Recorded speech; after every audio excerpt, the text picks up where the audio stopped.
meeting of council. Before we begin, given the warm weather, members should feel free to remove their jackets during the meeting if they wish to be more comfortable. Please note the proceedings at this council meeting are recorded and streamed live to the internet. The purpose of this meeting is to decide whether to confer honorary alderman title on Mary Aspinall, Tina Chewy and Sally Hayden. I move to item 1, apologies. Are there any apologies for absence?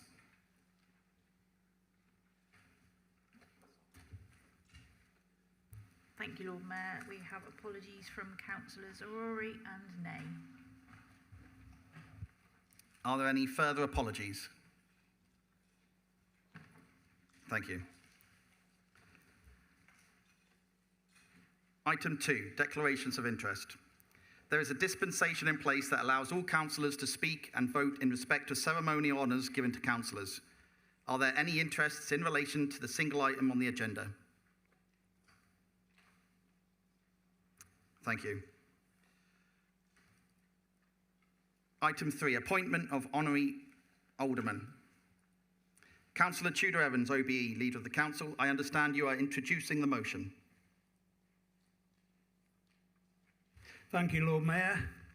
Well, hello again. It's great to see you. We miss you already, if I could say. So first of all, I'd like to thank Councillor Aspinall, who I had the great fortune of being allowed to be an agent in 2002, along with Councillor Eddie Rennie at the time, or Eddie Rennie as he was then. And we won a by-election or two, did we not? And ever since then, Mary has been, had a pretty glittering career in local government.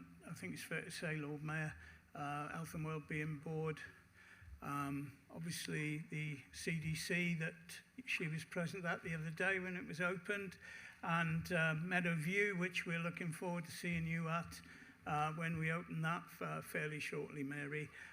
But you were a really strong voice for health, for the people suffering from poor health in Plymouth.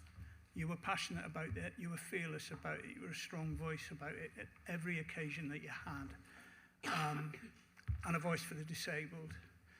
Your work with Padan, again, you went that extra mile. You bought biscuits, which not everybody does. But more than anything, I think the residents of Mount Gould will come to realise that there's a massive hole, a Mary-shaped hole, which has been left. You were remarkable right across the ward. Everybody knew you. Everybody appreciated what you did. And thank you for everything you did for Plymouth. Could I now turn to Councillor Sally Hayden? We've said one or two things about Sally because obviously she had announced her intention to step down before the election. But again, having a cabinet member who is responsible for disasters was not a label I know that you appreciated, but it was a label, it was a role that you filled magnificently, as well as your role on police and crime panel, the stuff you did on antisocial behaviour and tackling crime. You left the city in a stronger position, and then when you joined the council, Sally, and we will be grateful for that. But she was the authentic voice when we needed calm and reassurance to the public during no less than 3 bombs and a mass shooting. And it was amazing, that job that you did. But of course, it's again your representation of the people of St. Budo that will be missed the most, I think. Obviously, your work in the barn and your work in the regeneration of Barn Barton, but the hundreds of people that you helped across the ward as well. You did a really sterling job, mate, and we do miss you.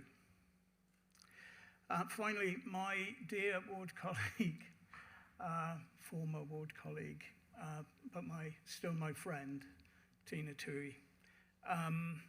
We've been through quite a bit together, you and I. You were a huge part of getting the regeneration of North Prospect accepted by the residents of North Prospect. A period of tumultuous change in the ward and in the city, one of the largest regeneration projects we've ever attempted, Lord Mayor. A lot of unease and a lot of unrest will be announced to the project. Particularly, I remember when Councillor King announced in a public meeting that Councillor Evans wished to demolish the whole of North Prospect, and I remember it took a little while to recover from that public announcement, let me tell you. But you were there as a resident, as a stakeholder, reassuring. You were also there negotiating and speaking up for residents when we came to things like compensation and being able to get residents moved to a decent house to replace the one that they were losing as part of the regeneration. And of course, the dog walking community know you very well through your sojourns through Ham Woods on a regular basis. They were always able to talk to you as one of them, and you are still one of those residents. You were able to get messages and you were able to receive information and intelligence in a way that the rest of us could only envy.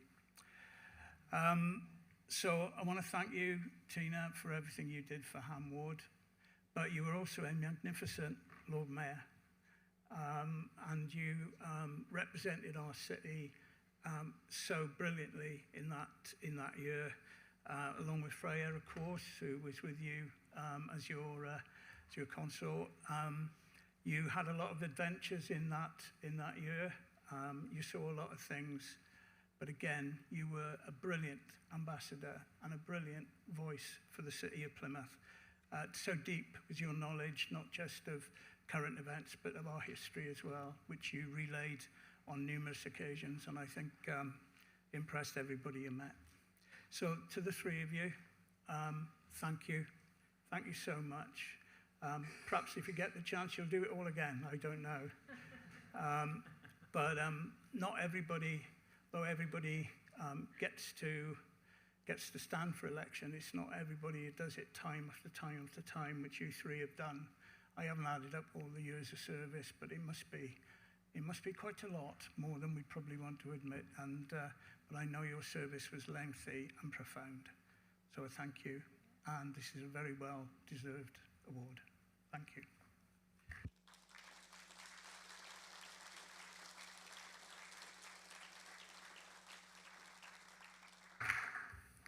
Thank you, Councillor Evans.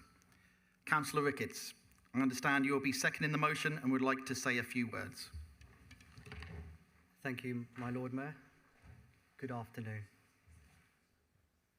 I am pleased, very pleased, to second this motion to confer the title of Alderman on Mary Aspinall, Tina Tui and Sally Hayden.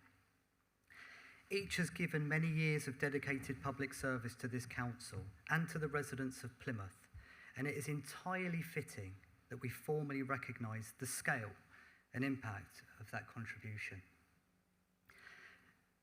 Mary Aspinall served this authority with distinction, representing Sutton and Mount Gould, as previously stated. Her leadership across health and adult social care was significant, including her roles as chair of the Health and Wellbeing Board and of scrutiny panels. Thank you. Through that work, she made a lasting contribution to improving health outcomes across the city. Thank you, Mary. Tina Tui, as already mentioned, gave long service to Plymouth as a ward councillor for Ham, alongside a wider contribution across numerous committees. Her year as Lord Mayor, a role held by relatively few people, reflects the esteem in which she was held and her commitment to representing the city at its highest civic level. Thank you. Sally Hayden, elected the same time as me at the very beginning, all those years ago. Sally Hayden served the residents of St Budo. Her leadership during periods of real challenge for the city showed resilience, dedication, and a strong commitment to improving outcomes for Plymouth and its communities. Thank you. Collectively, all three have contributed across communities, panels, and working groups, strengthening the governance of this council and leaving a lasting mark on this city. Alderman status is reserved for those who have given exceptional service. The contributions of Mary, Tina, and Sally clearly meet that threshold. This recognition honours their past service and ensures their legacy remains part of civic life in Plymouth, and I am more than happy to second this motion. Thank you, my Lord Mayor.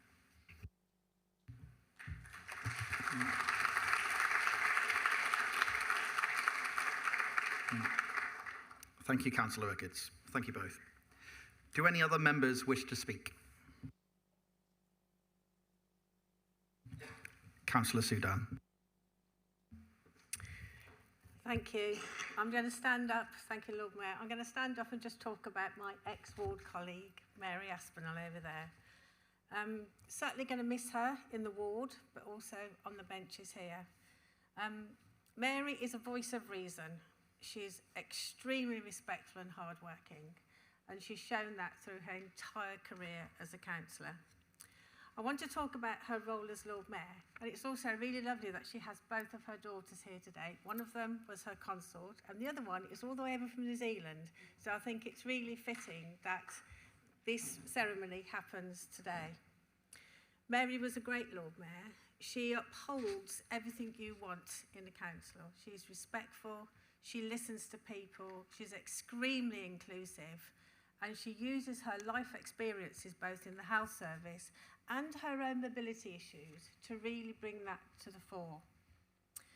Mary has been an advocate throughout her time on the council for those who have a disability, those with a mobility, and that's where her resilience comes in. And I am going to give an anecdotal story, because more for your daughter than anything else. I went to a Labour Party conference with Mary, and during that conference, I learned what it was like to be someone who is in a mobility scooter, not because I was in that scooter, but because of Mary's resilience to not let her stop, for her to get everywhere. That included the bar, but it also meant that how people treated her, because quite often they would speak to me and not to Mary, and that was a lesson real learned. And that experience has gone through that everything that Mary does in the council, that we have to make sure that we are totally inclusive of everything that we do. We've all talked about her health record, and actually the increase in dentistry, the CDC and Meadowview are going to be 3 buildings that have a lasting legacy for all the residents of Plymouth. She also tells lots of stories about being an older person. I mean, I should think everybody in this chamber, except maybe for the newer councillors, have heard of one of Mary's Mrs. Miggins story, because Mrs. Miggins does get around the city. But I think Mary's best legacy will be to the residents that she's helped, the community groups that she's helped, partners that she's worked with over her time in Sutton and Mount Gould. I was honoured to be one of Mary's colleagues for 11 years, and of course we also had Eddie there for 10 years as well, and we've now got Chris, but we're a really good team, and she will be missed for all those years that she has helped individuals and groups. Mary will now be able to do that in a slightly different role, because I think as an alderman you have a wonderful opportunity to be that civic ambassador in so many civic events across the city. And I know that Mary is going to really, really love being in that role and being that ambassador and standing up for Plymouth in that civic role in a city that she has worked, lived and loved for many years. So thank you, Mary, for everything you've done. And I look forward to when we have the full ceremony and we can hear your version of your events. Thank you.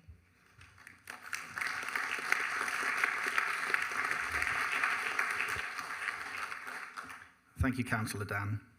Councillor Dingle. Thank you, my Lord Mayor. It is a real honour to stand here today to speak in support of former councillor Sally Hayden becoming an elder woman of Plymouth in recognition of over 20 years of dedicated service to St Budo. I first met Sally during lockdown when I was working in St Budo as a youth and community worker. Those were incredibly challenging times, and the circumstances we were working in made our role extremely difficult. We had a large group of young people gathering in the area in the evenings, at a time when restrictions were in place. This was creating tensions, bringing young people into conflict with the police and causing concerns within the local community. As youth workers, we were trying to support young people, keep relationships positive and find solutions, but the challenges were significant. I reached a point where I knew we needed wider support, so I contacted the local councillors. And in the way Sally has become so well known for across St Budo, she didn't hesitate. She stepped forward and took action straight away. Sally supported us unreservedly. She helped link us with the local police, the community centre and residents, helping to build those important bridges between services, young people and the wider community. I will never forget her holding a community meeting in Little Car Park. It might not have been the most traditional meeting place, but it perfectly summed up Sally's approach. Being present, listening to people, and doing whatever was needed to bring the community together. That moment showed me exactly what kind of councillor Sally was. She wasn't someone who just represented a community from a distance. She was someone who was out there, alongside people, finding solutions and standing up for St Budo. Her example was one of the reasons why I was motivated to stand myself and become involved in serving the community. Over those 20 years, Sally has given so much of her time, energy and passion to St Budo. She has served on the council's cabinet, including a cabinet member for community safety, libraries, events, cemeteries and crematoria, bringing that same commitment and determination to the wider city. But for many people in St Budo, Sally's greatest legacy will not just be the position she has held. It will be the relationships she has built, the people she has helped, and the fact that when residents needed someone, Sally was there. She has always been a champion for those who needed a voice, someone who understood that communities are built by people working together. Sally, thank you for your service, your dedication and your belief in St Budo. Thank you for showing what community leadership looks like. It is incredibly fitting that we recognise you today, and I am proud to stand here and support Sally Hayden becoming an elder woman of St Budo. Thank you.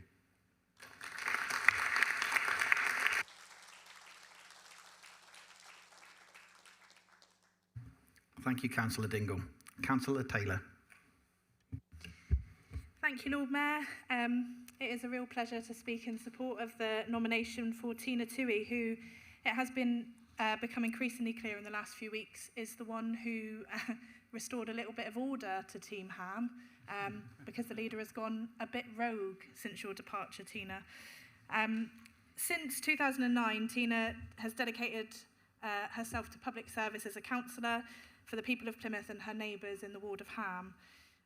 During this time, she's been a tireless champion for her community, using her own experiences from her early life to ensure that everyone's voices are heard.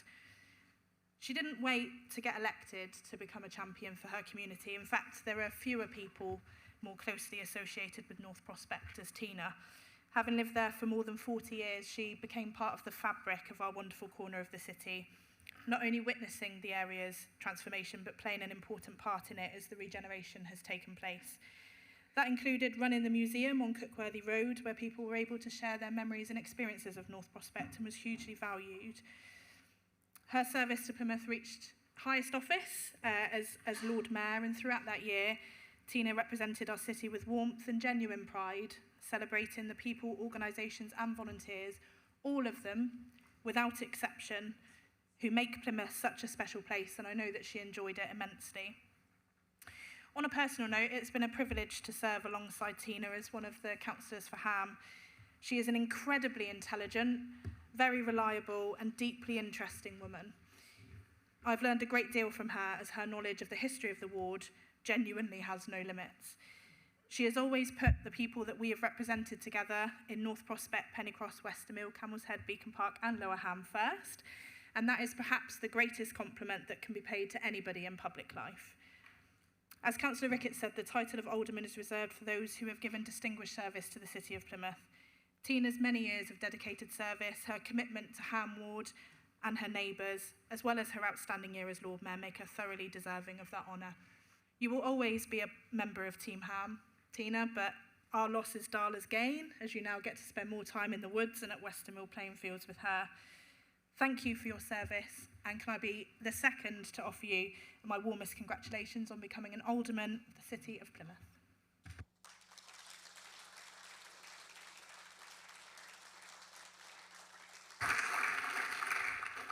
Thank you, Councillor Taylor.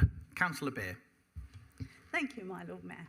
I wasn't going to speak this afternoon on this particular item, and then it suddenly came back to me that I must share with you all the time that Sally Hayden and I got thrown off a train in Reading because we got on the train too early, and Sally then led me astray and took me to the nearest bar for a few wines before we jumped back on the next scheduled train to Plymouth. So I shall never forget that. So thank you, Sally, for that. I just thought I'd share that with the council and really embarrass you this afternoon. But we did have a great time. The other two ladies have served the city with distinction, and they've known me grow from a very nervous wreck of a councillor when I first came into this chamber to who I am today. I'd just like to thank you on behalf of independent women here this afternoon. Thank you.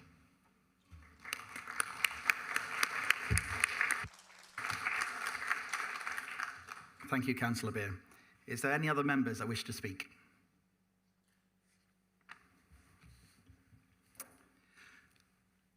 We shall now move to the vote to pass the resolution of Council to confer honorary Alderman status on Mary Aspinall, Tina Chewy and Sally Hayden. Please can I ask Council to vote on this motion by raising your hand. All in favour?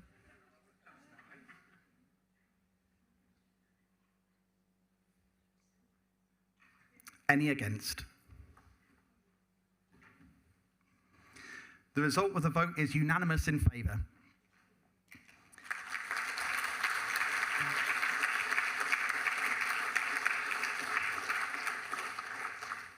On behalf of the Council, I would like to offer Mary Aspinall the opportunity to address Council.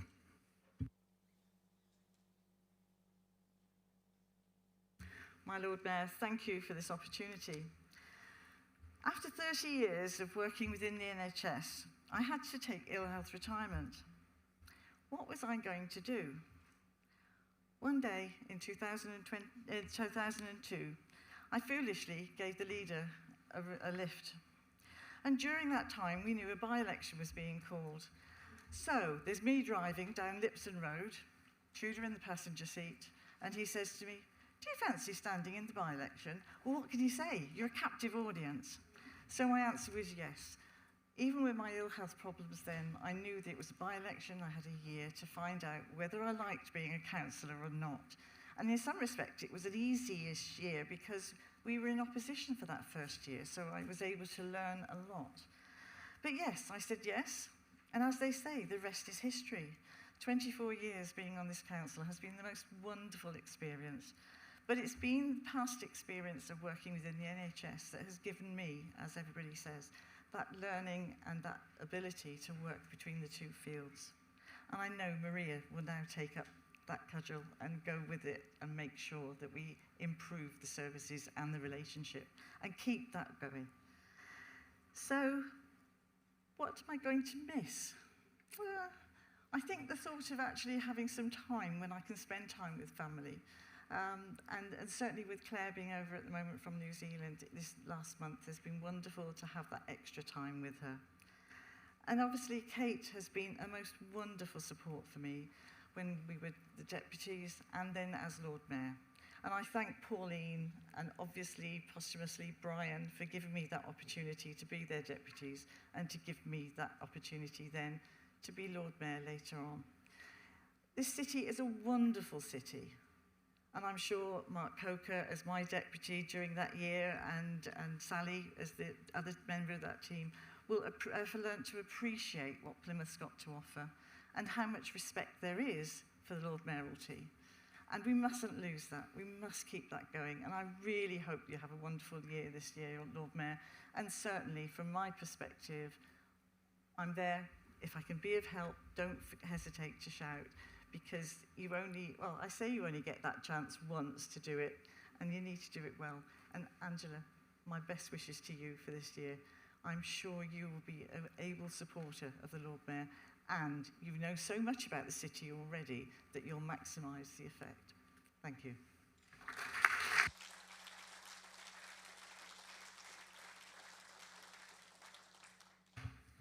Thank you, Mary, for your kind words. On behalf of Council, I would like to offer Tina Chewy the opportunity to address Council.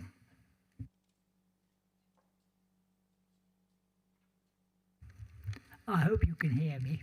Yeah. Right. Well, quite some time ago, in fact, when I was 4 years old, and it was just at the beginning of World War II, and I'd escaped from Berlin at the last minute with my mother, and was given to my grandparents to keep quiet while my parents went off to look after the war. They brought me down to Plymouth, and I remember a night of coming up from the station and in front of the Continental Hotel. It was black, and the buildings were very tall. There were no lights. It was wartime after all, and it was pouring with rain. And I don't think I've ever been so miserable and frightened in my life. And if anybody had come up to me then and said, "My goodness me, you're going to be Lord Mayor sometime," I think I might have become quite hysterical. However, we walked up the steps into the hotel, and I have never forgotten going through those doors. They opened, and it was warm, and it was light, and people were friendly. And that has stuck in the back of my mind through all my life, really, about the feeling of Plymouth being Plymouth. I had a pretty ramshackle childhood. Relations and boarding schools, anybody who could look after me, really, until I grew up.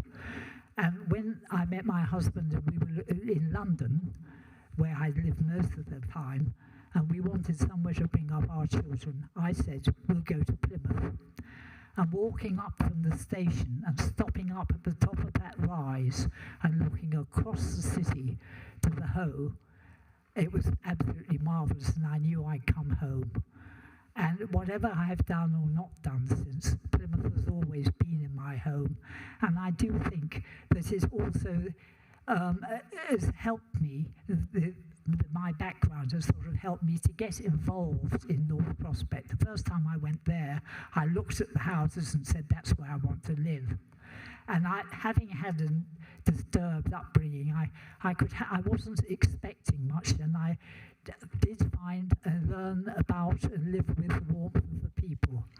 And it was immensely, I really loved every minute of it in many ways. And I just would like to thank Plymouth, both first for the Lord Mayor and now making me an alderman. I'm really grateful. Thank you.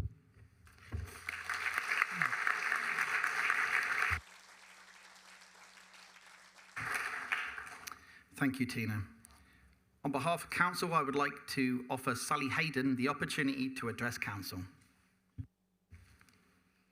Good afternoon, Lord Mayor, members of the City Council. It's a great honour to be here today after serving 20 years as the City Councillor for the St Bude Award. Earlier this year, I decided to retire from politics, which has been a major part of my life. In my 20 years, I have supported residents, worked alongside community groups, and been part of many committees, attended various events, and had many roles across the council. I came into politics following my son's serious accident while he was walking to school, and I'm proud that after many years of campaigning, that a crossing was installed in the spot where he was injured, and that school children can access their school safely for many years to come. I was also very involved in the development of the new St Bude Library, the community centre and the Lidl supermarket on St Bude Square. There are so many other projects that I was part of, some of which are still ongoing today, such as the Bombarton Regeneration Scheme. I was very lucky to have worked alongside the ex-councillor and cabinet member for Children's Services, Alderman Pauline Pennell, in bringing corporate parenting to this council. I have been a big advocate for community safety and our nighttime economy, where we have achieved not one, but several years of the Purple Flag Award. I was honoured in being appointed the first female chair of the Police and Crime Panel for Devon and Cornwall and the Isles of Scilly. Now, those of you who know me would find it very odd if I didn't mention the Park Crematorium, where I felt extremely proud to have been part of, from the design to the opening, and watching the success in providing a vital and personal service to people at such difficult times in their lives. Lord Mayor, I probably could go on and on, but before I go, I'm probably right in saying that not too many cabinet members have had to deal with not one, but 3 World War II bombs and a mass evacuation of nearby properties, where some residents were away from their homes for several days. Getting that call from the chief exec at 5 o'clock, you know something big is about to happen. None of my time as elective member would have been possible without the residents of St Bude Ward, trusting me for the past 20 years that I was in post, so a big thank you to them. I would also like to personally thank the leader of the council, a good friend, Tudor Evans, OBE, for having the faith in me and supporting me throughout my time, not only in my day-to-day running of carrying out my duties to this council, but in my personal life too. This is a bit of a difficult one, Lord Mayor. Also, today my thoughts are with my dear friend, Alderman Peter Smith, who is not in best of health. So thank you, Lord Mayor, and members of the City Council, and I wish you all well for the future. Thank you, Lord Mayor.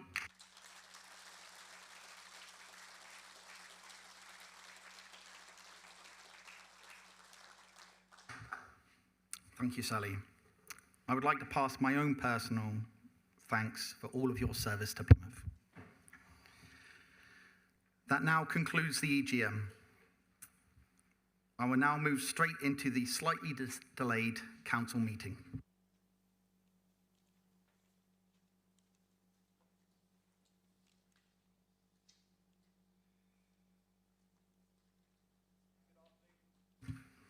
Good afternoon, members, and welcome to this meeting of City Council. I am delighted to see people in the public gallery watching democracy in action, but I would also ask members of the public present, in order to avoid unnecessary distraction to councillors and others watching the proceedings, that you keep to your chosen seat until a natural break in the agenda. During the meeting today, I will be making rulings on process and conduct during the meeting, and would ask council to abide by the standing orders and rules of debate. At certain times, I may seek guidance from my advisors should we need to adjourn. I will inform council of what is happening and a time for us to reconvene. If members' speeches run over the time allocated, I will allow you to finish your sentence, but ask you to finish as quickly as possible. I would also like to take this opportunity to remind members that there is no local government equivalent to parliamentary privilege. Members will therefore be liable for any defamatory statements they make, and may I also remind councillors of the requirements of member officer protocol. If you wish to speak during the meeting, I would ask that you raise your hand and wait for me to invite you to speak. Please raise any points of order verbally. I will then pause the meeting to deal with the point of order. When raising a point of order, please state which procedure, rule, or law you believe has been breached. All votes will be conducted via the electronic voting system today. If we receive any amendments to the recommendations before council today, I will adjourn to ensure that all members have adequate time to read the amendment.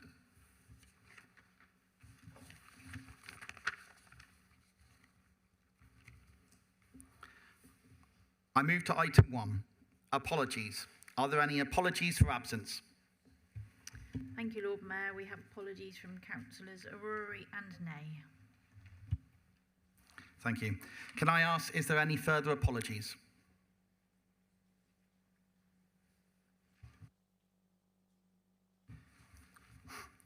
I move to item 2, minutes. I move that we agree the minutes from the 16th of March 2026 and the 22nd of May 2026 as a correct record. Deputy Lord Mayor, will you second my proposal?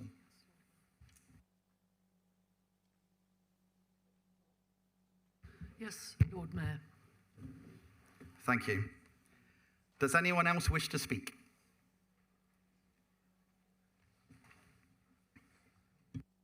Councillor Watkins. Thank you, Lord Mayor. On the minutes of the May EGM, yourself is listed as the chair, but I think it should have been me to start, and I'm not listed as being present at all. So I think the minutes need to be amended. Thank you, Councillor Watkins. That is noted and we will amend. Does anyone else wish to speak? Thank you. We'll move to the vote now. Please vote using the buttons on your unit. Green for in favour, red for against, and amber to abstain.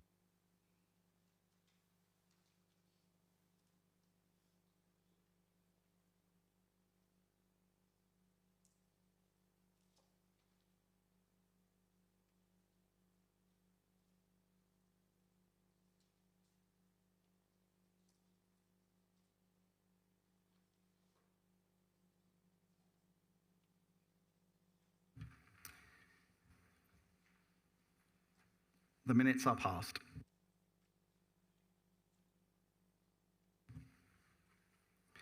Moving on, declarations of interest. I move to item 3 on the agenda, declarations of interest. Can members please make it known by raising their hand if they have any private or disclosable pecuniary interests in any of the matters on today's agenda? My advisor will take a record of the interests declared. Councillor Watkins. Thank you, Lord Mayor. I have a very small pecuniary interest in South West Water because I have a couple of shares in the company. Thank you. Noted.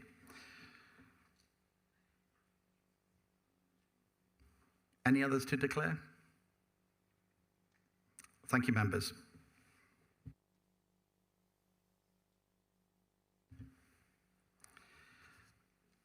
I move to item 4, appointments to committees, outside bodies and council proportionality. Members, before we take this item, I must note a correction. The percentage figures in the proportionality report have been updated since publication to reflect a change notified earlier today. The seat allocations between groups are unchanged. The corrected table has been circulated, and I propose the report is taken as amended with this noted in the minutes.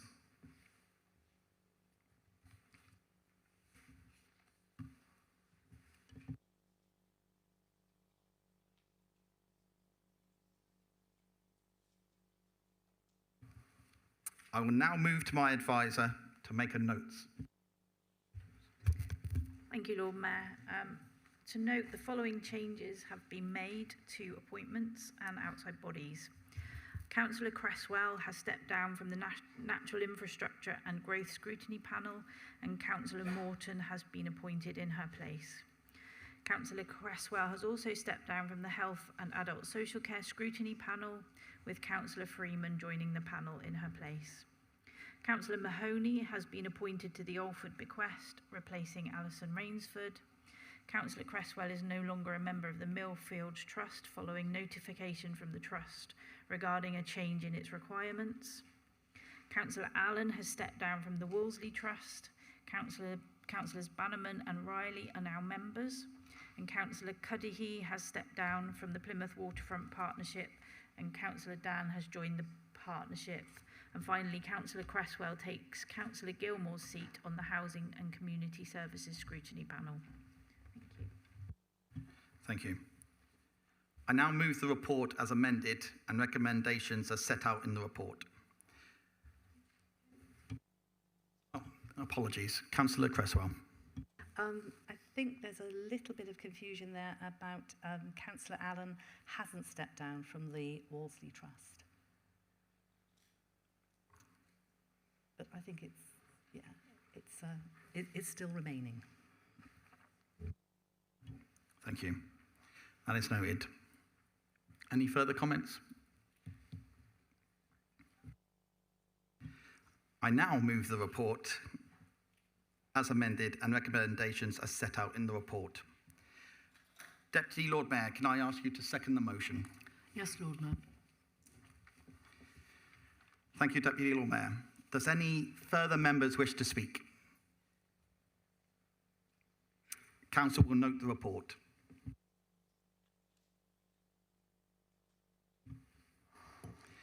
I now move to item 5, questions from members of the public. We have 3 questions from the public today. Do we have Aran Jahal Fars in attendance?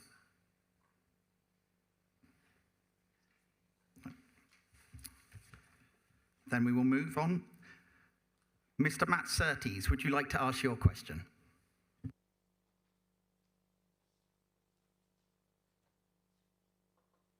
Thank you, Lord Mayor. My question is to Councillor Penberthy. I have spoken to many shopkeepers in Old Town Street who have raised concerns about the ongoing regular protests by far-right activists affecting their businesses. What will the council do to support them while sending a clear message that racism isn't welcome in Plymouth?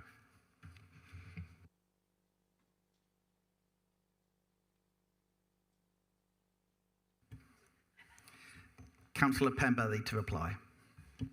Thank you, my Lord Mayor. Thank you for your question.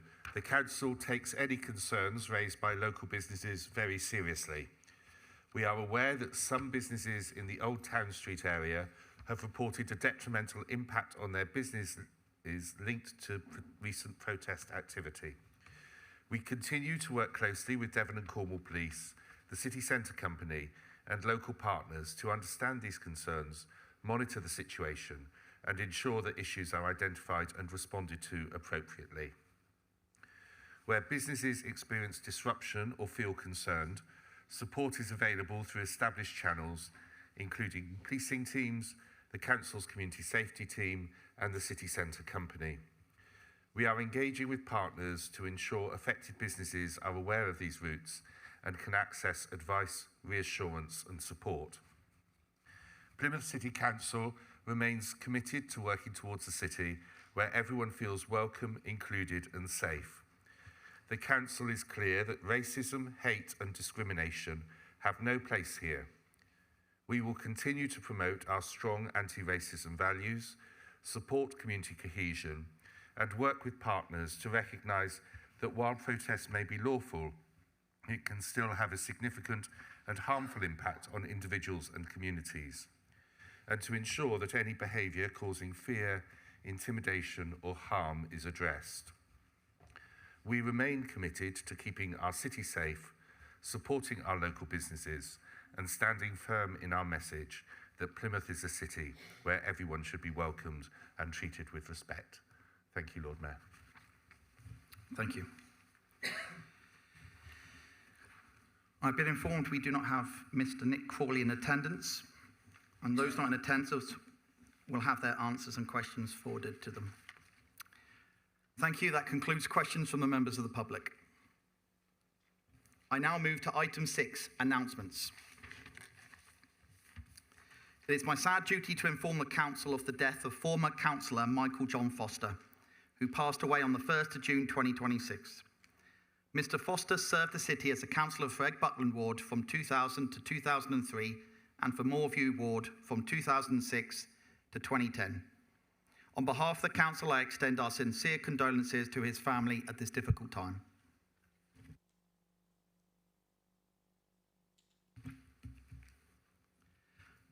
Further announcements. I have the pleasure to talk about the following awards that have been received, which I will now present.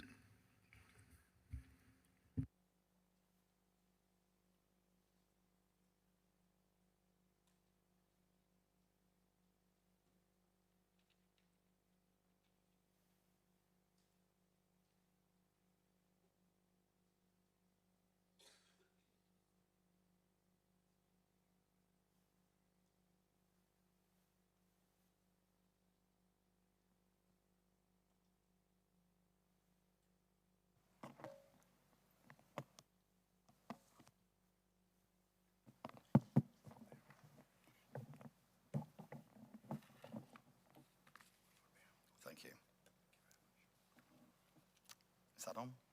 Okay, let's roll.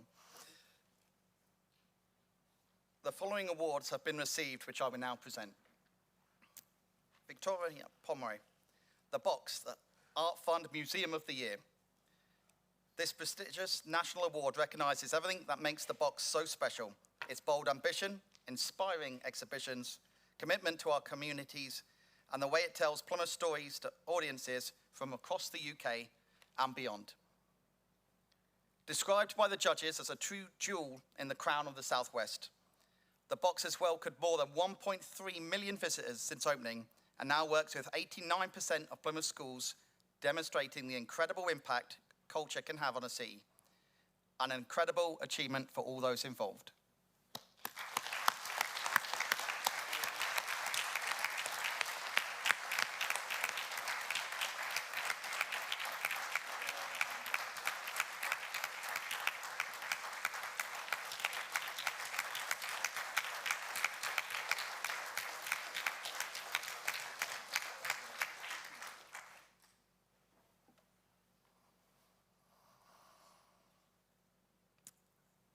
Emma Hewitt, MBE, on the King's Birthday Honours.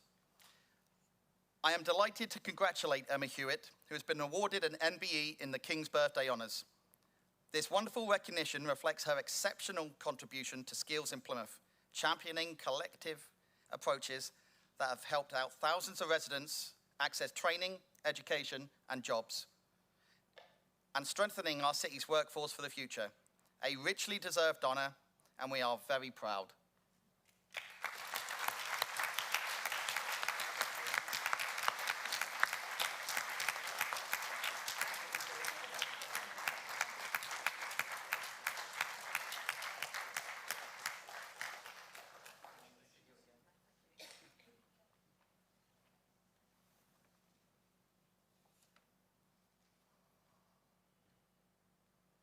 Folkestone Park, the LGC Award for Place Shaping. It gives me great pleasure to congratulate everyone behind Folkestone Park, winner of the LGC Place Shaping Award. Built on outstanding partnerships across the city, it has supported thousands of residents, boosted local employment, and created a thriving community hub in the heart of Devonport. A real credit to all involved.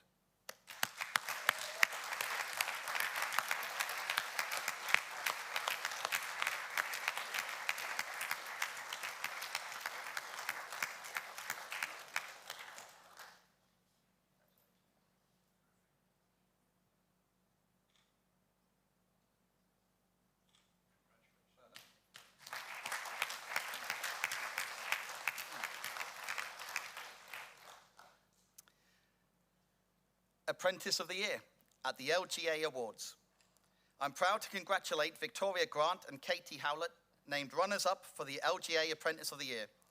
Their achievement reflects the knowledge, skill, and dedication of our early careers talent and the bright future they represent for our organisation. Very well done to you both.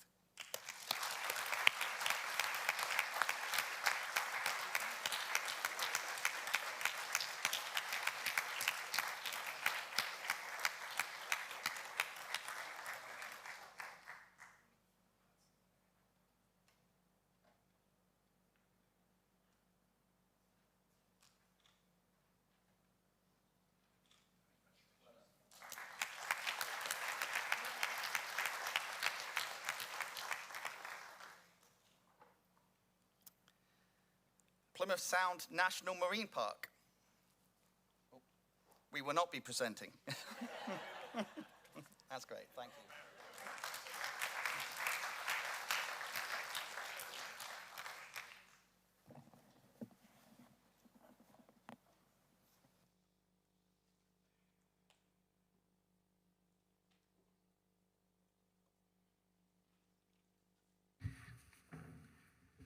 We now move to Leader and Cabinet announcements.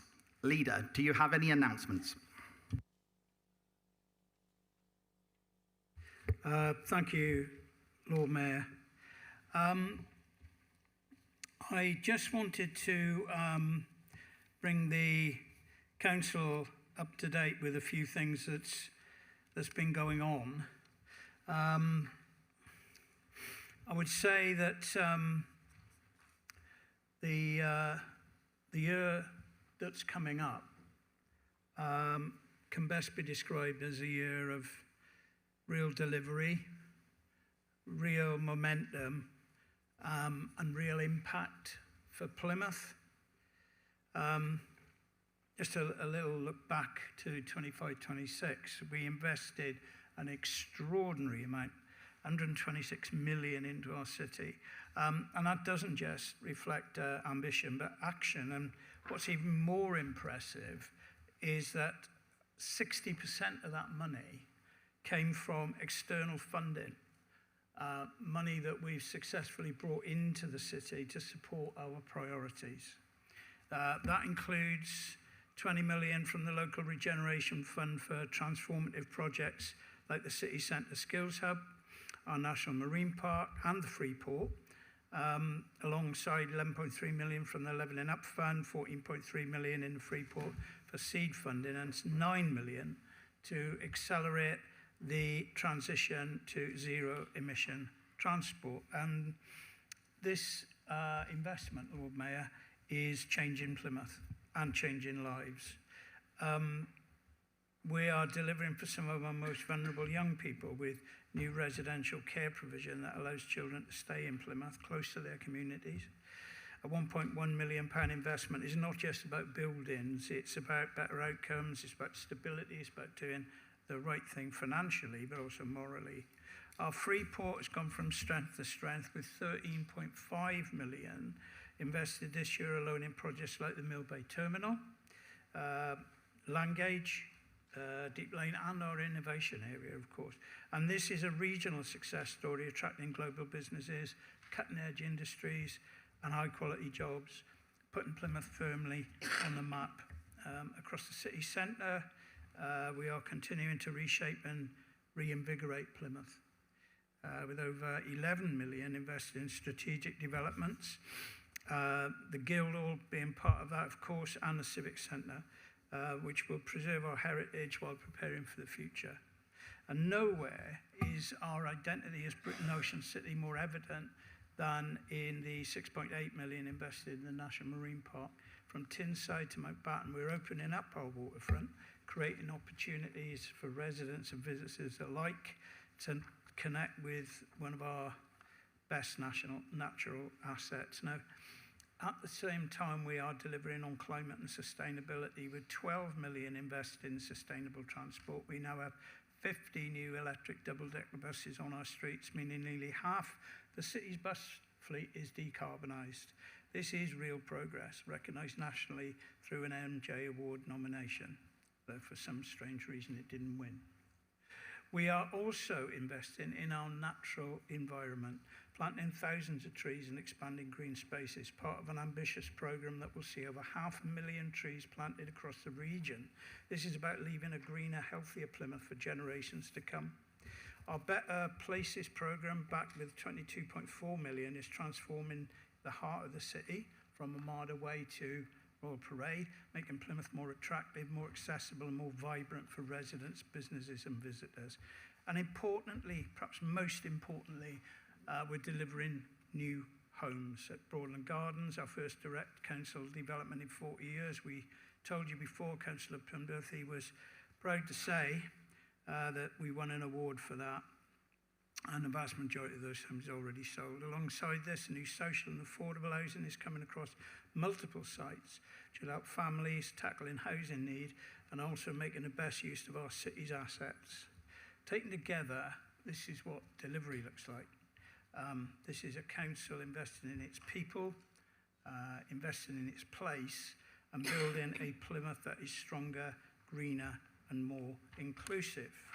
And we are getting started. The good news doesn't stop there, as those of you who are unfortunate enough not to be here for the budget meeting that we had a few months ago will not have heard exactly what's going on with the defence dividend in Plymouth. And this is why things are really exciting. And what's really important now is that council and councillors, I think, have a job to do, if I could challenge you, which is to persuade parents, grandparents and children in Plymouth that not only do they have a future here, not only do they have a job here, they have a career here. There are careers like we haven't seen in decades come into Plymouth, in the dockyard, in the supply chain to the dockyard, and into the supply chain to the supply chain to the dockyard. And it's not just for the next 10 years. We haven't seen us at a time like this when Plymouth has a work programme, the dockyard, till 2070. And that gives us an enormous challenge as well as an enormous opportunity. But we're already seeing the fruits of that. At the House of Fraser building, where Babcock have announced they're bringing their National Capability Centre in, 2,000 jobs coming into the heart of the city centre. People with real financial clout coming into Plymouth every day to work, rest and shop, and thanks to our Armada Way improvement, to play as well. We've also got the opportunity through the defence dividend with the support that the College of Further Education, City College, will be bringing to the city centre too. In the 2 floors of our new Civic Centre, when it's regenerated, we'll see again 2,000 students daily in Plymouth learning amongst 17 new courses in the kind of jobs and the kind of training and skills that we will need for the next decades to come. And on top of all of that, we'll have seen the CDC open its doors for the first time a few days ago, bringing real healthcare into the city centre and back next door to one of the most health-deprived communities that we've got in this city and in fact in the country. And with CDC 2, the business case for which has been submitted and hopefully approved soon, we will see a real commitment from the health community to primary care in the heart of our city centre once again. There is so much to be thankful for, so much to work towards, and it's time to realise our potential once and for all. This council needs to be laser focused on making sure that we exploit and squeeze every bit of juice out of the fruit that we are about to see drop from those trees that we have just planted in Armada Way. In the last 12 months alone, we've seen 23 million go into Mill Bay Port, we've seen Shore Power come to Mill Bay, and we've seen the Derriford District Centre open, and the huge investment, as we heard, in Tyneside at the in Tyneside and around the National Marine Park. We have so much to look forward to in the next 12 months. Let's not waste the opportunity. Thank you, Lord Mayor. Thank you, Leader. Do any Cabinet members have any announcements? If so, please make it known by raising your hand and I will call on you to speak.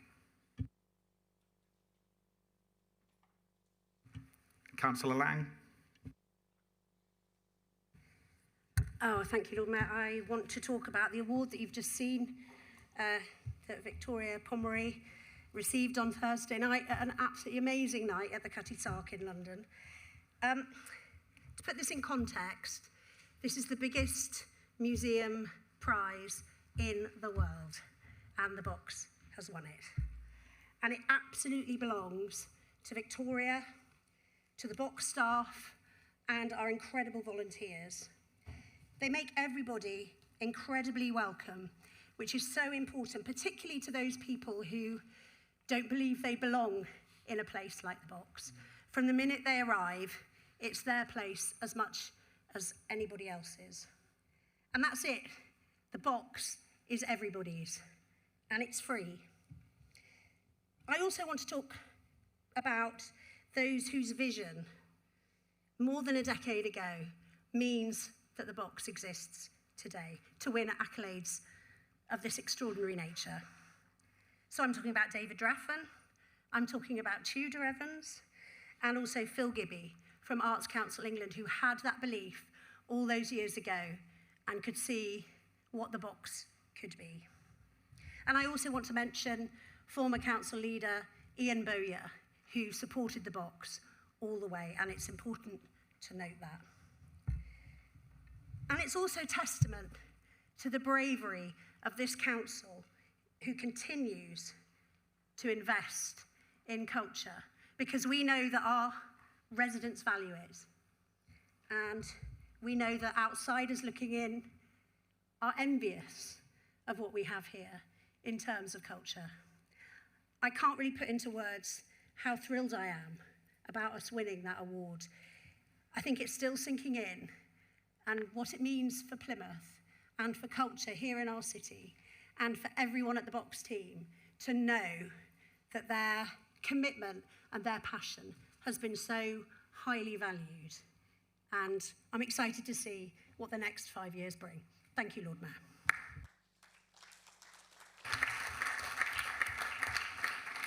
Thank you, Councillor Lang. Councillor Smith.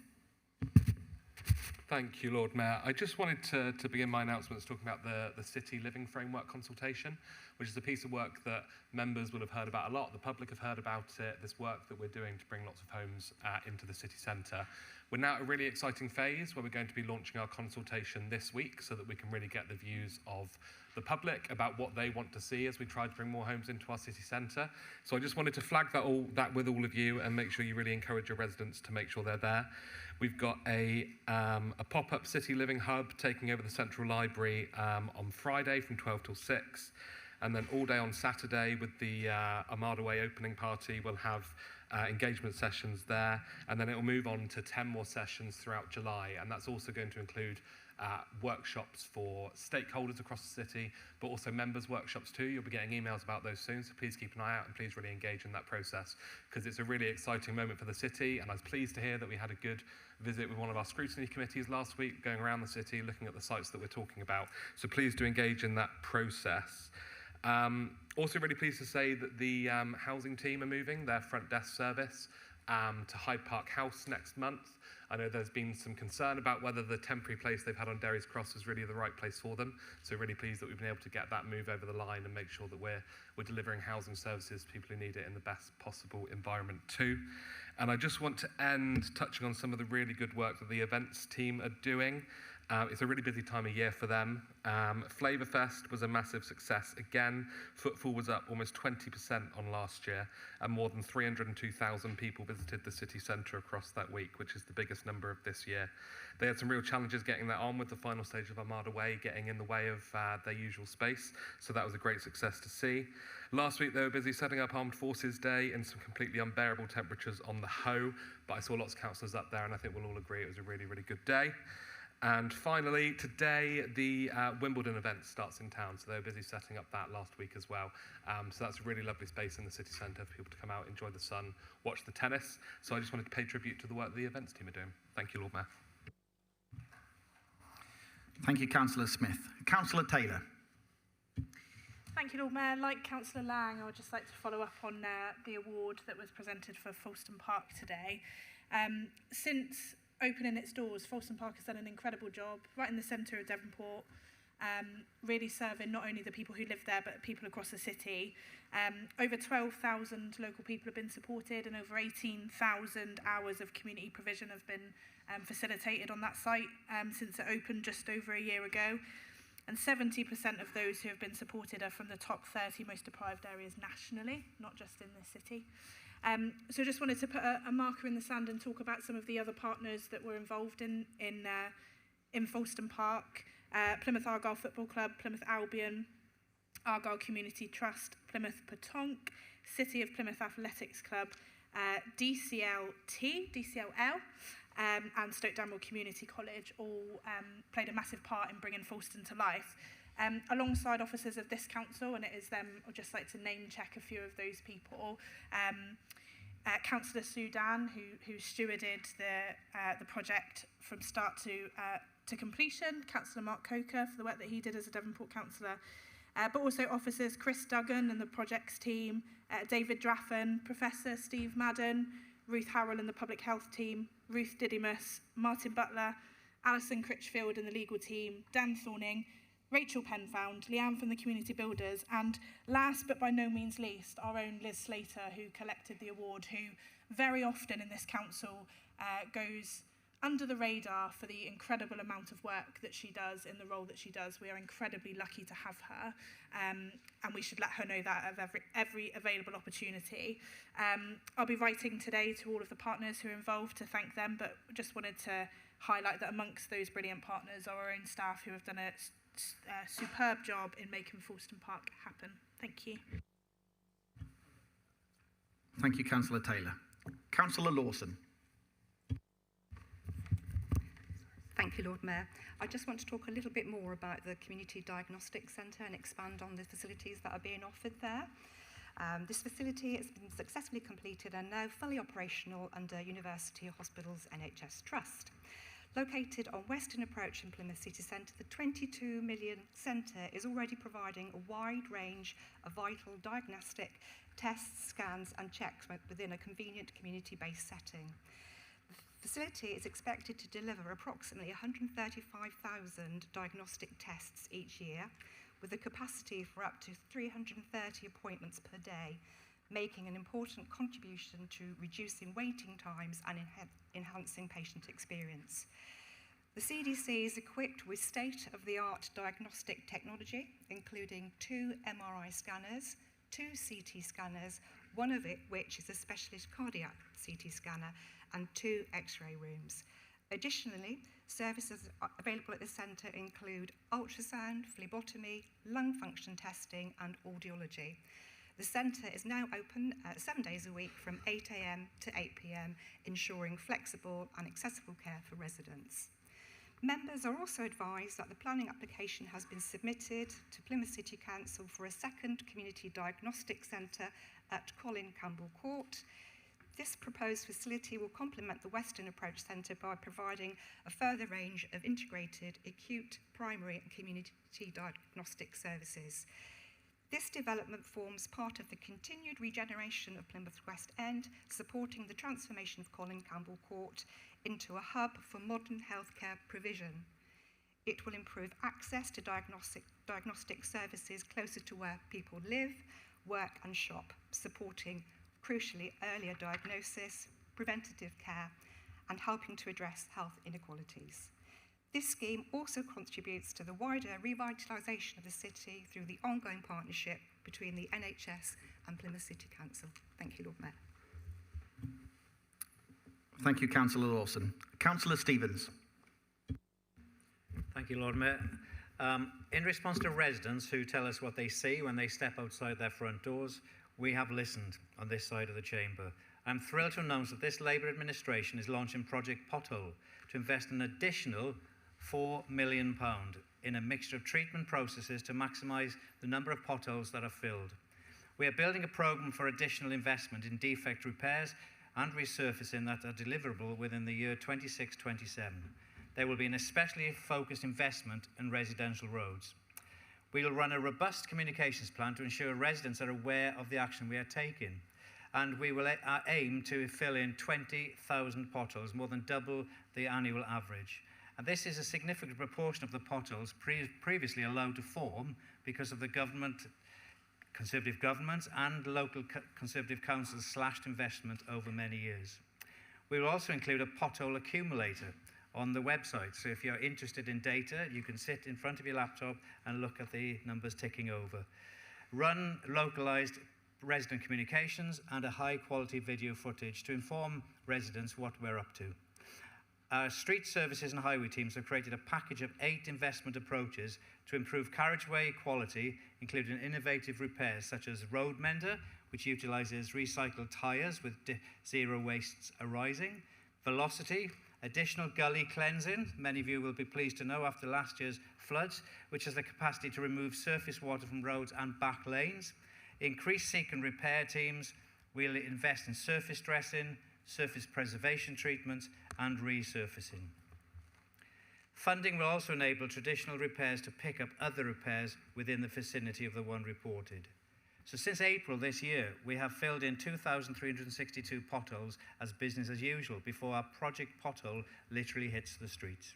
So I look forward to seeing the impact of our investment and the pleasure, we hope, it'll bring to Plymouth's residents and streets.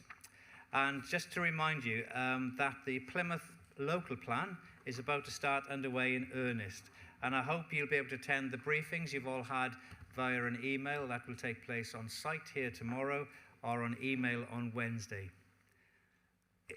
I'm aware there's lots of new councillors here, and it'll be good for you to know what is involved in local planning, the role it plays, and explain a little about the journey ahead for our Plymouth local plan. This is particularly important now that we have a new national planning system, and we're very much one of the front runners in developing the new style of plan. Plymouth has major investments ahead, including significant defence investment, the Freeport, the work of Team Plymouth, and continued regeneration of the city centre. And at the same time, we face real challenges meeting increased housing targets, balancing growth with environmental protection, and ensuring we meet the needs of our communities. I would like you to advocate for the communities you're in, to support us having this growth, which will bring prosperity to many parts of the city. Thank you, Lord Mayor. Thank you, Councillor Stevens. Councillor Penberthy. Thank you, Lord Mayor. I'd like to take this opportunity to tell you about two outstanding community achievements that have recently been recognised. Firstly, Hannah Sloggett, a former planning officer here with the council, who many will remember for the sofa conversations during the development of the Plymouth Plan. She is the co-founder and co-director of Nudge Community Builders, charitable cooperative community society. She's been awarded a British Empire Medal for services to charity in His Majesty the King's Birthday Honours List. Secondly, to Plymouth Energy Community, which has just won an International Ashton Award for Local Energy Innovation. The citation is lengthy, so I'm not going to read it all, and can be found online. It includes the following information. A key feature of this model is PEC's strong long-term partnership with Plymouth City Council. They work closely together, not just to deliver services, but to lead on shared goals like housing, health, and net zero. By planning together, sharing information, and running programs like retrofit schemes, PEC and the council can spot needs earlier, provide the right support, and act before problems get worse. This partnership also helps them try new ideas, including better ways to fund and deliver local energy projects. By demonstrating how community energy, retrofit, and advice can operate as a single integrated system, underpinned by strong local authority partnership, PEC offers a clear and scalable model for other places across the UK. And Lord Mayor, I think we should be proud that that was a manifesto commitment in 2012 that is now an independent organisation achieving such global recognition.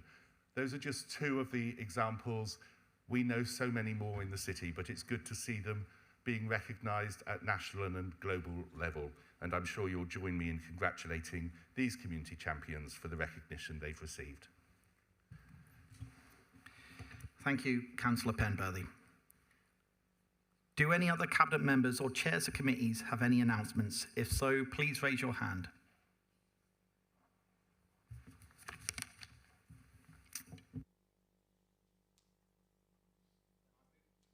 Then I move to item 7, Provisional Revenue and Capital Outturn 2025-26. Councillor Taylor, would you like to introduce the report? Thank you, Lord Mayor. This report sets out the budget outturn position for 25-26. And before I turn to the report itself, I want to place on record my thanks to Councillor Lowry for his leadership of the finance portfolio, not only last year, but for many years prior. And also to the many officers across the council who have worked incredibly hard throughout the year to manage our finances during one of the most difficult periods that local government has ever faced. When we discuss a £253 million budget, it can sometimes be very easy to focus solely on the headlines or on a handful of individual or populist issues. But that £253 million is not an abstract number. It represents more than 300 services that residents rely on every single day in this city, from caring for vulnerable adults and protecting children, to keeping our streets clean, maintaining our parks, and much more in between. Behind every pound in this budget is our own staff, working hard on behalf of the people of Plymouth, and I would like to extend the administration's sincere thanks to everyone who has played a part in delivering those services in the last year. The outturn position for 2025-26 is an overspend of £2.5 million, just 1% of a £253 million net budget. Now, we should never pretend that an overspend is something to be proud of, because every pound of public money matters. But it is equally important that we judge those figures honestly and in their proper context. At a time when councils across the country continue to issue emergency notices, make unprecedented cuts to services, and struggle under demand pressures, Plymouth has maintained firm control of our finances whilst continuing to deliver services and invest in the future of our city. That is not complacency, but responsible financial management. It's particularly encouraging that the position improved by more than 2.2 million since Q3 and significantly from forecasts earlier in the year. That improvement did not happen by accident. It reflects careful financial discipline, robust budget management, and difficult decisions being taken throughout the year, both by members and officers. Of course, none of this exists in isolation. Like every other council in the country, Plymouth continues to experience substantial pressures in what we now dub the Big Four: adult social care, children's social care, homelessness and temporary accommodation, and SEND. These are high-cost, demand-led services where demand continues to rise and cases are becoming increasingly complex. These are not problems created by Plymouth. They are national pressures being felt across local government and ones which cause significant strain to our finances. Despite this, the council has demonstrated a strong organisational grip on its finances. Services across the council have responded positively to enhanced spending controls, focused resources on essential expenditure, and worked together to improve the overall position. And that collective effort deserves recognition. The real test of any administration is not whether those pressures exist, but how it responds to them. Throughout the year, this council demonstrated strong organisational grip. Where spending controls were strengthened, resources were prioritised towards frontline services, and directorates worked together rather than in isolation to improve the overall financial position. We saw particularly strong performance from the Growth Directorate, from Public Health and Customer and Corporate Services, all of which delivered underspends, which helped to offset pressures elsewhere. Across the organisation, officers secured external funding wherever possible, generated additional income, and found innovative ways to reduce the financial pressures. That included fully offsetting temporary accommodation costs and fully mitigating the significant income loss from the Energy for Waste facility shutdown last summer. The council delivered 80% of its savings targets during the year, which is a considerable achievement given the pressures being faced across the country. Crucially, more of this work is now focused on transformation rather than simply salami slicing budgets. That means intervening earlier, preventing problems before they become crisis, reducing long-term demand, and redesigning services to deliver better outcomes for residents, as well as better value for taxpayers. Alongside managing the revenue position, the council also delivered an in-year capital programme of £126 million, supporting investment in housing, infrastructure, regeneration projects, and essential public services. Around 60% of that programme was funded externally. That means millions of pounds invested in Plymouth whilst reducing the burden on local taxpayers. I have no doubt that my colleagues will wish to highlight individual areas of the report, but I will conclude by saying this. There clearly remains much more to do. The long-term pressures on councils have not disappeared, and no one should pretend otherwise. But this outturn reflects an organisation that has not shied away from difficult decisions. It reflects an administration prepared to manage public finances responsibly rather than chase easy headlines. And it reflects a council that has continued to invest in Plymouth whilst maintaining financial stability during one of the toughest periods local government has ever experienced. Thank you, Lord Mayor. Thank you, Councillor Taylor. Councillor Evans, I understand you are seconding the report. Would you like to speak now or reserve your right? I'd like to reserve my right, please, Lord Mayor. Thank you, Councillor Evans. I now open up to the floor for debate and any amendments. Councillor Cresswell.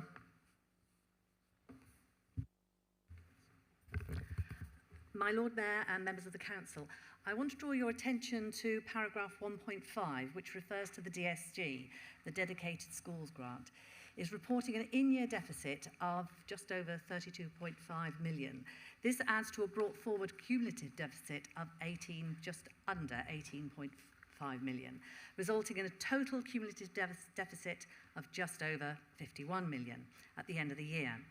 The Dedicated Schools Grant, the DSG as we affectionately call it, is administered to schools by local authorities.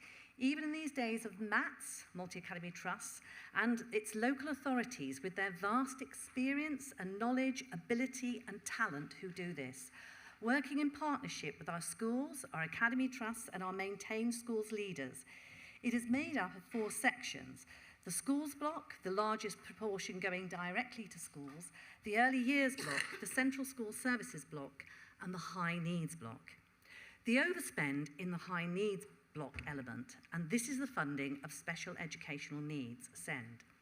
Although local authorities have to set a balanced budget, the DSG has remained outside of the requirement, and local authorities have been able to have in-year deficits on their DSG.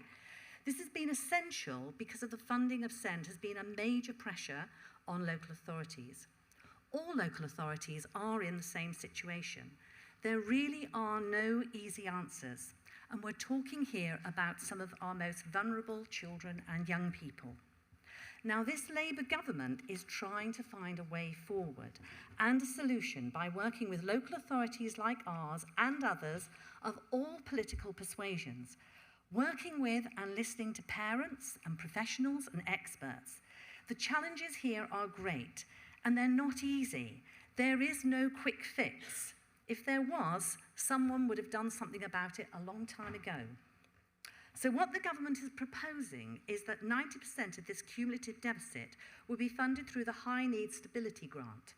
In the autumn, that's subject to completion and approval of a local SEND reform plan, and this will cover the high needs related element of the DSG, deficit accrued, up to the end of 25-26, and further support in the following 2 years. So it's not just this year. Our DSG deficit, end of 25-26, around 51 million, and therefore our grant should be in the region of about 46 million. Now, this is really important because we have to pay interest on the overspend on the high needs block of the DSG. I think it's something in the region of 1.6 million, so the high needs stability grant immediately cuts those interest payments by 90% paid by the local authority. However, this funding does not come without requirements. Funding will only be paid to local authorities who've submitted and secured the DfE's approval of a local SEND reform plan, a plan which should be developed collaboratively by local area partnerships, including schools, health, early years, and it reflects the shared responsibility of the whole local system in supporting children and young people and their families. Now, I am really confident that our plan will be robust and ensure that more of our children are genuinely included in mainstream schools, and most of all, that needs are met rather than labels just being attached. The statutory override, which keeps the DSG deficit off our main balance sheet, will end on the 31st of March 2028. So our long-term plans will need to meet the costs of the 10% of the residual DSG deficit from our own resources in the 2028-2029 financial year. There are pressures, but I'm optimistic that we can get this right together, working in partnership, working cross-party, working locally, working nationally, with children, with our young people and our families all at the centre, ensuring that we get the very best outcomes for them and for them, and we have sustainable finances for Plymouth City itself. Thank you. Thank you, Councillor Cresswell. Councillor Nicholson. Thank you, Lord Mayor. Good afternoon, members. Can I congratulate firstly through you, Councillor Taylor, on assuming the portfolio for finance, and a huge challenge, and wish you the best of luck. And also to agree with Councillor Taylor in thanking Councillor Lowry for many years of stewardship of the city's finances. Not always agree with Councillor Lowry's approach and necessary decisions, but nevertheless, he's done what he's thought best for the city. This does, Lord Mayor, give us an opportunity to reflect and review our finances in the last financial year. I'm really picking up on some of the announcements made, particularly the leader on delivery, momentum and impact, on our overspend, again, in adult social care. And as a former cabinet member for adult social care, it's a very difficult area for any cabinet member to stick within budget, particularly as the needs of the older population are growing and are more complex. But I'd like to take this opportunity in this debate, Lord Mayor, to actually challenge Labour members as we've now seen the demise, impending demise of the latest Prime Minister, and the opportunity for the reinvigoration of the policy debate within the Labour Party. This is obviously an outturn on a Labour budget. We need to, though, as a society, both nationally and locally, address adult social care. And I would say for all of us in local government, it's behoving of Labour members to fight within the Labour Party to get reform of the adult social care system. Now, many people didn't like Boris Johnson, but Boris Johnson did have the guts as Prime Minister to seek to bring about a reform of the adult social care system, only to be scrapped by the later Prime Minister. And I would challenge the Labour Party. They need to address, for the sake of Plymouth residents, the ever-burdening responsibility on local government for adult social care. It's difficult because it skews the council's budget, Lord Mayor, if there's not reform at some point. And it's all very well the NHS picking up and giving the local authority £1.7 million as part of their defray of healthcare expenses of the adult population, but it's not fixing the fundamental issue that we've got an ageing population and there's insufficient resources in local government to deal with adult social care. So it's not a criticism through Lord Mayor of members opposite, but it's a challenge that Labour members, and particularly the new Cabinet Member for Adult Social Care, Councillor Lawson, and her colleagues in fighting for Plymouth's corner in local government circles to see that adult social care is being considered by the incoming Prime Minister and any new administration nationally. But what I would, through you, Lord Mayor, just pick up on one point. We have had an announcement from Councillor Stevens, a very welcomed announcement, it would appear, on the face of it, of some additional resources for highway maintenance. But fundamentally, Lord Mayor, pothole maintenance isn't the issue. It's fundamentally we need to resurface our roads. The Labour way of filling potholes, of turning up, and there's junctions in Plymouth and St Mary Ward where we must have had getting on for a dozen pothole repairs in a very short space of road. And having had the highway maintenance manager out, he's quite frankly saying there's just not enough money. So I challenge through you, Lord Mayor, that in the last financial year, we spent £10.2 million on basically on capitalised maintenance of transport maintenance programme, including carriageways, footways, drainage and street lighting. Well, quite frankly, through you, Lord Mayor, I don't think our roads have improved in the last 12 months, with the exception of one or two. Knott Street was an excellent job. That's the standard of road that politicians in this city should aspire to. Not effectively the machine turning up and scattering some molten tarmac. Councillor Nicholson, I just want to ensure that we are keeping to the report in question. I can assure you that in here, over £10 million is spent, and Councillor Stevens' machine was deployed to fill up potholes. And what I'm saying through you, Lord Mayor, is that money well spent? And I would challenge Councillor Stevens. I'll be looking very closely at his announcement and making sure that next financial year, this current financial year, is a better outturn on our highway maintenance than we've had in the last financial year. Because where we've seen £10 million spent, I would find it hard-pressed to actually get, apart from Knott Street, a decent programme of road resurfacing in Plymouth in the last 12 months. Thank you.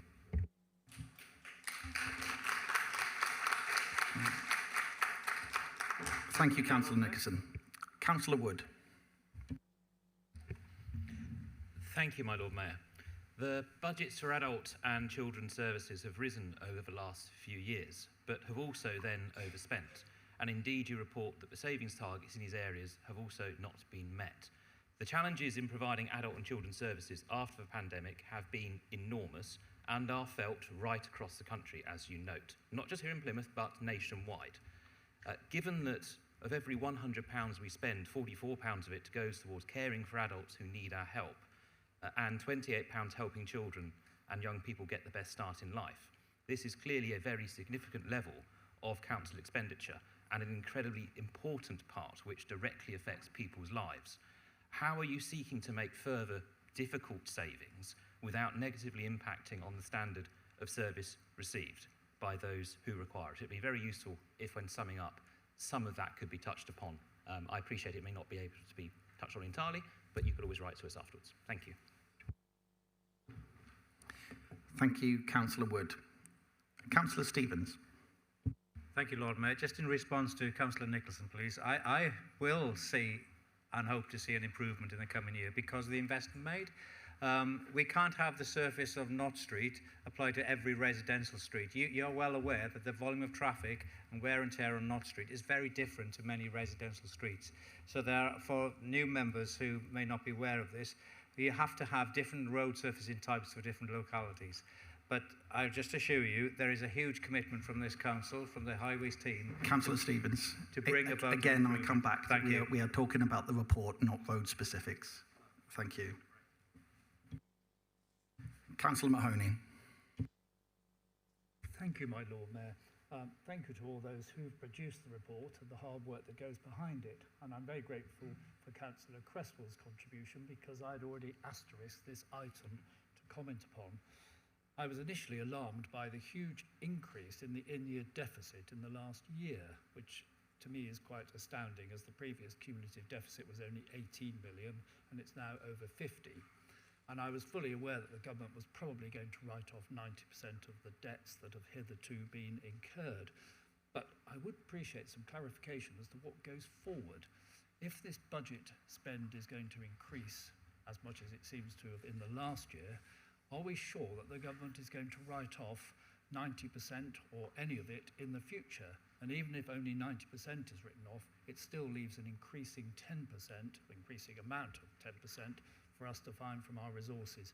Any clarification on this would be appreciated. Thank you, my Lord Mayor. Thank you, Councillor Mahoney. Is there anyone else that wishes to speak? Please make it known by raising your hand.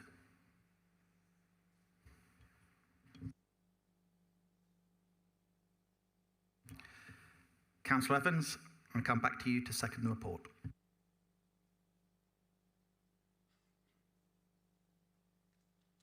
Thank you, Lord Mayor. Well, I mean, it's an interesting position that Councillor Nicholson's adopted today on behalf of the independents. Of course, it could just be him, because there isn't an independent group, is there? And you don't talk to each other anymore. I appreciate that. So, what we have heard today is that instead of having a pothole scheme where we're going to put £4 million in and do even more potholes, which is what the public are screaming out for, you want us to abandon that, I think I heard you right, and spend the money on a few A roads and B roads instead. So I don't think we'll do that. You've also asked, Councillor Mahoney, I think, just asked, would the government honour its commitment to reduce the DSG by 90%? The Labour government is. I can't speak for any future governments. I mean, let's be honest, the reason it is what it is because we had a Tory government for 14 years and they didn't fund it properly. So there is that, isn't there? Well, it's true. It's true. I don't know why Councillor Evans. Let's stick to the report, please. Indeed. I was just responding to Councillor Mahoney's question, Lord Mayor. I apologise for doing that.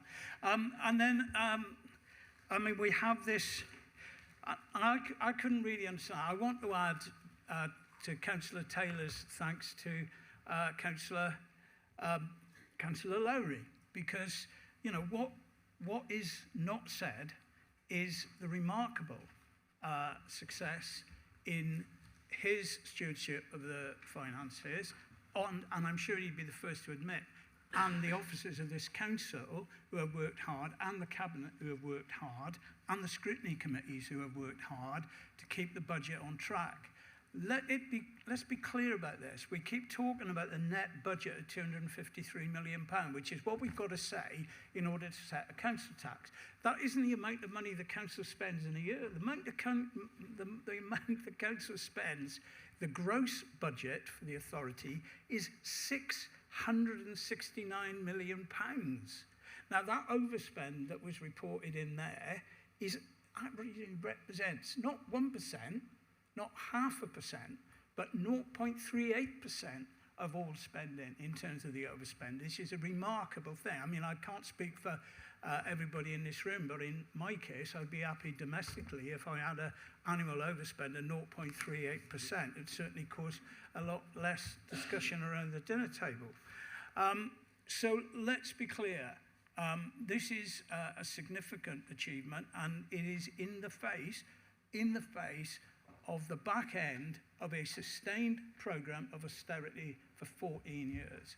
The one glimmer of hope that we had in last year's budget, the budget we set in March, was a decision by the current Labour government to, for the first time in a decade, to give us a 3-year funding settlement. That was something the whole of local government was asking for, Lord Mayor, and we finally got it. You might argue about whether it was enough, and we'll always have that discussion. And Councillor Nicholson, I'm sure he doesn't need reminding, being responsible for one of the 2 highest increases in council tax in the history of Plymouth City Council. I'm sure it wasn't enough for him because he's addicted to council tax. That's not in the report again. The fact of the matter is, Lord Mayor, that the government has given this council a 15% uplift in its resources for the forthcoming 3 years, which should make financial planning much easier than it has been. I mean, it'll still be difficult, and it will be challenges for the reasons that Councillor Taylor outlined. But let us not forget that we are dealing with an incredible amount of demand-led services. We run 300 services, but as Councillor Taylor said, the big 4 are the ones that cause us the most problems financially. And again, interesting observation that we should sort out the NHS. I mean, the trouble is that the NHS at the moment are shunting costs onto local authorities. So it's very much the case that this council has been arguing for the NHS to play a greater role in looking after the children that we look after than they hitherto do. A lot of people aren't aware of this, but for a number of days of the week, the NHS regard those children's health needs as our responsibility rather than theirs. And I'm sure we'd all agree that can't be right. The NHS is supposed to look after everybody. Councillor Evans, you're now out of time. In which case, I'll sit down. Thank you. Thank you, Lord Mayor. Thank you, Councillor Evans. Councillor Taylor, would you like to sum up? Thank you, Lord Mayor. I like it when I agree with Councillor Nicholson. Insufficient funding in local government for adult social care. It has been the case for many years, and I stood in this chamber in 2019, 2020, 2021 as the Cabinet Member for Health and Adult Social Care, and made that case and submitted motions to the then government to ask them to reform adult social care. I agree with you. I hope that we're on that track now. I think the government are making good signs that reform is going to come. It's not going to be overnight. It never has been overnight. But at least we're moving towards a position where we're able to have a frank and honest conversation about local government finances in the context of these big 4 issues, because it's not just adult social care, of course, it's children's homelessness and SEND as well. In regards to saving plans, Councillor Wood mentioned, so there are some savings plans going to Scrutiny Management Board, but I think it's generally accepted across local government now that savings plans are not going to get us out of this mess across local government. There needs to be something bigger, something much more tangible than just lopping bits and pieces off of various budgets. And that's where our focus is now. So we're looking at some of that prevention work. The work that Councillor Lang is doing with children's homes is a really good example of bringing things back in-house.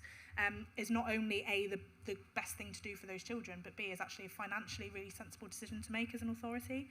And a lot of that is going to be done through the Stronger by Design work. The transformation programme's now headed up by Councillor Lowry.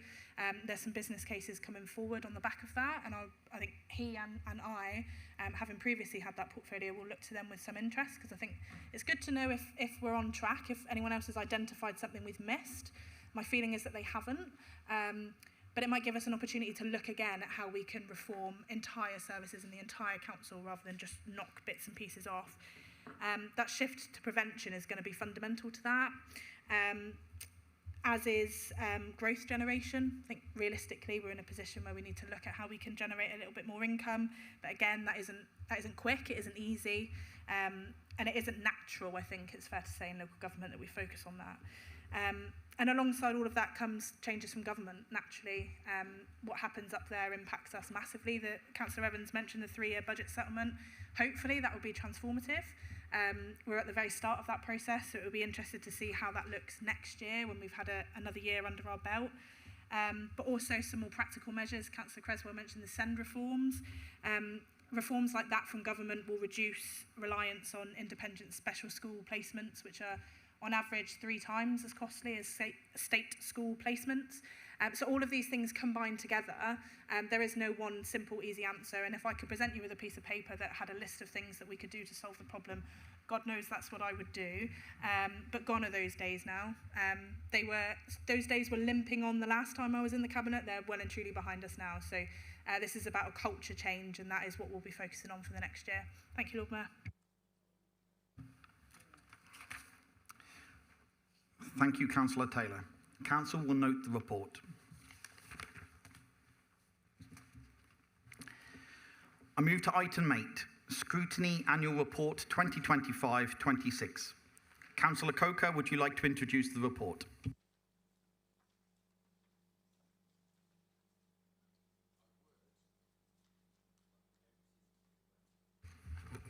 Thank you, Lord Mayor. When I say I'm not working, it draws on me as the chair of the Management Scrutiny Board for the last 12 months to present the Scrutiny Annual Report. I think last year, and I'm going to try and be non-political, I think the Scrutiny and the Scrutiny Management Board did a really good job in holding not only the Cabinet to account, but also officers to account. And the 4 things that I'm really pleased with is that for the first time we changed our budget scrutiny. We actually asked Cabinet members to set out their 3 biggest risks in writing to the Scrutiny Board before budget. We then tested those risks across 3 sessions in January. This was a clearer and more focused approach. It led to 19 recommendations, all agreed by the Management Board without exception, and 18 agreed by Cabinet. Secondly, I think we've become more organised in how we choose our work. Every meeting, the board now picks out items from the forward plan and from the risk, performance and finance report. This means we look ahead at the issues that matter to residents rather than simply just reacting to what's happened. Thirdly, we have improved how we gather evidence. Last year, some of the panels held site visits for the first time. Members went to Devonport Dockyard, to Tinside Lido, and the new urgent treatment centre at Derriford. These helped members make better and more informed questions. Fourthly, the range of our work has been wide. Across the board and the 4 panels, we considered more than 100 items.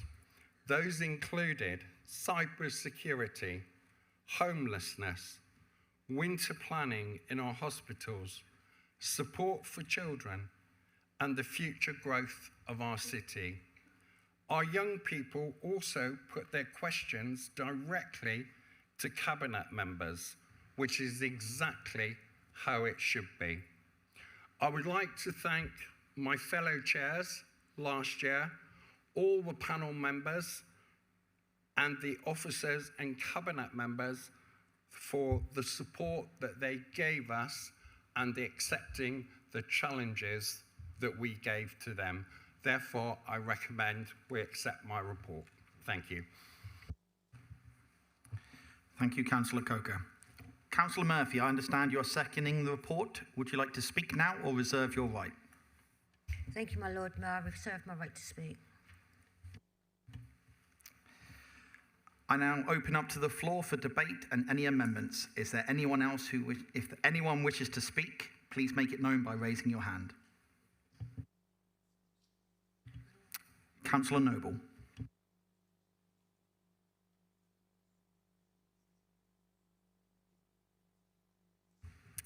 Thank you, my Lord Mayor. I've really enjoyed the time I've spent on the scrutiny committees. We're elected to represent our residents, and the scrutiny committees are a way we can consider their needs and see how some of the policies and the organisations that the council work with, how do the things, are they actually going to deliver for the residents and make the changes, the positive changes that are needed? I look across my ward and I see lots of development going on, like at Derriford is my employer, should point of order that really, but as my employer there, but you see the cranes there, you see the new buildings, we hear lots of different acronyms, if you can sort out your UHPs from your ICBs and try and work out what the people presenting are talking about. But, it's all about how is that improving for our residents. And it'd be wonderful to go to the Dartmoor building and see the building as a visitor. I have cleaned in there a few times as well, but it's good to see how it all worked and the layouts there and how those services are much better for the patients there, and it means patients not coming into the large building there. I'm looking forward to perhaps in the new year on the Health Committee again, learning about what a linear accelerator can do to help cancer patients, and what the CDC in the city centre, the new building we've been seeing grow out of Colin Campbell Court, how that will improve your residents in getting those tests and things, your early diagnosis, and really, help improve those health inequalities that we see in parts of the town. Councillor Noble, whilst these are all admirable and fantastic things, can we please stick to the report? I was just talking about the... Let's talk about generally the scrutiny the scrutiny function panel of the report rather than what's been achieved. About. Are those things actually working for our residents? And it's not just about the acronyms and the high language that we often hear. It's how does this benefit our residents? And I think it's a really important part that we all consider when we're in the scrutiny committee. Thanks. Thank you, Councillor Noble. Is there anyone else who wishes to speak? Councillor Murphy, I come to you to second the report. Thank you, Lord Mayor. I don't think there's anything for me need to say. I think the report says it all, so I formally second this report, Lord Mayor. Thank you, Councillor Murphy. Councillor Coker, would you like to sum up? Thank you, Lord Mayor. I think what I will say to members of scrutiny this year is that please come work with me. We've started the journey of changing the way we do scrutiny, and I would like that to continue this year. So please bring your ideas and thoughts to either me or any of the chairs of scrutiny, and that we can work together, because actually working together, having a stronger scrutiny is better for everyone.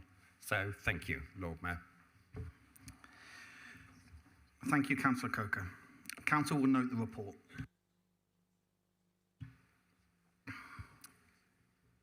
Given the heat, I propose that we move to break early. I will be looking to break for 30 minutes and reconvening at 15:50.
I hope everyone managed to get a little cooler and enjoyed the break.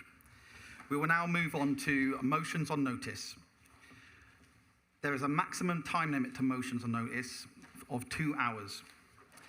I move to item 9A, support for people dying in poverty. Councillor Beer, would you like to introduce the motion?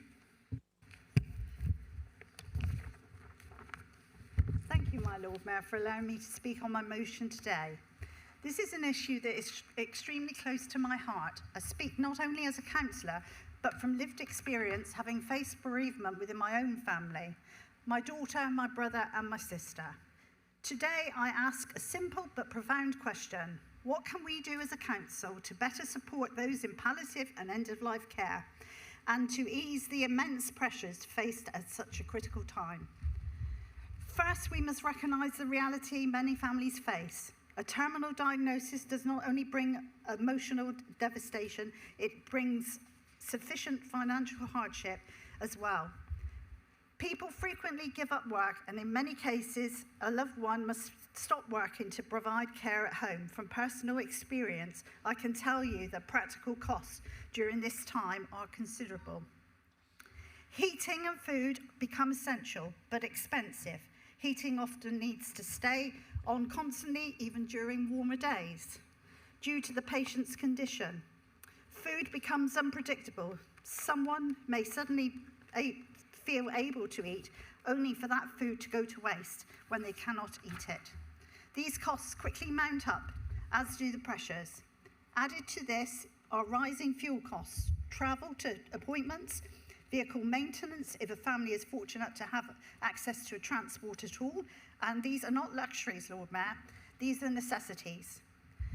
At this point in a person's life, they should not have to fight for support as they do now. It should be readily available. Here in Plymouth, 394 people die in poverty each year. That's 394 individuals, families struggling financially at the very end of life, making impossible choices to heat or eat, worrying about bills instead of focusing on treatment regimes that are often very grueling and painful. For those watching a loved one go through this, the emotional strain is immense. Nationally, the picture is just as stark. In 2024, more than 100,000 people died in poverty across the UK, representing 18% of all deaths. Even more, 121,000 people died in fuel poverty. Many experienced both. Critically, this is not improving. The proportion has remained unchanged. Any slight reduction in numbers is due to only a fewer overall deaths, not better financial conditions. And importantly, people in their final year of life are more likely to be in poverty than those facing this reality. So what can we do here in Plymouth? One clear practical step is council tax, Lord Mayor. In a final year of life, some councils already take this approach, removing council tax entirely and are offering discretionary reductions similar to those that we already provide in other circumstances. I urge the council to fully exempt residents in their final year of life who hold an SR1 form confirming their prognosis. Across the country, 27 local authorities have debated and adopted these measures. These include Manchester, North Lincolnshire, Camden and Bristol. These councils have recognised that at end of life people should not be worrying about bills. They should be focusing on their care and comfort at a time with loved ones. If Plymouth adopts this approach, we will be leading the way in our region. It's not just about policy, it's about cross-party compassion. It's about supporting the people of all ages, working families, parents, sons, daughters, people whose lives are already under immense strain, Lord Mayor. Lord Mayor, I raised the issues around palliative care and end-of-life care in this chamber before, and I will continue to do so. This motion is another step forward towards improving support for those who need it the most. Today I have an opportunity to act, to remove one of the small but significant burdens that are facing those with the greatest challenge of their lives. I urge the council to support this motion. Let Plymouth lead. with compassion, dignity and humanity. Thank you, my Lord Mayor.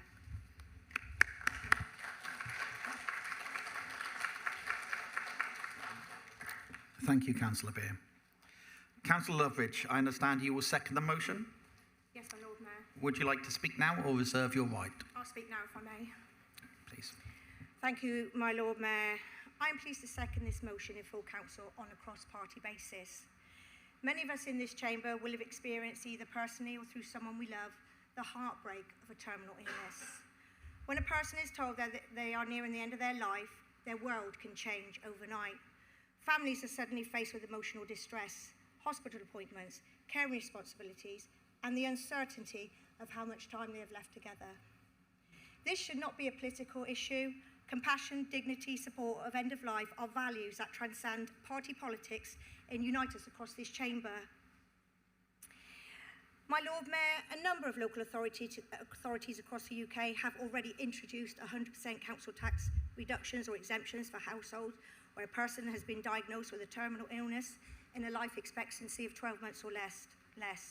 At the very least, this council should commit to exploring what particular support can be provided for those affected by a terminal illness. If this motion is carried today, it will send a clear message to the people of Plymouth that as a local authority, we are prepared to examine every opportunity for those in need. That message matters because it reflects the kind of city we aspire to be. For those reasons, I am proud to second this motion, and I hope that members across this chamber will join us in supporting it. Thank you, my Lord Mayor.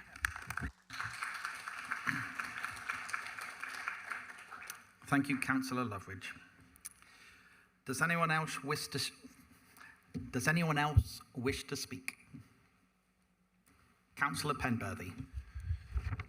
Thank you, Lord Mayor, and I would like to thank Councillors Beer and Loveridge for raising this and therefore giving me the opportunity to respond with information about what we are already doing here in Plymouth.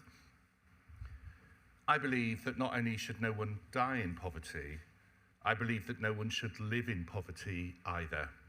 In fact, tackling poverty was the topic of the first motion I raised here as a councillor some 15 years ago. The good news is that we already provide support through our council tax support scheme and our exceptional hardship schemes, which provides support to people with terminal illness. The council tax support scheme is for low-income households, including those with terminal illness, and this can reduce very substantially council tax bills for people on low incomes, those living in poverty. In order to ensure that it meets the needs of those living in poverty, it is means tested. So award levels are based on income, savings and household circumstances, which together allow us to take account of vulnerability within the household, such as severe illness or disability. In fact, to make that easier, the council disregards a whole load of income sources for families in making that decision. This includes child benefit, personal dependence payments, disability living allowances, carers allowances, work-related activity or support components of employment and support allowances, child maintenance, war disablement and widows' pensions, bereavement support payments, and a whole load of other things that actually will be important income sources to people on low incomes and living in poverty, especially those facing straitened circumstances because of sudden changes in what is happening in their life, such as a terminal diagnosis. In addition to that, we offer discretionary help, so that if the council tax support scheme is still not enough within the constraints that we set and are agreed by council, we are able to make exceptional hardship payments for those for whom paying what is left of their council tax is really difficult. That can support people with terminal illness of working age. For pensioners who are eligible under national guidance, there is actually a 100% discount on their council tax already. And I think that's really important, that people should know that there is help available for older people across the city already. In total, this year, the council is foregoing over £22 million in council tax collection to support the poorest in the city through our council tax support scheme. We also offer hardship payments as part of our Crisis and Resilience Fund. These payments were previously known as discretionary housing payments, and they help residents who receive housing benefit or universal credit housing element that face a shortfall in rent or housing costs. For this financial year, the scheme will mirror the previous scheme, and over the coming 12 months, we'll be working with partners to integrate this into the Crisis Resilience Fund in line with government guidance to help support those families in financial crisis, including those who are sadly at the end of their life. We will continue to ensure that everything we do across our strategies, our policies, and our programmes takes account of everything that we need to do to reflect tackling poverty and ensuring that the growth in the city is inclusive. I would say a key message in this is about raising awareness, and having spoken to Councillor Beer and Loveridge at the break, they didn't know about any of this, despite the fact we debate it at least once a year. So people outside might often not know that either. So please do direct people to the Council's cost of living website that acts as a portal to the wide range of support available from the Council, from us and our partners, to help people in need. Lord Mayor, as the requests in this motion ask us to continue our approach, I and the Labour Group will be supporting it. Thank you. Thank you, Councillor Penberthy. Is there anyone else who wishes to speak? Councillor Sally Nicholson. Thank you, my Lord Mayor. I rise today to support this very important motion, which would make Plymouth the 28th council to adopt a policy of council tax relief for those facing end-of-life care. Everyone in this chamber will, in some way, have experienced the reality of end-of-life care. It affects not only the individual, but the families and friends. It is a time of immense emotional strain and often significant financial pressure as well. Loss of income can have a profound impact, especially when individuals are undergoing grueling treatment or when they may not be fully aware of what has happened to them or where they are. A terminal diagnosis is devastating in itself. The last thing we should be doing is adding further stress. Councillor Beer rightly asks, what can we, as a council, do and help us support our residents at such a difficult time? Providing tax relief will be a meaningful and compassionate starting point, helping to alleviate financial pressure when they are most acute. My Lord Mayor, I urge this chamber to come together, show leadership and ensure Plymouth becomes the 28th council in the country to adopt this important and humane policy. Thank you, my Lord Mayor. Thank you, Councillor Nicholson. Councillor Rose. Thank you, Lord Mayor. I'd just like to support Councillor Beer and Councillor Loveridge. 9 days ago, my 9-year-old granddaughter died. She'd been in fairly long-time care, but the situation of the family was pretty much poverty, and they relied on charities and family support. It's an incredibly difficult time, and it really does, it's worthwhile looking at this because it's such a difficult time for families involved. Thank you.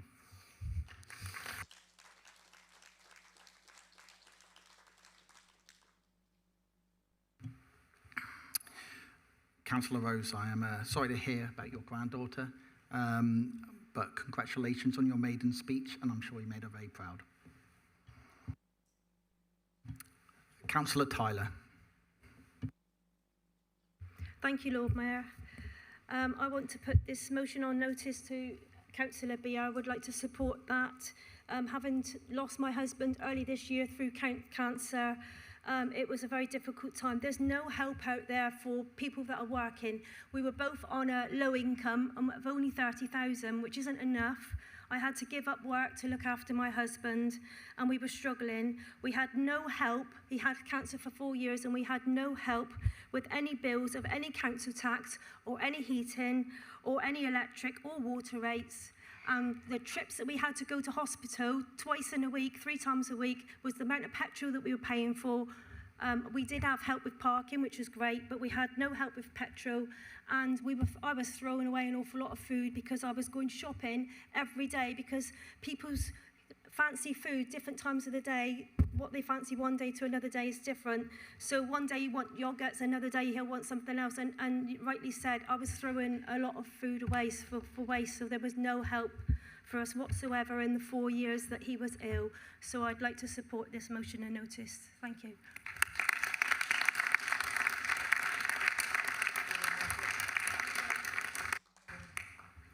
Thank you, Councillor Tyler. Again, I'm sorry for the loss of your husband and congratulations on a great maiden speech.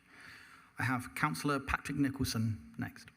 Thank you, Lord Mayor. Just very briefly, and it's been an excellent debate. I did raise at the time of the council budget setting about the council tax support scheme, and Councillor Penberthy at the time indicated it was under review. Could I perhaps suggest through you, Chair, that Councillor Coker, as Chair of the Scrutiny Management Board, ensures there's some scrutiny on the council tax support scheme before it generally gets presented as a fait accompli as part of the budget setting round? It would be very useful in the light of this debate, and hopefully members will support it, for there to be some pre-decision scrutiny on the mechanics of the council tax support scheme. It's quite a complicated scheme, and I think it would be good for non-cabinet members to have an opportunity to at least know the mechanics and the detail before it gets formally presented to full council. Thank you. Thank you, Councillor Nixon. Anyone else wish to speak? Councillor Beer, would you like to sum up? Thank you, my Lord Mayor. In response to Councillor Penberthy, I wonder if you could make that website more accessible for people to look at, because not everybody can see that information. Councillor Loveridge and I were not able to access that information ourselves prior to coming into the chamber today, but we would like a link sent to all councillors so that we are aware of what is available for people at end of life. And I'd also like confirmation whether you include at end of life the SR1 form, which gives you the prognosis that actually indicates a year end of life. Thank you, Lord Mayor. And I would like to go to the vote. Thank you. Thank you, Councillor Beer. We'll move to the vote now. Please vote using the buttons on your unit: green for in favour, red for against, and amber to abstain.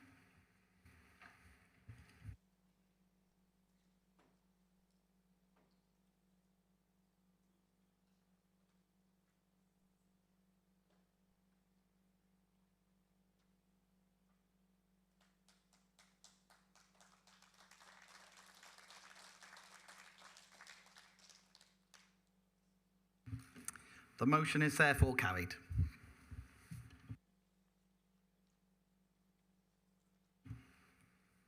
I move to item 9B, putting Plymouth residents first. Councillor Ricketts, would you like to introduce the motion? Thank you, my Lord Mayor. And I welcome all new councillors, particularly Reform UK councillors, who are going to provide excellent contribution to holding this administration to account. Putting Plymouth residents first. Who comes first? For Reform UK, the answer is obvious. The residents of Plymouth come first. They elect us, they pay the council tax, they fund this council, and they deserve a council that puts them first. Not really controversial, common sense. But residents tell us different, and that's the experience of Reform UK on the doors. They're saying that that isn't the case, that there's antisocial behaviour, fly tipping, an inadequate road network, potholes, family homes disappearing, serious concerns with the amount of HMOs like across the country and in Plymouth, popping up all over Plymouth, particularly central Plymouth. And their worries about asylum accommodation, which is shared nationally. And how can they not be worried, my Lord Mayor, when 200,000 small boats have arrived? People have arrived uninvited on our shores.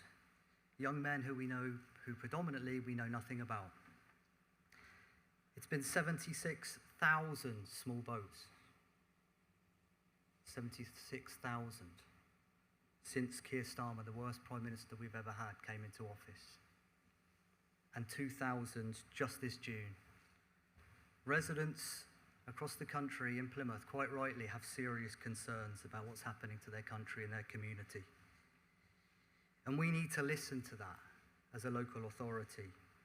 And Reform UK is listening. We cannot ignore the concerns, the legitimate concerns of local people in Plymouth. And we need to regain their trust because our record shows we're not listening in this chamber. This motion raises sensible concerns. And we need scrutiny to look at the issues that are raised by residents on a weekly basis. These are everyday concerns that we're merely asking to be highlighted even more to give that public assurance. We ask the government to trust us in Plymouth to make the right decisions. Plymouth knows best. We need more of a say, and that's what this motion is here to do. The answer is obvious. Plymouth decisions need to be taken in Plymouth, not in Whitehall, by civil servants. And we are just merely reaching out for that request to be heard. Communities should be consulted. There needs to be accountability locally. The people need to see democracy in action in Plymouth. And we're going to stand up, and we need to show that we're going to stand up for local communities. The question is simple, my Lord Mayor. Who are we here to represent? If the answer is the residents of Plymouth, then this motion deserves everyone's support. I commend this motion to the House. Thank you, my Lord Mayor.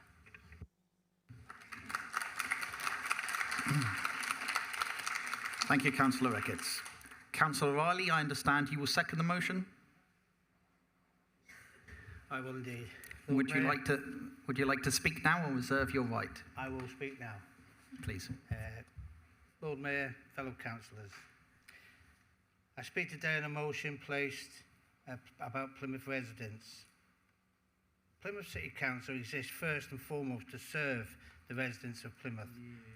Residents and British nationals living here rightly have an expectation of clean streets, safer community, well-maintained roads, quality housing, opportunities for the young, thriving businesses and value for money. Yet many residents increasingly feel ignored, frustrated and angry because they don't see any improvement in these issues affecting their daily lives. On crime, antisocial behaviour plays a big part across Plymouth. Plymouth records show 22,000 crimes annually, with drugs-related offences increasingly significantly in the recent years. Antisocial behaviour accounts for approximately 15% of all recorded crime, with around 7,400 incidents reported annually. Families are increasingly saying they feel unsafe in their own neighbourhoods. Residents are concerned about visible drugs being used in spaces, in the open spaces. Reports of disregarded needles in the streets, in the children's play areas, parks, people not able to go in there. They're unfit to play in with the children. Many residents feel both frightened and angry because they see behaviour happening openly and believe little is changing and no action is happening. Shoplifting has become another growing concern in Plymouth city centre. Approximately 14% of recorded crimes related to shoplifting, while in Devonport, my ward, have seen repeated offences responsible for dozens of offences in short periods of time. The same person doing the same crimes, walking in and out of shops and walking back out again. Nothing being done. Local shop workers increasingly feeling vulnerable. Staff often face intimidation, threats and fear of violence. Some incidents are not reported because business believes little action will follow, leaving many incidents hidden from official figures. Without reporting to police, resources become constrained, and the police don't get the full picture. They're asking people to report them, but they're afraid, and they feel that nothing's going to happen. I've spoke to police myself, and the police said there's nothing we can do without people reporting it. Now, some want to report it and some don't. They think there's no action being done. Residents repeatedly tell us they want to see more visibility of the police. They want police officers back on the streets. Police officers want to go back on the streets. I've been speaking to them. Engage with communities in acting as a visible deterrent. Community workers are aware of this. I've spoke to them. It's amazing what you can do when you actually walk around the street and see the positions of the local communities. Community workers are aware of them, and they say that they're scared. The people are scared to report it.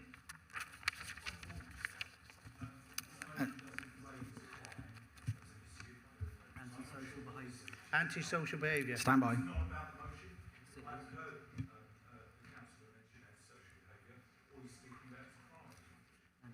behaviour. Yeah. Carry on, Paul. Yeah. Okay, people are always... Stand by. Stand by, please. Sorry.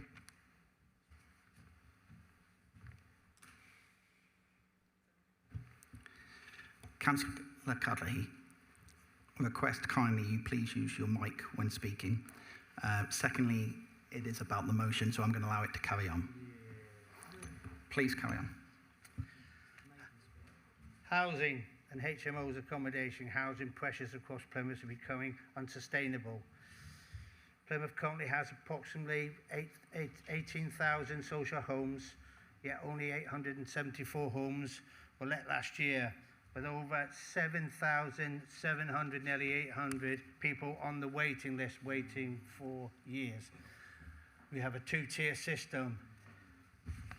Many residents feel this is a growing unfairness in the housing system and question whether local families are being prioritised inappropriately. Concerns are increasingly being raised regarding the expansion of HMOs and temporary accommodation, while affordable family housing remains limited.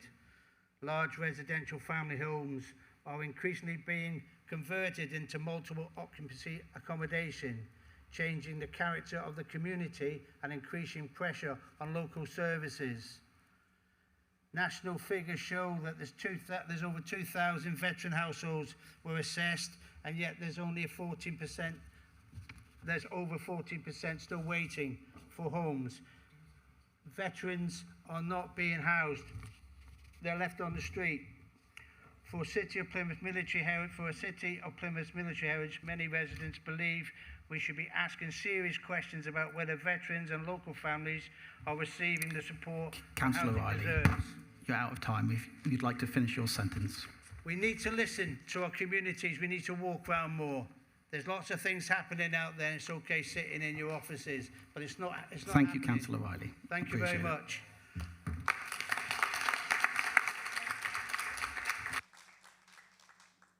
And congratulations on your maiden speech. Okay. I will now open the floor for debate. If anyone else who wishes to speak, please make it known by raising your hand. Councillor Matt Smith. Thank you, Lord Mayor. I'd like to move an amendment to this motion, please. Dem Support can hand it out.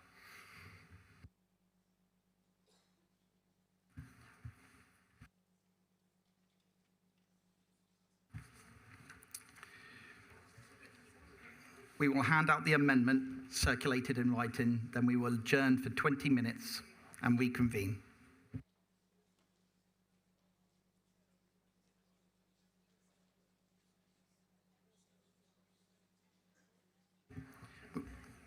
We will reconvene at 16:40.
a little bit of feedback before we continue. To ensure we get all voices, can those who wish to speak please keep their hands up until identified? We will now carry on with the motion on notice, putting Plymouth residents first. Councillor Matt Smith, I believe you are proposing the amendment. Thank you, Lord Mayor. I want to start off by thanking Councillor Ricketts for bringing this motion today. It gives us all a chance as councillors, and particularly also new councillors in the room, to really reaffirm our commitment to putting Plymouth residents first.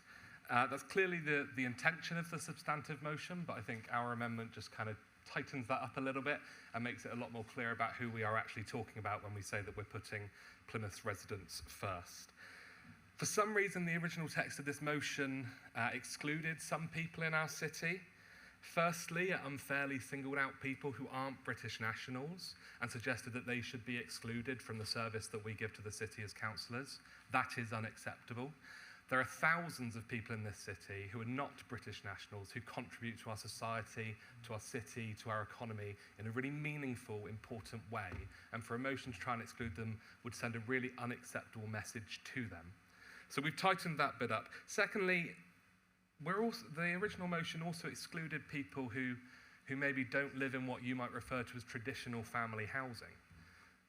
There are thousands of people, again, in our city who don't live in traditional family housing. They might live in HMOs, they might live in smaller shared houses, student accommodation, and even just one-bedroom flats. 40% of Plymouth's population is single people. So there are thousands of people in our city who probably choose not to live in traditional family accommodation themselves. So what kind of message would it send to those people if we decided to exclude them from a motion about putting Plymouth residents first? Where it comes to the action points, we were obviously very happy with that first action point, and I'm sure that every councillor in this room would be. Our issue with the second one was that it was pretty vague as to what it was asking us to do in terms of bringing reports, bringing opportunities to scrutinise the work that we're doing and the work of our priorities. This administration's priorities are already really clear. We've set them out in this amendment. We have set them out in the corporate plan, and actually they align with a lot of what Councillor Ricketts has called for in this motion. And we regularly present updates on our work, on our priorities, on how we are putting Plymouth residents first, whether it's at meetings like this, whether it's at scrutinies, whether it's in our public cabinet meetings too. So all of that opportunity to hear about that work, scrutinise that work, is already there. And I think if you're worried that any of that stuff is missing off of your scrutiny committee's work programme, then definitely raise that with your chair, because as an administration, we're happy to see our work scrutinised, and we do bring our work to councillors to scrutinise them. Sadly for Councillor Ricketts, he's chosen not to sit on any scrutiny panels, so his residents' voice is reduced in that opportunity for scrutiny. But for other Reform councillors, I would certainly encourage you to do that yourselves.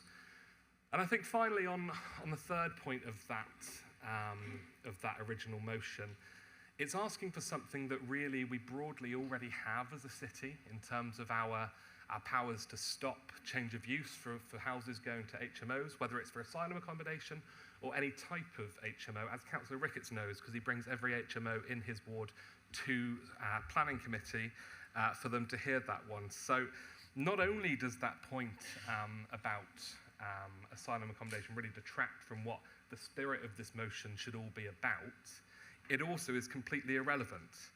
So PCC has already consulted on any asylum procurement proposals that come to the city from the Home Office. We engage with partners from health, the police, community standards, health and safety, all of them on where that accommodation might be located. And if we feel that our feedback hasn't been taken into consideration, then we have very, very clear routes for appeal. In terms of having the power to stop properties being turned into HMOs as a whole, we've already got an Article 4 direction in place for much of the city, which restricts the use for changes of use from single dwellings to HMOs. This has been in place since 2012. It's a long-standing policy that is a part of our planning work. And it means that planning permission will be required to change the use of a dwelling into an HMO. And of course, councillors can call in applications to the planning committee whenever they like. So really, point 3 of those action points is really pointless because it's something that we can already do. I think Councillor Ricketts knows that we can already do that, but I think because he's brought so many motions about asylum accommodation over the past year or so, he's had to try and shoehorn asylum accommodation into what should actually be a really positive motion that all of us should be able to get behind, because he really wants to get his disdain for asylum seekers on the record again.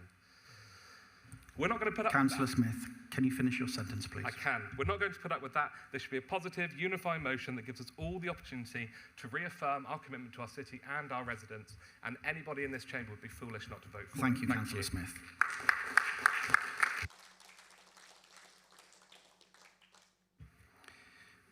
Councillor Penberthy, I believe you are seconding the amendment. I'll second the amendment and reserve my right to speak, Lord Mayor. Copy. I now open up to the floor for debate. If anyone who wishes to speak, please make it known by raising your hand. Councillor Ricketts. Thank you, my Lord Mayor. The irony. We asked that this council would listen. Reform UK are listening, the Labour Council aren't. We look at this in shock and horror, my Lord Mayor. As we go through the amendments, I can't quite believe what's in front of my eyes. You want to remove the reference to British nationals, and you're proud of that. It's on record, my Lord Mayor, they're very happy to remove British nationals from their priorities. They have removed, after we were saying about listening, concerns have been raised regarding antisocial behaviour, fly tipping, potholes, the increasing concentration of HMOs and the impact of asylum accommodation, including location of some HMOs near schools. Plymouth Labour put a line right through that. Gut-wrenching to local people. It gets worse. To put a motion together saying we protecting families. Labour, it's a red line. And they're doing it with straight faces, my Lord Mayor. Unbelievable scenes this afternoon. Action required. They feel that they've thrown us a bone by keeping one line in there. Thank you for confirming your commitment to Plymouth residents. But we will remove every aspect of what you're trying to say. Let's have this right. The red line for Labour is to remove the request that the relevant scrutiny committee receives and considers a report setting out measures to improve core services, tackle antisocial behaviour, protect family housing and address community concerns relating to HMOs and asylum accommodation. There's a red line all the way through it. The next point, that the leader, our leader of this council, writes to the Secretary of State for Housing, Communities and Local Government to show that we're fighting for local people and we hear their concerns about a red line all the way through it. It's not worth doing. I can't believe I'm actually quoting this, reading this. Seeking greater local control and mandatory consultation with local authorities before asylum accommodation is established. With all the local concerns in particular communities around Plymouth, that's a red line for Labour, for Plymouth Labour. Big red line all the way through. It's not April Fool's, my Lord Mayor. It's June the 29th. And Plymouth Labour are telling us exactly where they are on these issues. And local people, believe me, will not be very happy about this. And the final point, it goes on and on and on, lines throughout. Requesting government give local authorities the power to prevent the establishment of asylum accommodation and HMOs in close proximities to schools, and to ensure that the interests of children, families and existing communities are placed first. A final dagger to local people that live in this city. This is an outrage, Lord Mayor, and we will be voting against.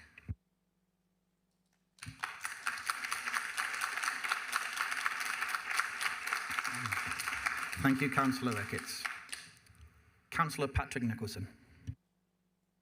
Thank you, Lord Mayor. I wanted to just come back to Councillor Matt Smith in relation to the final amendment, because he's just alluded to the fact that Councillor Ricketts continually calls in, which he has done so on the record, planning applications in his Drake ward to the planning committee. But is it not the case that government legislation is almost going to be scrapping the planning committee that we've known for many, many years? And in actual fact, members of the council won't be able to refer it in unless the chair of the committee, Councillor Penrose, allows an application to come to committee. So I think this is the general concern, Lord Mayor, that there's a lack of democracy, or what democracy we've got, and pretty much it's pretty limited unless you're in the administration, is shrinking, is reducing even further.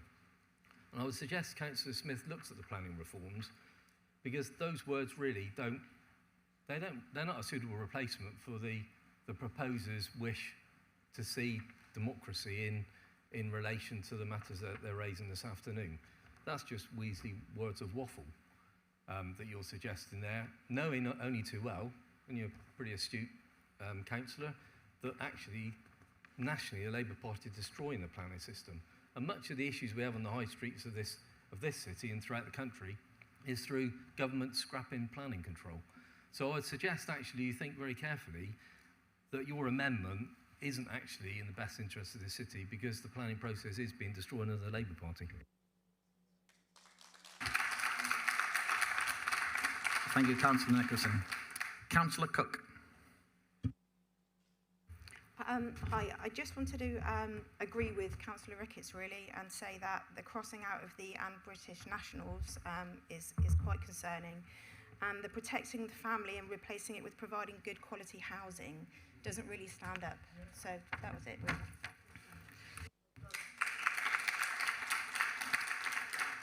And I believe that was your maiden speech, and congratulations on your maiden speech. Councillor Macleay.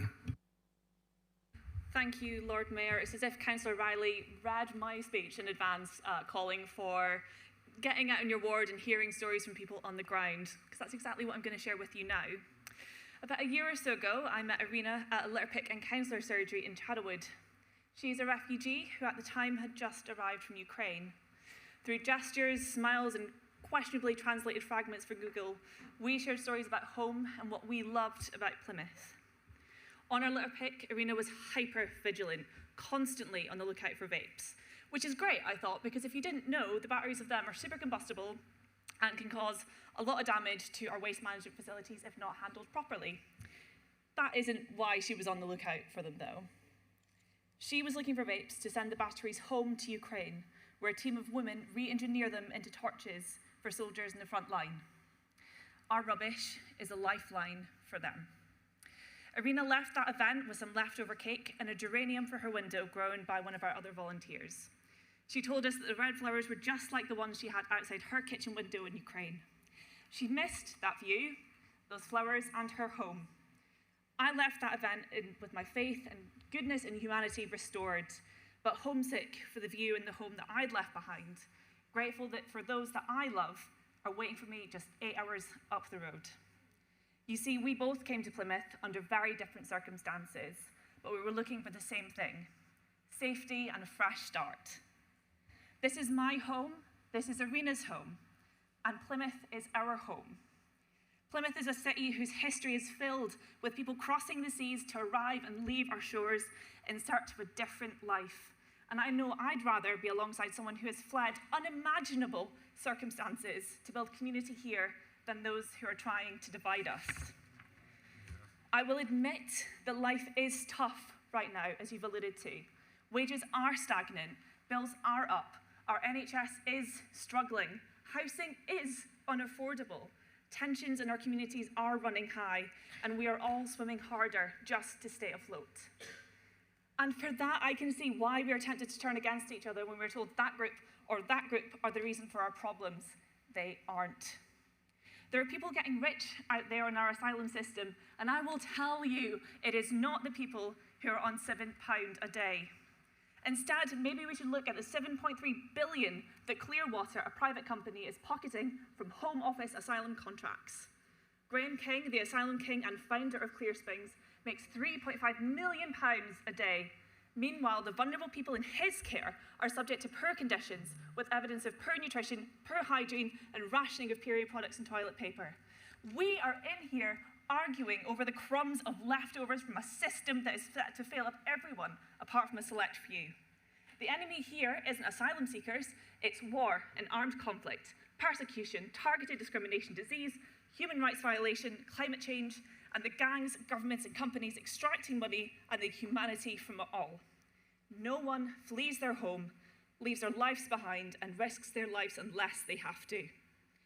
We should be processing claims quicker, giving asylum seekers proper legal assistance so their cases can be heard properly the first time, so we aren't wasting time, money, and court dates unnecessarily. We should be getting English lessons to people so they can integrate properly and allow them to work so they can contribute to our economy as they so desperately want to. Motions like this don't move the conversation forward. They only add to tensions and offer no solutions. Plymouth is an amazing city. I am proud to represent it. Plymouth should put its residents first, and I would rather share my community with those who are showing up to try and make it better, like Irina, than those who are hell-bent on trying to tear it down. Thank you.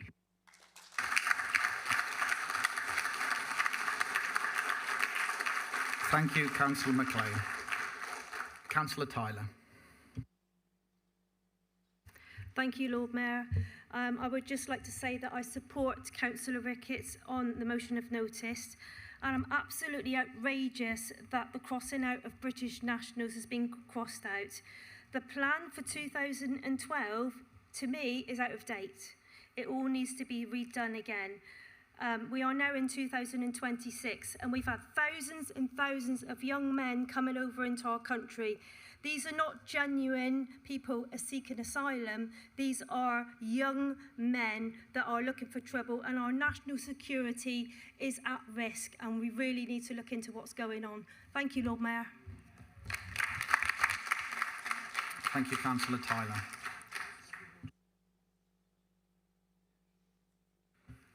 Councillor Wood. Thank you, my Lord Mayor.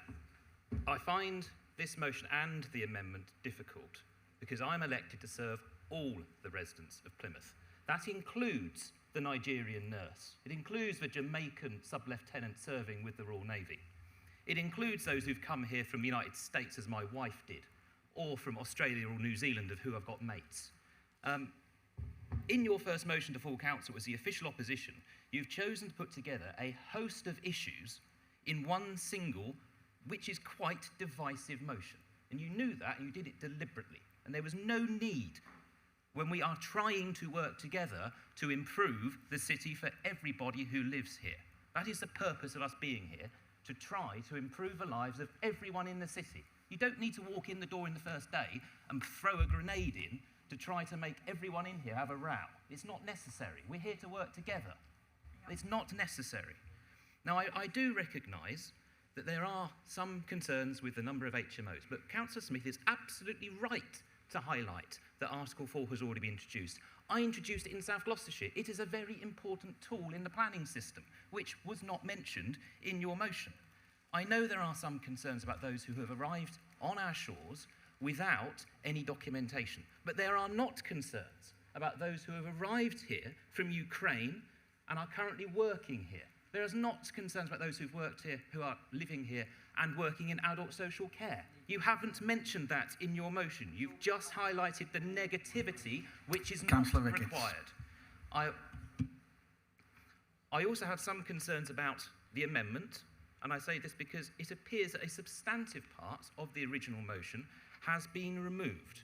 So I would like confirmation that this is indeed acceptable before we move any further, if that is okay. Thank you. Thank you, Councillor Wood. Is there anyone else who wishes to speak? Councillor Sally Nicholson.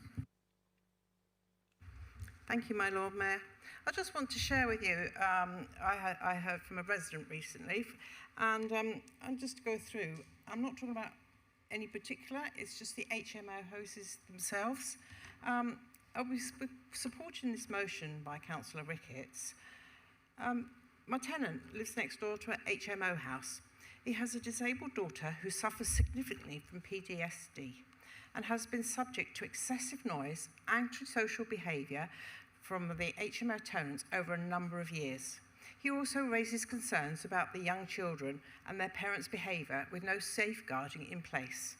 He asks that tenants should be vetted and put in residential areas appropriate to their needs before being placed in HMR houses, and when concerns are raised by neighbours, it is taken seriously. Thank you, my Lord Mayor. Thank you, Councillor Nicholson.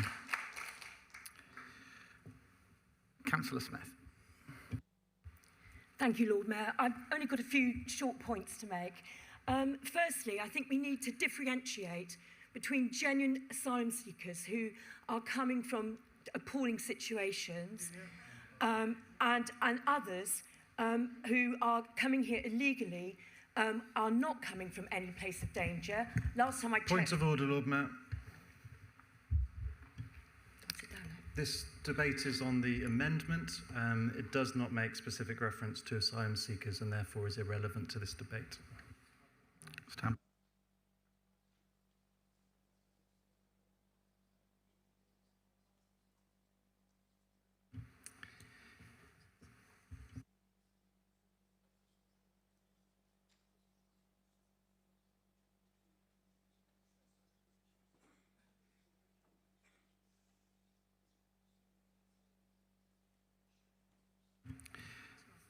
Councillor Smith, please stand. I request that you keep to the amendment in question. Right, okay. Well, the other thing I wanted to say was that during the campaign, before the election, this subject was brought up repeatedly by residents, and I'm in the Chadderwood ward, and it was constant. This is the thing that they mentioned more than anything else. So I just wanted to say that. Thank you. Thank you, Councillor Smith, and again, congratulations on your maiden speech. Councillor Mahoney. Thank you, my Lord Mayor. I was probably not going to speak on this, but one thing struck me right from the start, the reference to British nationals. British nationals are residents, so why did it need to specify British residents? Presumably to exclude people who were not British residents. And as has already been elicited, there are many people who work in this country illegally from around the world that we need here. Our public services wouldn't run without them. There are many people who have been here for decades from the United States or whatever, and they still retain the citizenship of their own countries. Actually, some of them now are feeling that they have to convert to British citizenship because they are beginning to feel threatened even after they've been here 30 or more years, and some of them are now taking citizenship for that reason. I then turned it on its head and I thought, what message does this give to our expats who are spread all around the world? Millions of them. Does this mean that it sends out the message, if this was adopted in this country, that people who are in other countries then are second-class citizens in the countries to which they have chosen to live? The whole thing is a nonsense. Yes, illegal immigration is concerning to all of us because of the misery it brings and the profit it brings to certain people illegally across the world. But we're not talking about illegal immigration, which is a small part of immigration. We are talking about people, some of whom have been here for decades, others have been here for a number of years. Many are here doing the jobs that we need them to do. So I think this is quite divisive. I could not have supported the initial motion for the reasons I have elicited. And I think it is also trying to conflate crime with immigration, implying that the majority of crime may be being caused by people who were not born here or have chosen to come here. Now, that is not the case. We have plenty of people in our own countries who are criminals. And I think this is conflating all sorts of different issues. It's a nasty little motion that was brought, and I certainly could not have supported it, and I will be supporting the amendment. Thank you very much, Lord Mayor.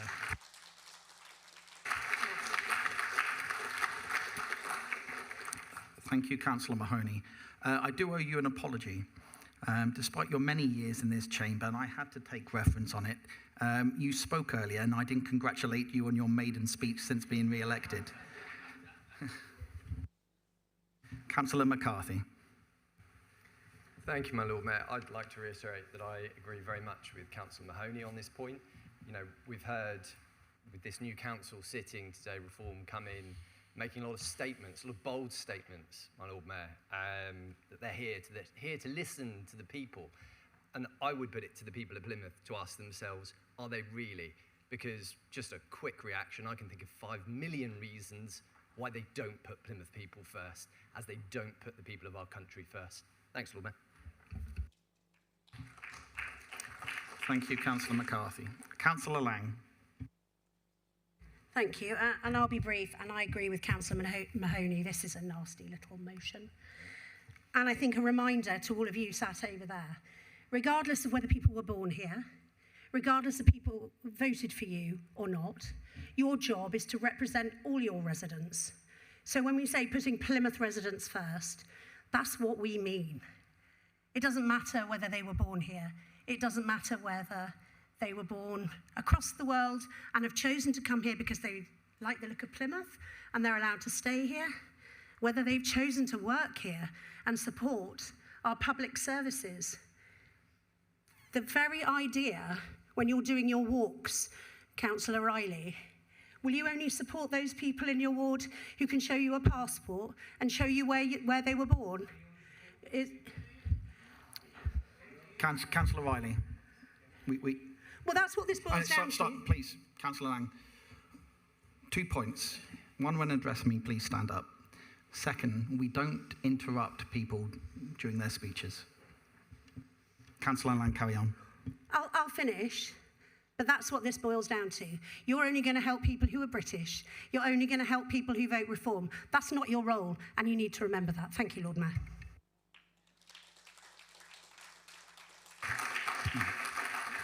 One further point, Councillor Lang, when you are speaking, you're addressing myself and not to call out individuals.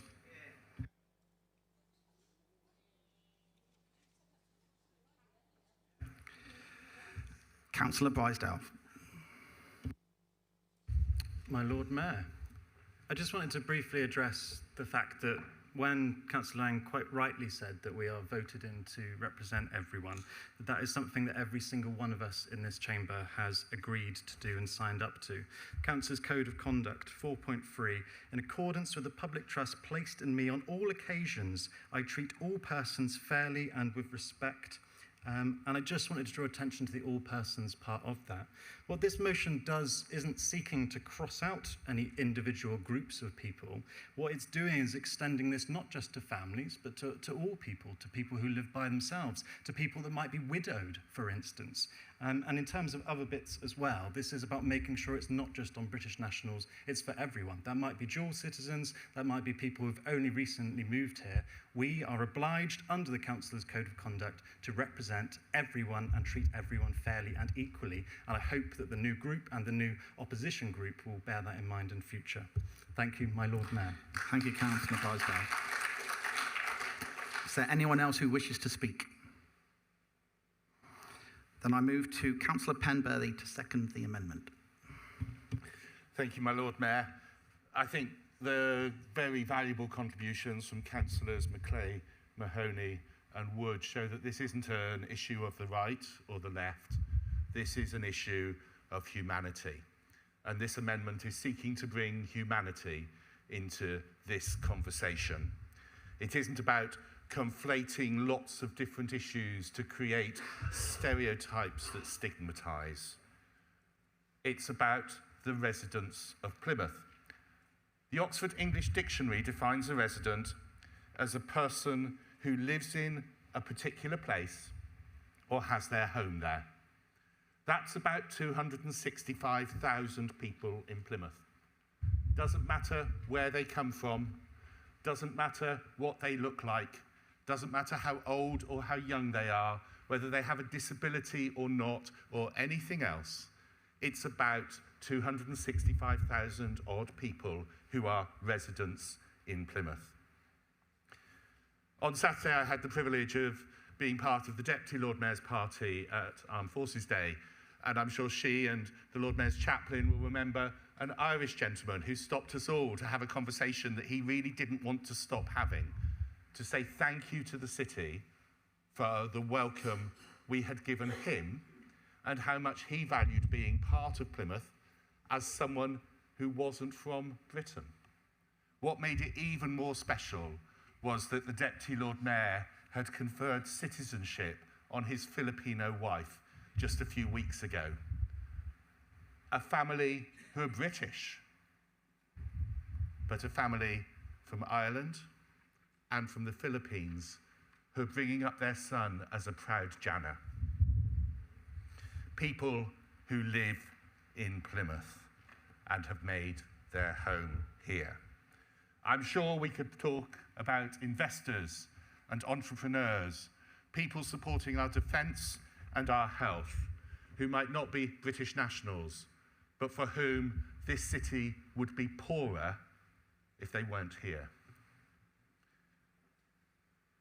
Let's just put some facts around.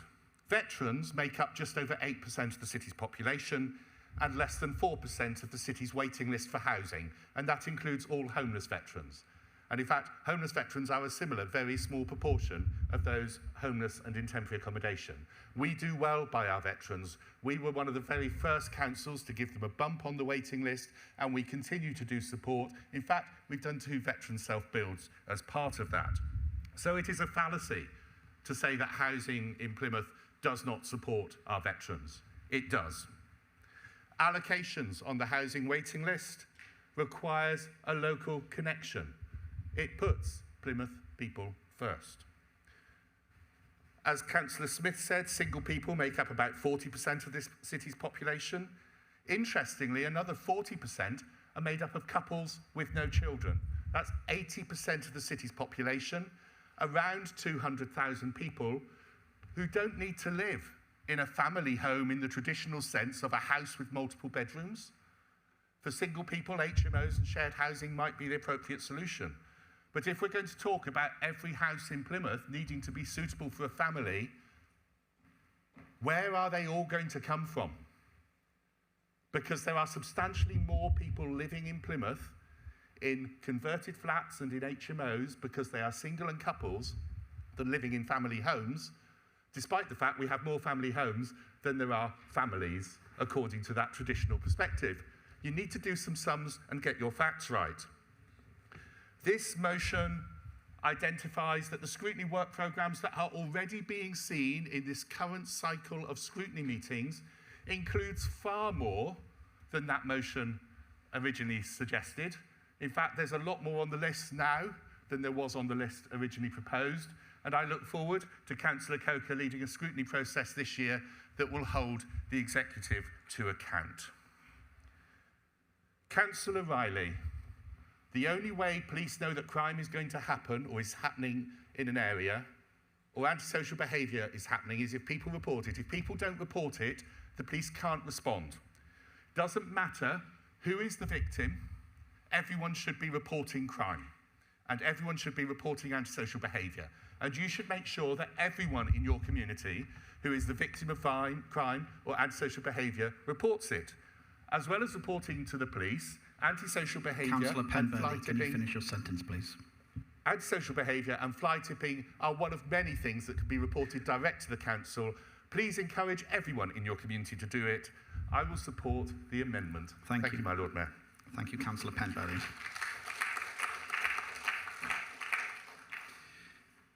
Councillor Matt Smith. I put it to you to Thank you, sum up. Lord Mayor. Thank you particularly to Councillor Macleay, Councillor Wood, Councillor Mahoney for your contributions to that, as well as people on our side of the chamber. I think what this comes down to is Councillor Ricketts getting worked up about how some words look on a page. You know, you may see British nationals crossed out, but that's just track changes on a work document, Councillor Ricketts. We're including British nationals in this motion. We're including all nationalities in this motion. That is exactly what this amendment does. We aren't saying that we won't protect family housing. We're saying that we'll provide good quality housing of all types, whether you're a family or not. I think what Councillor Mahoney said about this substantive motion was absolutely accurate. It is a nasty little motion, and I think the Reform group here should be ashamed that they've used their first opportunity to bring a motion to this council, that they've used it in this way.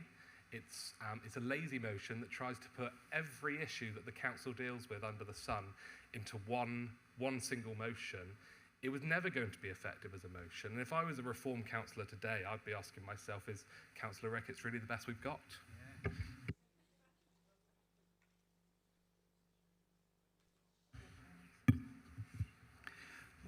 We'll now move to the vote.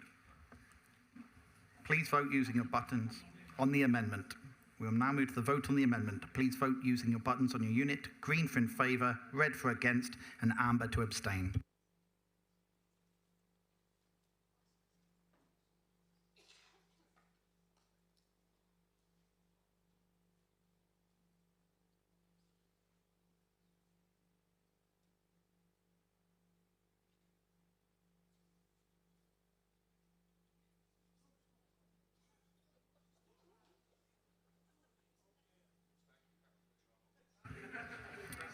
That amendment is passed.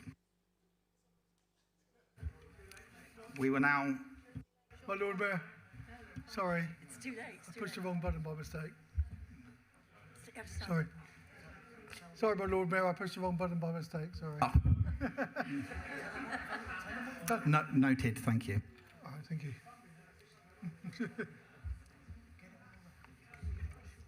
Oh, my Lord Mayor, can I have it on record that I voted against, please?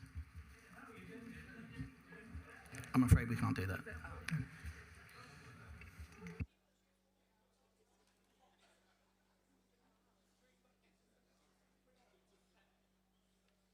We will now debate the substantive motion as amended. Councillor Matt Smith. Please can I propose that we move straight to the vote? I feel like this amendment has been discussed, so I'd like it if we could move to the vote. If someone would like to second it. Councillor Tudor-Evans, are you willing to second? We will now go to the vote. Oh.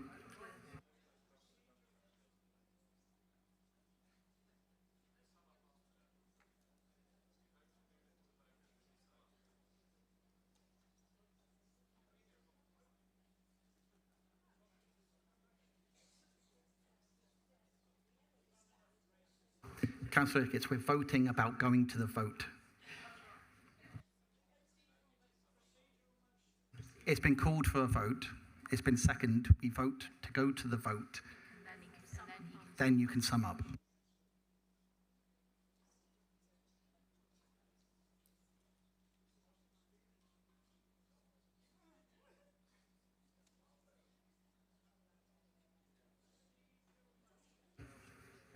Please vote using the buttons on your unit. Green for in favour, red for against, and amber to abstain.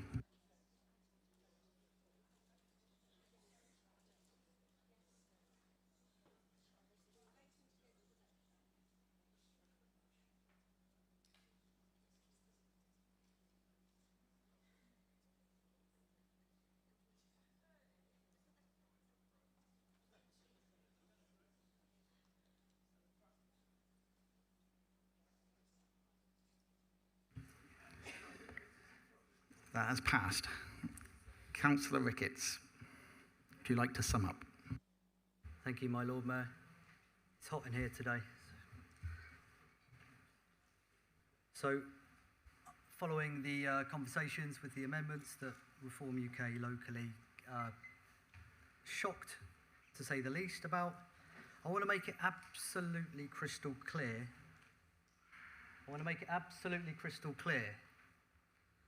That each and every one of our councillors represents everybody in their community. Absolutely everyone to the best of their ability.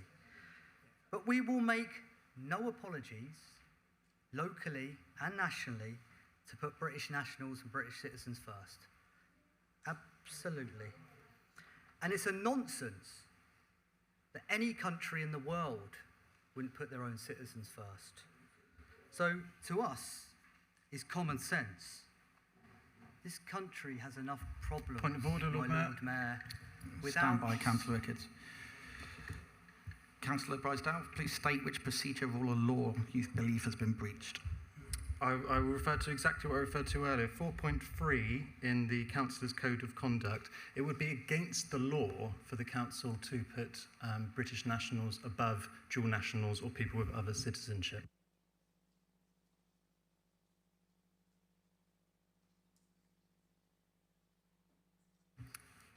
That's not a point of order. Please proceed. Thank you, my Lord Mayor. Thank you for the freedom of speech. This country has its own problems without importing more. And quite frankly, how this got through to be a recognised motion is beyond me. Because if the proposer and the party do not recognise the motion they proposed, then we cannot support it, and we will be voting against, my Lord Mayor. Thank you.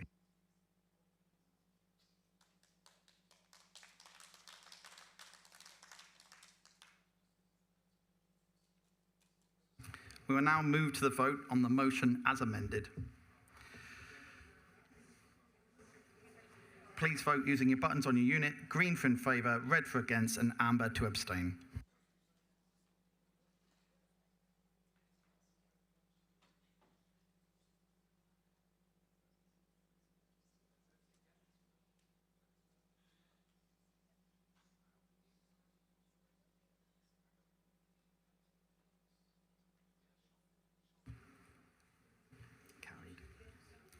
The motion has now been carried. Moving on, I move to item 9C, protecting the Dartmoor ponies. Councillor Steele, would you like to introduce the motion? Thank you, my Lord Mayor. Hopefully this will be a slightly more straightforward motion, and they'll only need their green, and everybody will only need their green buttons for yes. So Dartmoor ponies have been in the press a lot recently, so I want to try and set out some of the facts, as these sort of emotive issues can rightly generate a lot of concern, but also can give rise to misinformation. So, fact, Dartmoor ponies have been roaming on the moors since at least the Bronze Age, so we're talking about 4,000 years. Fact, Dartmoor ponies are classified by DEFRA as numerically endangered and listed on the UK's Native at-Risk Register. They are genetically distinct from other ponies, having evolved to survive the moor's harsh conditions, and irreplaceable through captive breeding. Fact, Natural England's new grazing contracts would for the first time count ponies within agri-environment scheme stocking calculations alongside cattle and sheep. So this is the key issue causing concern. And fact, this directly contradicts the recommendations of the Thurston Review on Dartmoor, which states, and I quote, "Ponies and cattle should not be linked for the calculation of agri-environment agreement stocking rates, and Natural England should not take actions likely to result in a decline in pony numbers." These are the recommendations that the government has accepted. Natural England have stated they are not recommending a cull. I can understand why they say that, but it misses the point. The alarm bells are ringing loud and clear from farmers, breeders and campaigners across the moors. Farmers like George Abel, who told the BBC that under the new agreements he would be forced into the horrible position of choosing between keeping ponies and paying the bills. And campaigners have warned the new scheme would force farmers to cut livestock numbers, including hill ponies, by between 56 and 89%.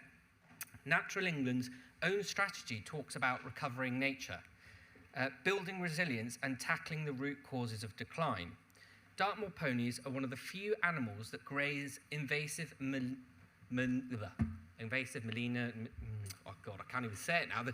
some invasive grass we don't want around on the moors, which cattle and sheep will not touch.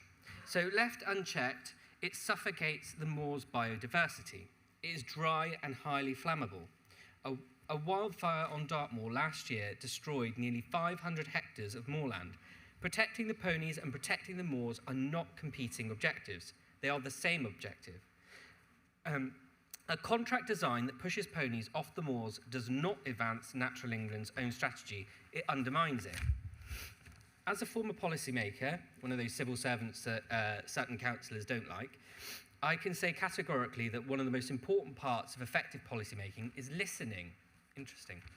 It's not something you do just once during a consultation, it's something that must be done continually.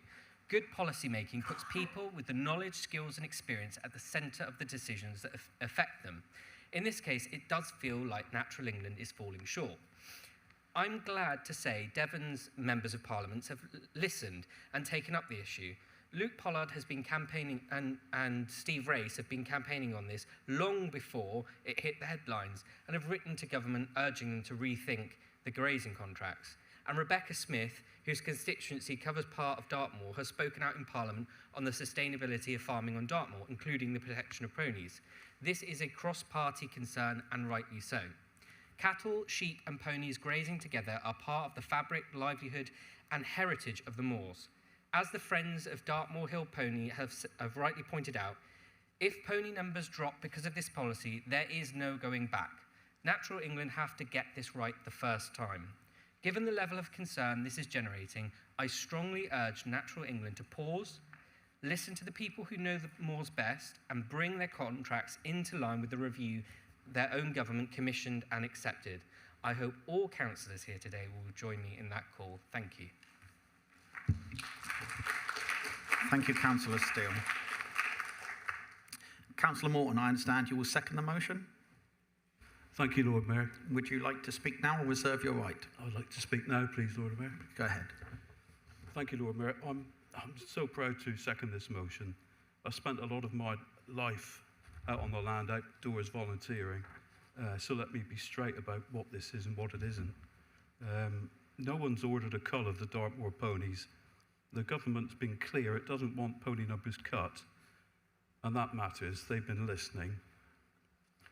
But here's the problem. Natural England sets a limit on how many animals can graze the commons, and the ponies get counted in with all the other livestock. So a commoner trying to keep the animals that pay the bills can be left with an impossible choice.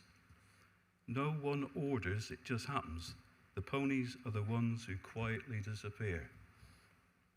That's the risk this motion is trying to put beyond doubt. We're asking the government to direct Natural England to take the ponies out of those schemes, exactly as recommendation 27 of the First Review sets out. The government is listening. Now we need them to act, so the risk is gone for good. And I want to thank the Dartmoor Hill Pony Association. Their petition has given our special corner of the world a national profile. There's one more thing. Melania grass is spreading across the moor and it burns. I've seen the fires myself. The length of the A386 from the north of Plymouth right up towards Oakhampton. The ponies are the only animals that will eat the grass down. Fewer ponies mean more fuel for the next fire. The ponies aren't a nice-to-have thing. They're part of how the moor protects itself. They're part of our natural environment and they're our neighbours. I urge the Chamber to support this motion. Thank you, Lord Mayor.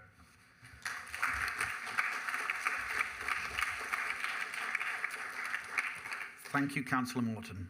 Does anyone else wish to speak?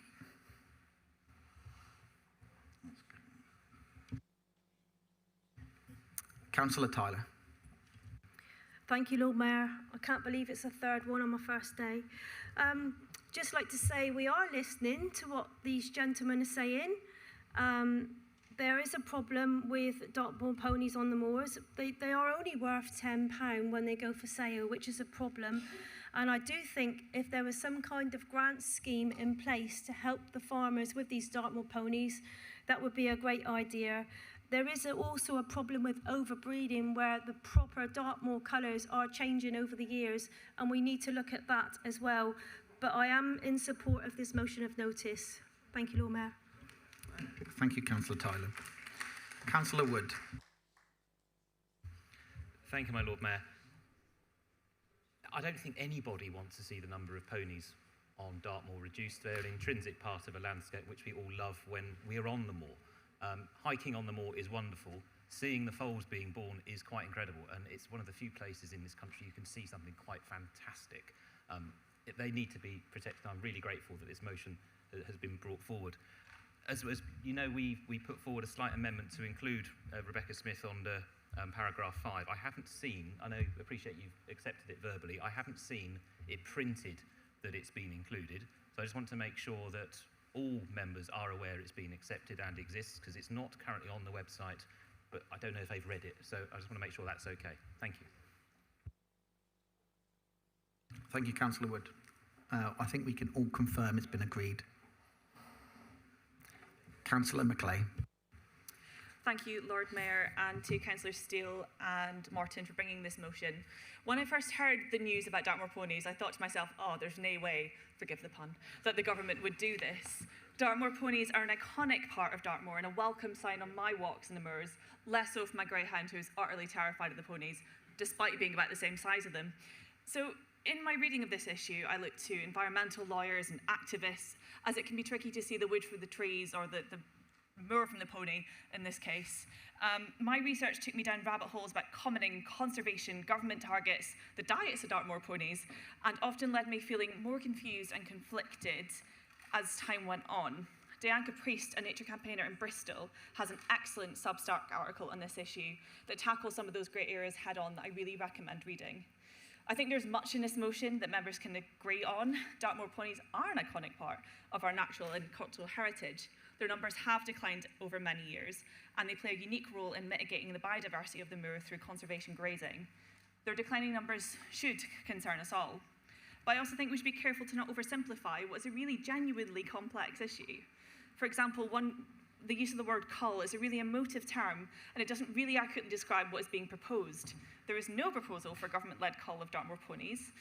The concern, as many involved in this debate has pointed out, is changes to grazing arrangements and environmental payment schemes could make it less viable for commoners to keep ponies, leading to a gradual decline in numbers through economic pressures rather than an organised cull. That distinction is really important, because if we misunderstand the problem, we risk proposing the wrong solutions. The challenge facing Dartmoor ponies isn't just one policy or one organisation. It's about the economics of commoning, the reality faced by commoners, the need to restore habitats, and ensuring environmental schemes are properly recognise the value that ponies bring. If those incentives are wrong, then even well-intentioned policies can have unintended consequences like we might see from this. So while I support the aims of the motion of securing a future for Dartmoor's ponies, I also hope we approach our representations to government with the nuance and care that it deserves. The answer is not to set conservation against commoning or farmers against environmentalists. The answer should be to work with all of those involved, as has been indicated, to design policies that support healthy ecosystems, sustainable livelihoods, and thriving future for Dartmoor's ponies. So, for example, on some things that could be doing better, some landowners feel that the new policy is going to force them to cull ponies because they have to keep more profitable livestock like cattle. There is funding available through DEFRA, but it isn't accessible because DEFRA's having website issues. So that's a real tangible thing that we could call on to be improved. It should also be considered that a one-size-fits-all policy on Dartmoor isn't really appropriate because the conditions across the moor are so changeable. If we can do all of those things, it's not only going to be the best thing for the ponies, but for Dartmoor itself. So while I support aspects of this motion, I think genuinely the issue is too complex for me to understand without some outside authority and guidance from all sides of the debate. So I'll be abstaining today, but I really support all of the calls and the work. It's just that piece of, it's a lot more complex than what I think I have the understanding of at this time. Thank you. Thank you, Councillor Macleay. Councillor Loveridge. Thank you, my Lord Mayor. It's not about culling these ponies, it's about managing them, gelding these stallions so we're not overproducing all these ponies. That's a fact. They need to be gelded. Thank you, my Lord Mayor. Thank you, Councillor Loveridge. Is there anyone else? Councillor Bryce-Delve. We had a really nuanced discussion about this issue in a group meeting. I just wanted to flag that there's a particular sentence in the motion which says very clearly, and I think this is a quote, this is not a direction to cull. And so we had to be very careful with the wording, and the two councillors involved in proposing this wanted to make sure that that nuance was in there. But I think, as has been said by a few speakers, it was about concerns over unforeseen consequences, and I think that's been well communicated today. Thank you. Thank you, Councillor Bryce-Delve. Anyone else wish to speak? Councillor Steele, would you like to sum up? Sure, thank you very much, my Lord Mayor. Thank you for the contributions from all the councillors today. They're really helpful. I particularly just want to pick up on the point that Councillor McClay made, which is kind of gets to the nub of the issue. I was trying to be very kind of careful with how I framed this. I didn't want to be sensationalist around because there was this 90% cull figure. It's just the fact is sometimes policy can, whilst be well-meaning, have these unintended consequences. My core thing that I'd be saying to Natural England is don't let ego override that listening, where listen to the experts, aka the people on the moors that know the moors. That's why I was trying to bring through the voices of some of the people who are concerned about this issue, because the fact is they're the ones raising the alarm bells. They're the ones saying this is what will be the likely consequence. And I completely agree. I ended up going down many different rabbit holes on this with the reading that I was doing. I fully agree that it's a complex issue, and that's why my determination is this is quite a blunt policy instrument. It does feel a very one-size-fits-all solution, and it very much feels like, from the perspective of a policymaker, it's a really neat, tidy way to look at this, of going livestock numbers.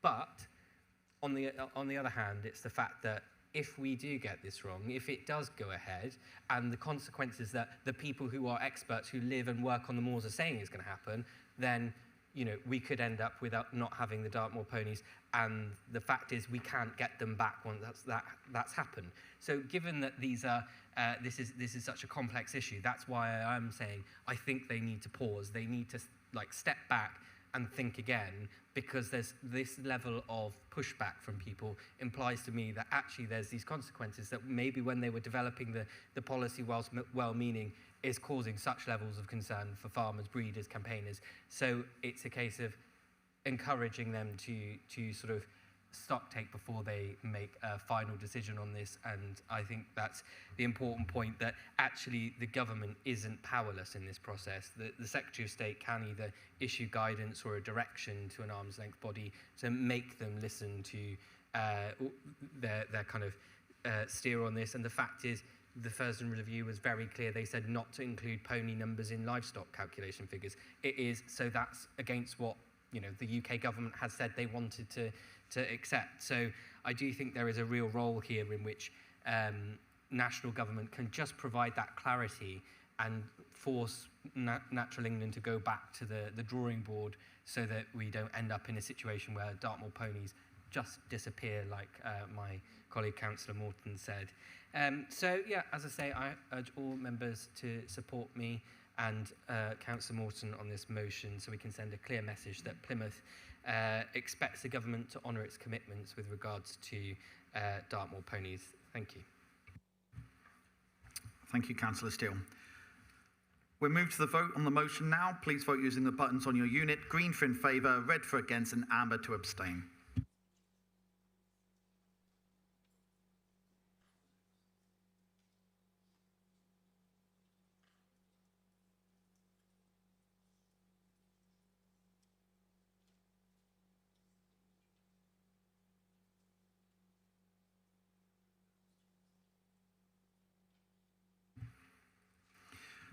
The motion is therefore carried. I now move to item 9D, stop the blockage of traffic flow on Mutley Plain. Councillor Ricketts, would you like to introduce the motion? Thank you, my Lord Mayor. So, Mutley Plain, we want to keep the traffic flowing, just like we do in the whole of Plymouth. Labour, unfortunately, seem to have an unhealthy obsession with putting lots of things on the highway to slow us all down. This is a staggering case, really, because it was Labour 11 years ago who installed the crossing, and there wasn't a peep out of them for 11 years. Until last year, some Labour councillors were looking for things to do, and they appeared with clipboards telling them that this is the biggest issue in town. That was the start of their election campaign, which went horribly, horribly wrong. The data does not justify this action. We acknowledge that Mutley Plain itself has traffic and there's been accident history. But actually, this is the safest crossing in the city. It may look a bit edgy, but the facts are the facts.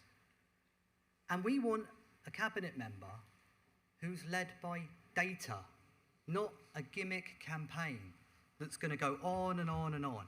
And when people are stuck in traffic, okay, and it's chaos, it will be at your door, okay? Because it was a complete and unnecessary action. The data received by senior road safety officers within this council, the data they receive is from the police, suggests, well, it doesn't suggest, there has been zero accidents on this crossing. Now, there's been some manipulation of the figures when you've been trying to communicate that, but that is the fact. There's been accidents around Mutley Plain, but not on this crossing. And this will block Mutley Plain and create traffic chaos. There's been very strange letters as well from the Member of Parliament on this issue, and I quote, "The decision is also backed by police collision data, which has confirmed this is one of the most dangerous crossing points in the city, based on recent accidents and near misses." Well, that is just not the case. That is not the case. We do not want public confidence seeping away. The facts are the facts. The senior road safety officer and the department have the exact figures, and it is zero, and they collect that data from the police data team. So let's have it right. This is a completely unnecessary move by the Labour Council. It's gimmick policies with serious consequences for the economy of this city. Thank you, my Lord Mayor. Thank you, Councillor Ricketts. Councillor Kelly, I understand you will second the motion. Yes, I'd like to speak. Would you like to speak now or reserve your... Please stand. I'll speak now. Thank you. Thank you. Thank you, my Lord Mayor. Let me begin by saying that I genuinely fully support measures that improve road safety. As a Compton resident for 25 years who frequently drives and walks across Mutley Plain many times a week, I do not believe that this proposal has been shown to be necessary, proportionate, or in the best interests of all road users, residents, shoppers, businesses, and commuters traversing Mutley Plain. This junction lies on the B3250, one of Plymouth's principal arterial routes to and from the city centre, the north of the city and beyond. Our own statistics on PCC website report that 20,000 vehicles use this arterial route every single day. Before spending valuable grant money on permanently altering one of Plymouth's busiest junctions, the council should publish the serious accident data for this precise spot, along with the traffic modelling work and business case for this scheme. Residents and commuters know only too well the congestion that already exists during the morning and peak evening rush hour at this proposed crossing. Long queues regularly build up along the entire length of Mutley Plain, often way down Great Greenbank Hill and North Hill back towards the city centre, before you propose to install another pedestrian crossing at this specific point. We're being asked to support this introduction of another pedestrian crossing at a location where pedestrians already have many safe alternatives to cross this busy road. There are 3 existing pedestrian crossings on the main length of Mutley Plain. The nearest, no more than 20 metres away. Less than 10 metres away, just round the corner, there are clearly visible crossings from the proposed new site, giving a safe existing pedestrian passage with a pedestrian crossing into Alexandra Road and another into Greenbank Road, providing safe pedestrian passage to North Hill. Lord Mayor, I ask, has the impact on traffic flow, congestion and pollution been properly assessed? Every additional signal phase means more vehicles stopping and idling, longer traffic queues and greater frustration for residents and visitors and commuters alike. I asked Lord Mayor, have we considered pollution? Historically, Mutley Plain was one of the worst areas in the city for air quality management readings. That's now managed differently. We measure the whole city, not individual roads. However, Mutley Plain was the worst in the city before we changed the way that we managed it. This was primarily due to excessive nitrogen dioxide levels from traffic. The increased traffic, idling and queuing on all 4 roads off this junction, caused by the introduction of an additional pedestrian crossing, will seriously risk the Mutley Plain corridor reverting back to dangerously high nitrogen dioxide pollution levels. I ask, have we considered the Mutley traders? Mutley Plain is the city's largest district shopping centre. Every council member should be concerned at the impact increased congestion will have on our Mutley traders. At a recent Mutley traders meeting, they were very keen to tell myself and my fellow ward councillors that they are already reporting a significant downturn in footfall over the past 12 months. Many of these independent businesses are already operating on top margins and facing escalating costs. They do not need additional obstacles placed in front of customers trying to access the free Mutley Plain car parks. Longer queues and increased congestion will discourage customers from travelling to visit our Mutley businesses. You speak frequently in this chamber about supporting local businesses and protecting our district shopping centres. This measure will further undermine traders and businesses already under extreme pressure. Earlier today in this chamber, Councillor Pemberley, during questions, stated that the council takes anything that affects local businesses very seriously. That was a couple of hours ago. I therefore ask the Cabinet to pause this scheme. Please consider the introduction of pedestrian guardrails on this crossing to prevent crossing at all at this point. This would encourage better use of the 2 existing adjacent crossings on Alexandra and Greenbank Road. Installing pedestrian guardrails at the proposed site to prevent any pedestrians from crossing would be a win-win for all users. Pedestrians, people using Mutley Plain, whether on foot or commuting in a vehicle. Pedestrians, residents, visitors and commuters expect common sense solutions and value for money. They expect this council to support their local high street, install guardrails or reverse this decision. We should have the courage as a council to say this is the wrong solution in the wrong place. Thank you, my Lord Mayor.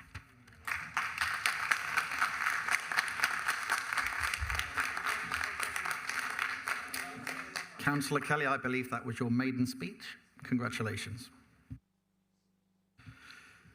Does anybody else wish to speak? Councillor Stevens. Thank you, Lord Mayor. The traffic crossing point at the Greenbank and Mutley Plain junction currently has no pedestrian controls. Mutley Plain is a busy dual carriageway, an important transport route linking the north and the south of the city, as Councillor Kelly says. On both sides of this popular district centre, there exists a multitude of retail, eating and drinking establishments, charity organisations, places of worship and a post office, saved recently by our Deputy Lord Mayor's campaign. There are 4 schools and 2 universities within half a mile, plus the Museum of the Year. Councillor Ricketts states there is no data to justify the implementation of traffic signals at this junction. He is wrong. Our road safety team's annual collision data, which is evidence review showed this junction location was in the top 10 of 50 regional sites categorised as an area of concern, which is anything involving 5 collisions or more within 50 metres, not within 5 inches. In the past 5 years, there have been 10 collisions and 12 casualties on the traffic junction. 3 years ago, there was a pedestrian collision at this particular crossing point where a car stopped for the red light, which turned to green at the same time a pedestrian stepped out into the road. I find it wacky that Councillor Ricketts and Councillor Kelly are calling for the crossing point not to be made safer. Devon and Cornwall Police has also identified this highway as as I quote, a high harm route for pedestrians. Consequently, Vision Zero Southwest, a partnership with the police, the local authorities and emergency services within its area, and whose mission is to reduce deaths and injuries on our region's roads, has funded and supported a community-focused initiative to make the area safer. It's called Plain Safe, and it features in the annual report of Vision Zero Southwest. I know last year, Councillor Ricketts, you joined our Labour members who have actively campaigned, you weren't actively campaigning, but you joined them, and with the MP for safer crossings on Mutley Plain, with a wide range of interested parties from the area. This year, we'll see the delivery of snazzy visuals for pavements and signage to guide and educate people to safely cross the road at Mutley Plain.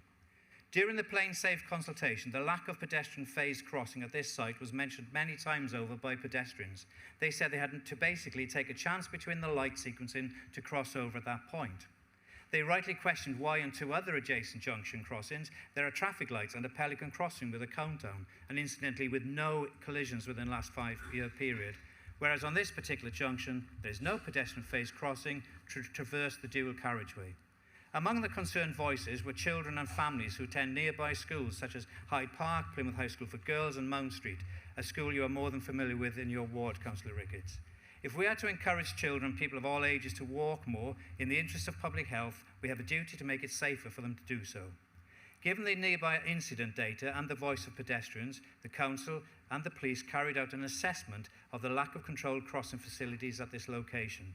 It found that only the most fit and able pedestrians are able to cross the road, with those less able having to make a detour of some 275 metres to use the next available crossing point. This involves crossing a further 3 side road junctions to reach the same desire line. The low casualty rate may well be related to how hazardous the crossing is currently judged to be. So it may be safe to cross for many people, but not for all, and the message of this council is inclusion. Road safety experts and the police say this crossing needs to be changed. By ignoring the advice, Lord Mayor, Councillor Ricketts and Councillor Kelly would be deliberately neglecting the safety of pedestrians in their wards. The fear that the installation of pedestrian controls will block up Mutley Plain and cause chaos is unfounded. Traffic flows on Mutley Plain are already disrupted by numerous signal installations. A further crossing will make advantage of pre-existing gaps in the traffic and is not expected to have any great effect on journey times. The current situation has already been monitored for several months, and journey time and data will be available to assess the before and after situation. The air quality is not an issue, as this was part of the assessment when the executive decision was made. Regarding your assumption that it will also potentially make the crossing more dangerous, the reason for installing pedestrian controls is, by definition, to make crossing this road safer, to assist pedestrians and increase the number who will be able to cross the road and access facilities at the southern end of Mutley Plain. By asking the Council to request the Cabinet reverses the decision to implement the project, it immediately goes against what the police, our road safety team, local councillors, the MP, myself and local pedestrians believe is the right course of action. This is why I am asking all members in the Chamber, with a reference to my favourite wacky racist character, to improve pedestrian safety by voting against this dastardly motion for Mutley. Thank you, Lord Mayor. Thank you, Councillor Stevens. Councillor Smith. Thank you, Lord Mayor. This really is a nonsense motion, and Councillor Stevens has been through the reasons for why. This crossing was called for by local residents, it was called for by local businesses, it was called for by the police. And as local councillors, we listened to people calling for that. We didn't go and ask people what they thought because we had nothing to do. We went and asked people what they thought because the police told us that this was an area of concern for them, not because we were just looking for something to do and because an election was coming up. It's ironic that Councillor Ricketts spoke in his previous motion about listening to people, because we're listening to people when we've put forward the proposals to put this crossing in. Councillor Ricketts, Councillor Kelly, you're ignoring people, and you're deciding that you know best. You know better than the police. You know better than the road safety teams. You know better than the businesses on Mutley Plain. You know better than the residents who live around Mutley Plain. And it's a real shame, Councillor Kelly, that this is the first motion you've been involved in since becoming a councillor for Compton, because residents around Mutley really want this. And also Mutley traders want this. And it's a shame that you mentioned Mutley traders there, because throughout the process of getting this crossing in place, myself and Councillor Penrose took these proposals to the Mutley traders and discussed it with them in great detail, and they were all really pleased about it. And at the last Mutley traders meeting, which you were at, I mentioned to the Mutley traders that we had got approval for this to go in over the summer, and they were really, really pleased and really excited about the road safety campaign that Vision Zero are bringing to Mutley Plain over the next 6 months or so. So it's incredibly disappointing. It really is ironic to hear you both say that you know best, and ultimately it's... Councillor Smith, just a kind reminder that you're talking through me and not direct. Apologies, Lord Mayor. It's ironic, Lord Mayor, that this has been brought when we've been talking about listening to residents. This is an attempt at creating a culture war issue out of pedestrian safety, and that really is unacceptable. It's not clever, it's dangerous. And I really, really am staggered that this motion has been brought at all. And again, Lord Mayor, I would end with a question for Reform colleagues in the chamber. Is this really what you want from your leader, or are you already planning his replacement? Thank you.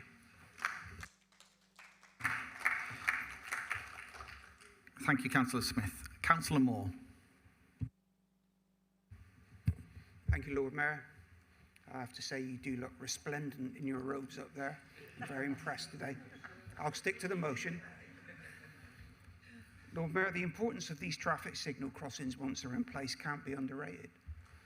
My own mother was nearly killed back in the 70s when there was a simple Belisha beacon crossing at West Park Shops. A selfless resident recently asked me to get some waste bins removed, which were obscuring the view of oncoming traffic at that same place, which is now traffic signal controlled. She shared that she was run over a day before her 11th birthday on the same Belisha beacon crossing by a policeman who was a road safety officer. If these traffic signals save one life, their installation is entirely worthwhile. Lord Mayor, I won't be supporting this motion. Thank you. Thank you, Councillor Moore. Councillor Brisdale. Thank you. I just rise to briefly address some of the points that were raised previously. I'm really pleased that Councillor Kelly, through you, Lord Mayor, is interested in the air quality aspects of this debate. I just wanted to offer some reassurance to the Council today. So every single key decision and also capital project business case is now subject, because of a decision we made, to a climate impact assessment, which evaluates that based on 8 different environmental factors, including air quality. So that is something that is evaluated on all major projects, which isn't to say that the Council won't sometimes do things that might have a detrimental effect on air quality, balancing that against other priorities, in this case, road safety, and particularly the safety of children using that crossing to get to school. Secondly, Mutley Plain obviously is the focus of this motion. Mutley Plain is regularly assessed in terms of air quality data. It's dropped from as high as 34 micrograms of nitrogen dioxide per cubic metre, which was a few years ago in 2020, to as low as 20 more recently. That is half of the mean objective for nitrous dioxide, which is a legal level. And finally, the AQMA was mentioned, the Air Quality Monitoring Area, and I just wanted to be very clear that that was revoked because of our sustained improvement in air quality across the city at the end of 2024, which I think is something that we should all be very proud of. Thank you. Thank you, Councillor Brisdale. Councillor Macleay. Thank you, Lord Mayor. I'm conscious of time that we don't have much left, so I would like to move a procedural motion that the 2-hour time limit on motions on notice be suspended to allow this motion to be voted on, and all agenda items, the 2 next ones, to be considered. Thank you. Do we have a seconder?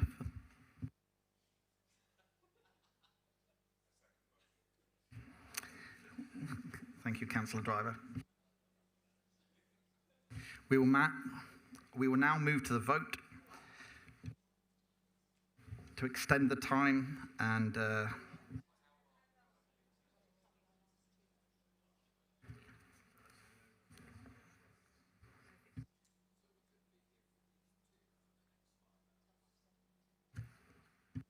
we will now do a procedural motion to suspend the time until the completion of motion of notice. We will now go to the vote. Please vote using the buttons on your unit: green for in favour, red for against, and amber to abstain.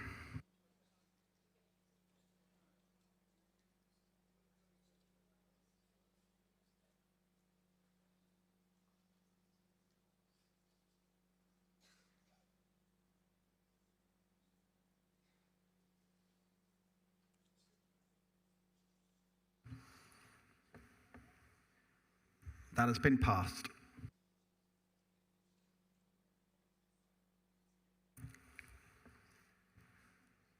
Is there anyone else who wishes to speak?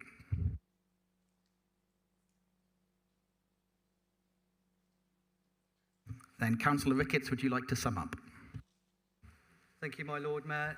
Just to say that if this was a serious road safety issue, this would have been dealt with way before 11 years of the crossing being installed. Let's not sort of make out that we've had 11 years to address what this perceived issue you believe is there. What Mutley Plain does demonstrate is the more traffic infrastructure you put in, actually you think you're doing a good thing, but actually people get more relaxed, and actually there are examples around the country where you actually install things, as bizarre as it sounds, accidents can increase. So that can happen, and that has been talked about in the highways community, to have less things on the highway because people feel too safe and then accidents do occur due to that. It's making Mutley Plain a no-go area. It seems very net zero, very anti-car, and it's going to increase pollution. I did attend those meetings because we all believe fundamentally in road safety. What I don't believe in is focusing attention on the safest crossing in Plymouth. So please support this motion. Thank you, my Lord Mayor. Thank you, Councillor Ricketts. We'll now move to the vote. Please vote using the buttons on your unit. Green for in favour, red for against, and amber to abstain.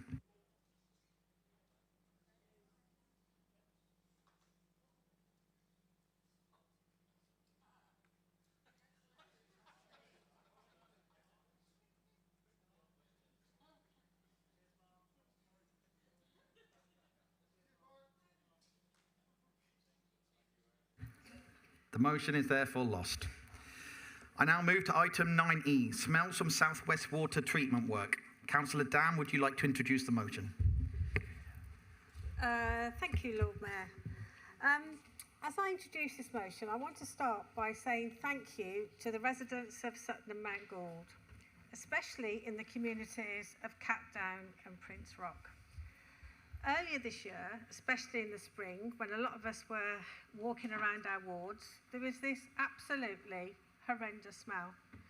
She, because she was a candidate, got inundated by complaints from residents, as did a Luke Pollard MP at the same time. And we asked residents to smell it, report it, and then post it on Facebook. What we found out was that it was very, very difficult to contact Southwest Water through their website. They did have a Facebook account, but again, it was really, really difficult. And we were still getting loads of complaints from the Plymouth Central wastewater treatment plant. We actually held a meeting in the council with the Public and Environmental Health team at the time, and they contacted Southwest Water. And at first, the council as well was told that there wasn't an issue and that there was only one complaint. This was obviously not true, because councillors had complaints. If you went onto the Facebook sites, you could see where loads of residents had had complaints. When they first responded, they would not acknowledge that there was even a problem. And it took 2 months of going back to Southwest Water for them to actually acknowledge, finally, that there was a problem. And there was a particular smell that whenever the wind was blowing was coming across Capdown and Prince Rock really, really badly. Residents couldn't go outside. It was during the first heat wave that we had. Residents couldn't go outside, they couldn't open their windows, children didn't want to go out to play. It affected businesses, it affected local employees, and the schools were also complaining. So this was a really big, smelly issue. Finally, we found out what was going on after we put in a question for an environmental information request, when Southwest Water actually had to get back to us. It appeared that their current system of odour control was not operating properly, and that finally this had been noted, and that they were working with a contractor to investigate the issue and to identify what steps were required. But there's been no timeline given, no notice of any action. They also then faced up to the fact that the monitor on the stacks within the Plymouth Central waste plant were not functioning because there was no power supply. So even though there was a smell, they had absolutely no way of monitoring what the emissions were. And also, and this is where Luke Pollard, since we put this motion in, has moved this forward a little bit. South West Water acknowledged that their website is really, really difficult to navigate. So in the past week, it's just very fortunate, Luke Pollard MP has had a meeting with South West Water, and they have actually agreed that they are going to put onto their website an easier reporting tool so that they can manage and look at the smell complaints as they come in. This is a big step forward, but actually it's not enough, because although this is specifically around Sutton and Mount Gould, there are smells in Keyham, Devonport, there are smells in St Budo, there are smells in Ernesteth, or depending which way the wind's blowing, there are smells in Plympton and there are smells in Plymstock. And we need to hold South West Water to account. We pay some of the highest water rates in the country, and water rates are rising.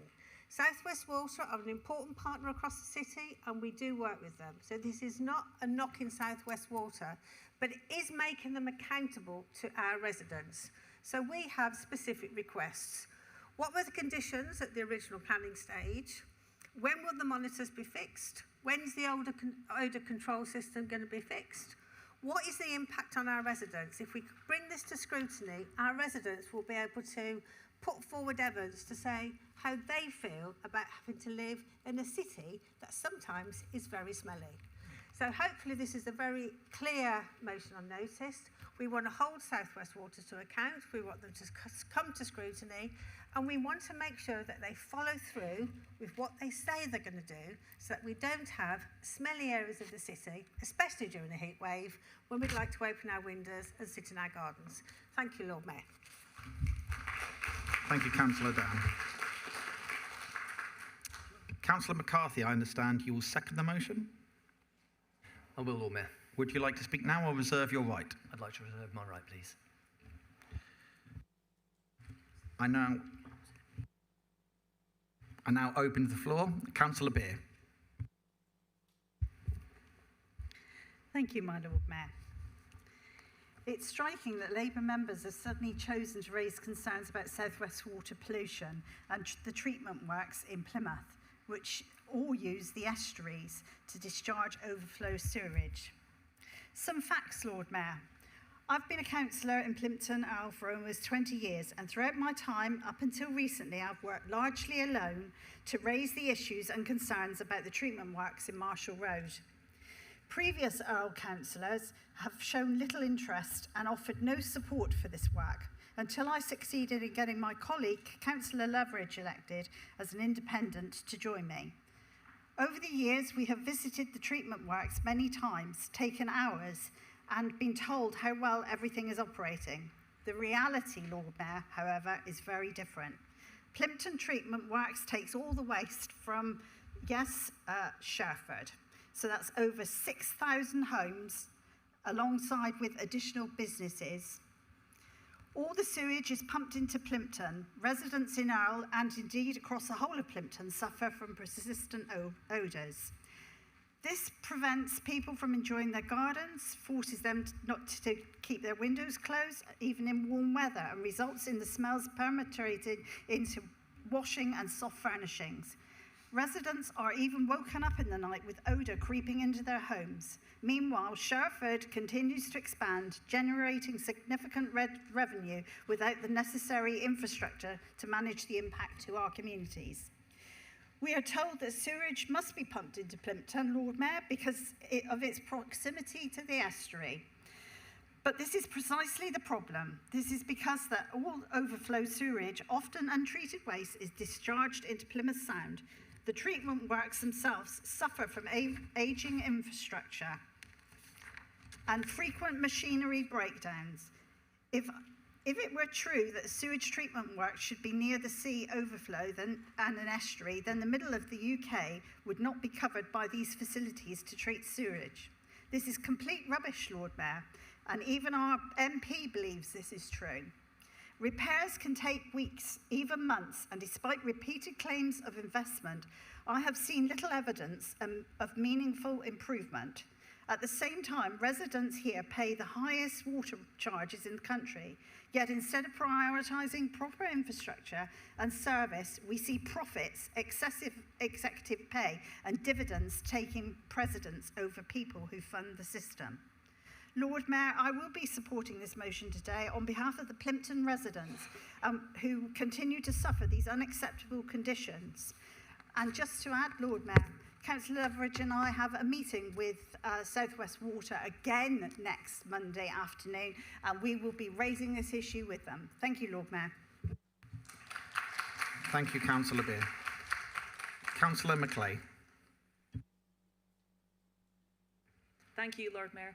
Councillor Driver and I were actually going to propose an amendment to this motion, but I'm really delighted to share that that amendment is no longer needed. I don't know how many of you have tried to report smell incidents to South West Water, but let me tell you, they didn't make it easy. I struggled to keep up with my own journal, let alone trying to keep a record of smells over a 3-week period. That's why I was supportive of calls from residents, campaigners and Luke Pollard MP to streamline the reporting process and move it online. We had some good news over the weekend from South West Water that they finally joined us in a modern era and to have instant online reporting for smell pollution. Woo! I want to thank campaigners and Luke Pollard for the work on pressuring South West Water into action. Now my call is for residents that we use that service. I know, having lived with these issues for so long, that you might feel powerless to create that change. That's exactly what they want. So please, if you smell something that doesn't smell right, you can report it at southwestwater.co.uk/help-support/report-a-problem. I'll admit they need to do a wee bit of work on making that a little bit catchier. I, of course, support this motion and welcome the 2 motions aimed at holding South West Water to account. Their dirty business here and on other issues cannot go unchallenged. Thank you. Thank you, Councillor Macleay. Councillor Moore. Thank you, Lord Mayor. Lord Mayor, I stand to support this motion. I also stand here for Ernie Settle. Our residents have a name for what they live with. It's the Ernie Settle Pong. And they've lived with it since the 1970s. Decades, worse and more frequent year on year. Here's the bitter irony. The Ernie Settle plant is one of the few that can treat sludge. So South West Water trucks it in from across Plymouth and the southeast Cornwall. Ernie Settle processes the region's waste. The stench is Ernie Settle's reward. And to the people of Ernie Settle, let me say this directly. We see what you have done. Sarah Colwell and hundreds of you alongside her have done everything right. 535 names on a petition, the days logged, the times logged, the locations recorded. You cannot hang out your laundry, you cannot open your windows, you cannot sit in your own gardens. And all you have asked for in writing is one simple thing, that South West Water keep the odour control running. Their own website says they have that technology at all their works. All of them. You should not have to fight for what they already promise. That's not right, and we'll not let it go unheard. And do not let anyone tell you this is new. 25 years ago, this council took legal action over these very smells, and Ernie Settle was mentioned the same in Parliament. A quarter of a century on, same stink, same company, still asking. So I support every line of this motion. And one more thing, Luke Pollard has called for something simple. One easy way to report these smells, instead of being passed from agency to agency repetitively. I back that call, and Councillor Morton and I have written to our own MP, Fred Thomas, asking him to support it. South West Water should make it easy to be told when there's something they have a responsibility to fix. Councillor Morton and I are not letting this drop. 25 years, Lord Mayor. Ernie Settle's waited long enough.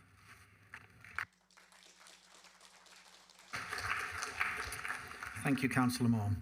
Is there anyone else who wishes to speak?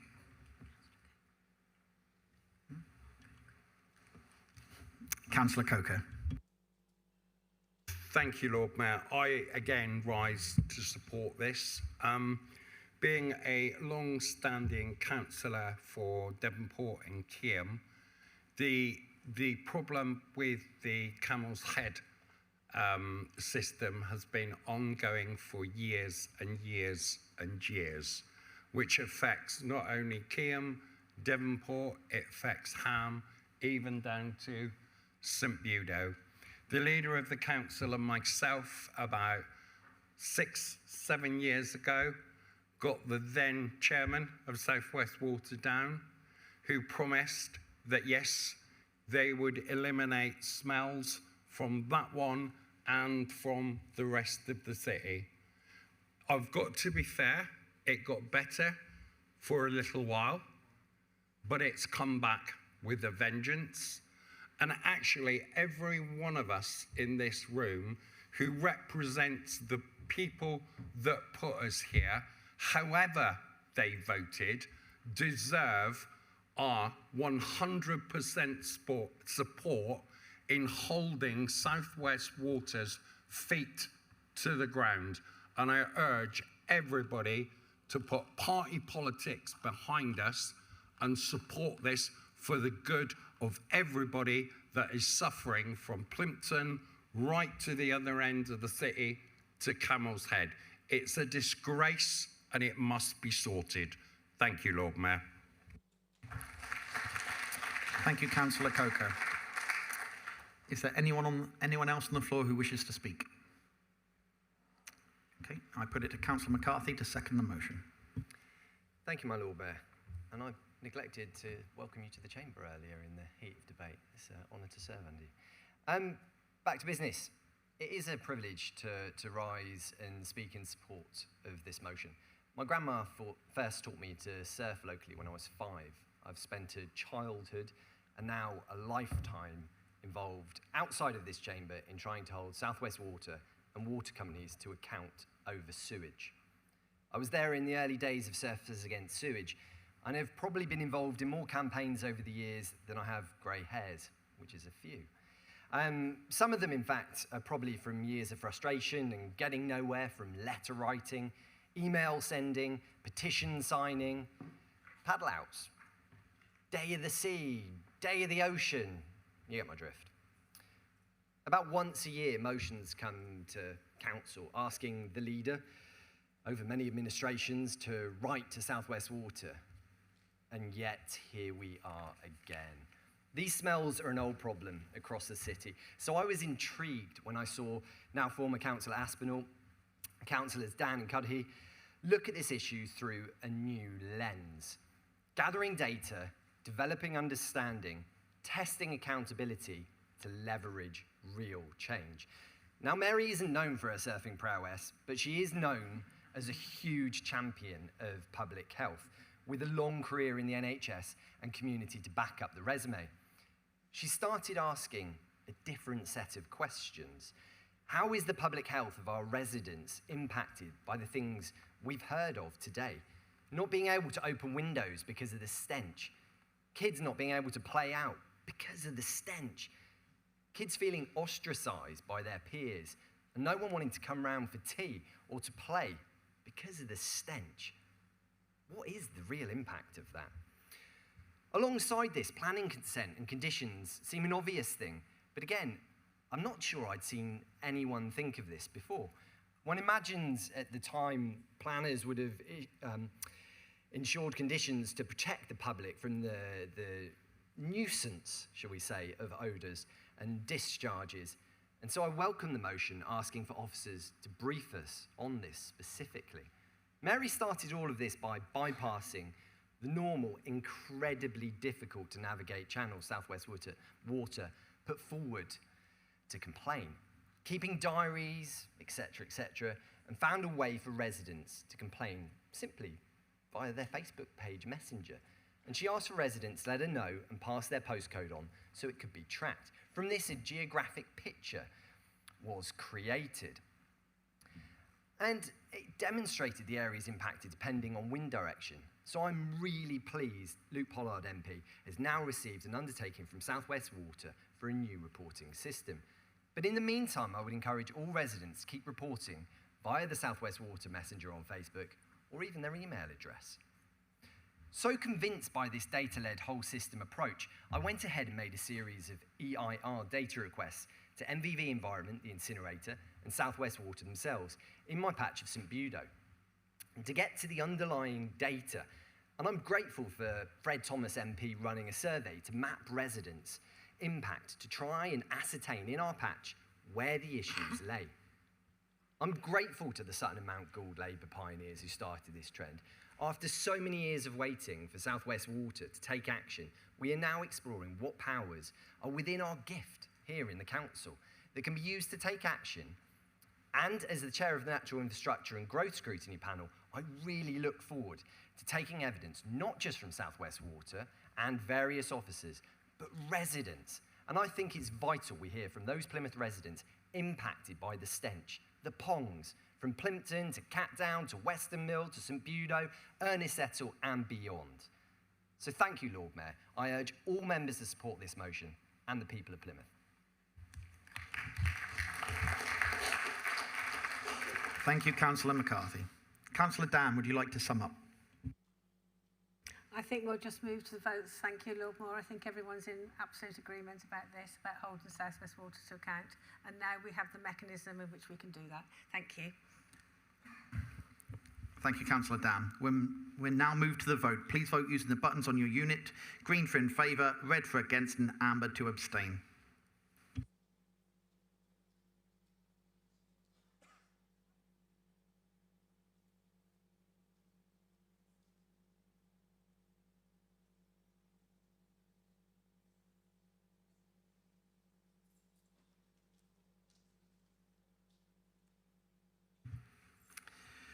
The motion is therefore carried.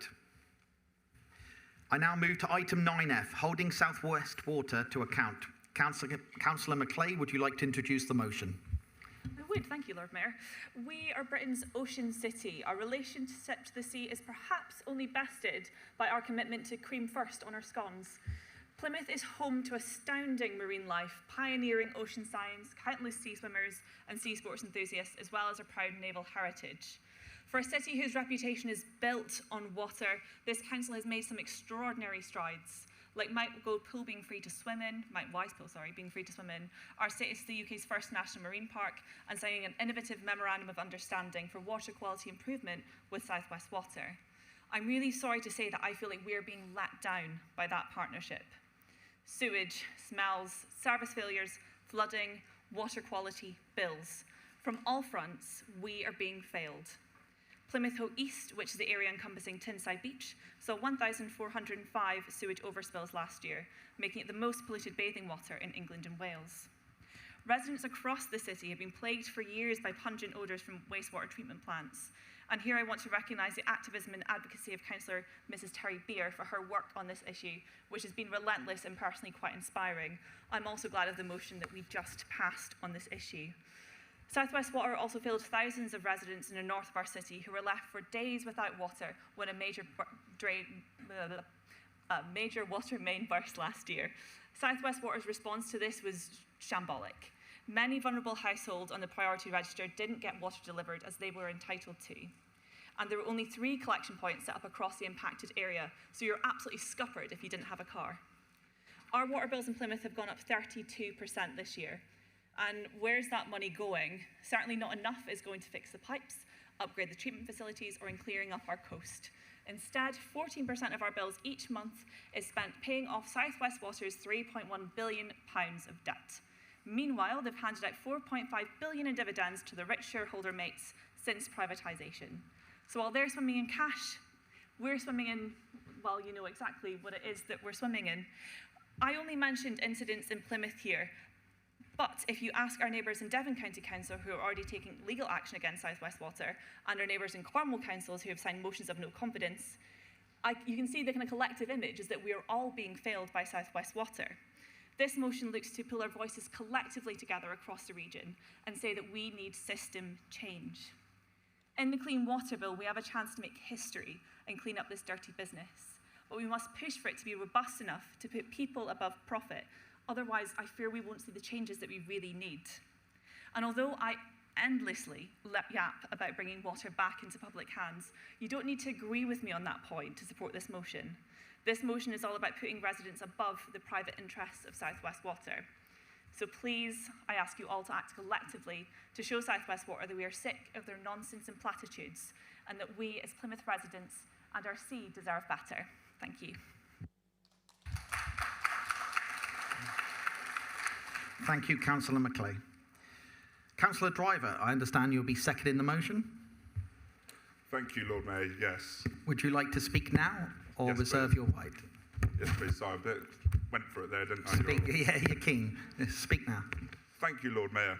I am so proud to be here today. I'm also so proud to second this motion, just as I was to vote in support for the proposed motion by Councillors Dan and McCarthy. But whilst I supported their motion, the issues Plymouth are facing from South West Water extend beyond nuisance smells. For myself, these motions are a warning to South West Water that we are unhappy with their service and need to recognise that private model is failing. I stand here today as a part of the growing wave of voices to bring the raw reality of corporate failure into focus. We proudly call Plymouth Britain's Ocean City, yet for the residents I represent in Sutton and Mount Gold, and I predict the rest of the city, that title has been reduced to a sick joke. For years, the people of Sutton and Mount Gold have been subjected to a nauseating, rotten egg stench wafting from the South West Water's treatment works in Catdown. This is not a minor inconvenience to be jotted down in an odour diary. This summer, families in Sutton and Mount Gold have been trapped in their own homes.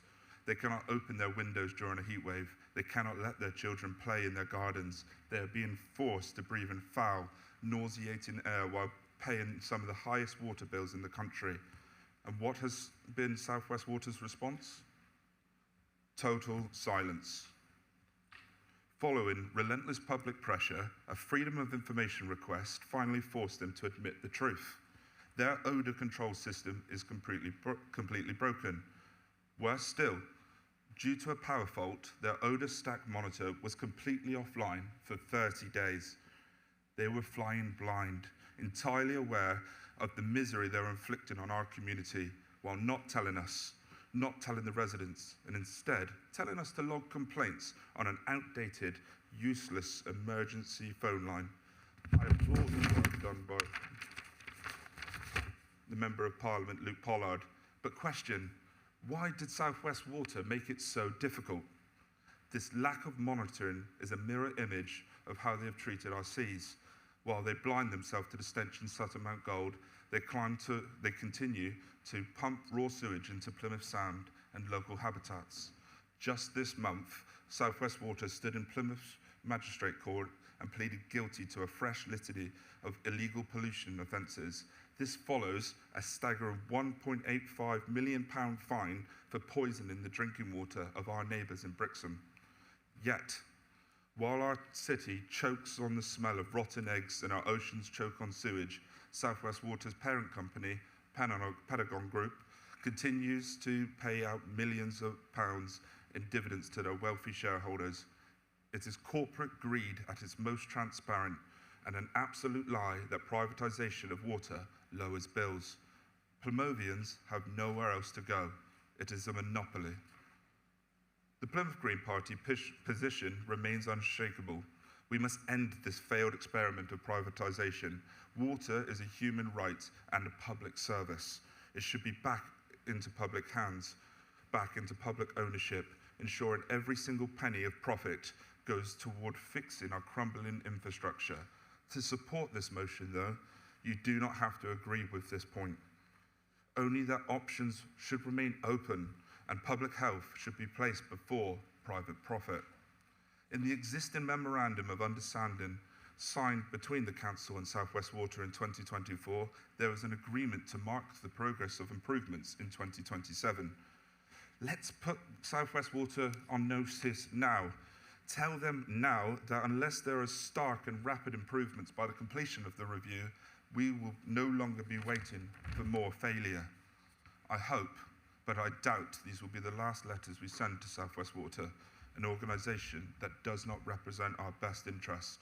The people of Sutton Mount Gold and the rest of Plymouth deserve the same as all of us, to breathe clean air. They deserve clean drinking water. They deserve to have oceans they can swim in without fear of getting sick.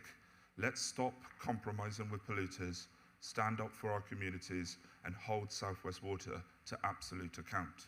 Thank you.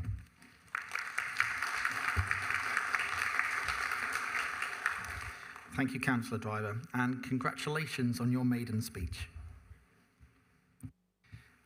I now open up to the floor. Is there anyone else who wishes to speak? Councillor Evans. I was with you for 99% of that speech, Councillor Driver, until you talked about nationalisation, and here's the reason why. I've been a long supporter of the move to move water back into public control of some kind. My problem at the moment in demanding renationalisation is that there are a number of clear calls on the public purse right now. We've heard about the defence issues. We've just renationalised a load of railway stuff. That's going to be a big call on the public purse. But this is why I was so happy to support the motion, is what we need is action by the government on shareholders. I think paying out dividends to shareholders should be conditional on an investment strategy that starts next week, not in 10 years' time.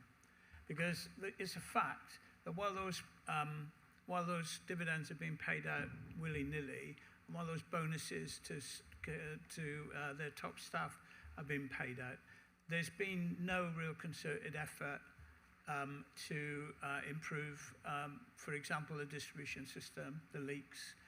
There's been no reservoir built down here since Roadford, which was done before privatisation. And with our growing city, there's going to be a need for that kind of infrastructure again, and quickly. So if we could just pretend you didn't say the bit about the nationalisation and keep to the word in the motion, that's what we're happy to support today. There may be, because you'll have heard the news the same as me, that there are conversations going on, for example, about the perilous state of Thames Water. And whether that's a bailout or whether that's actually a cop-out for South West Water shareholders, for Thames Water shareholders, remains to be seen.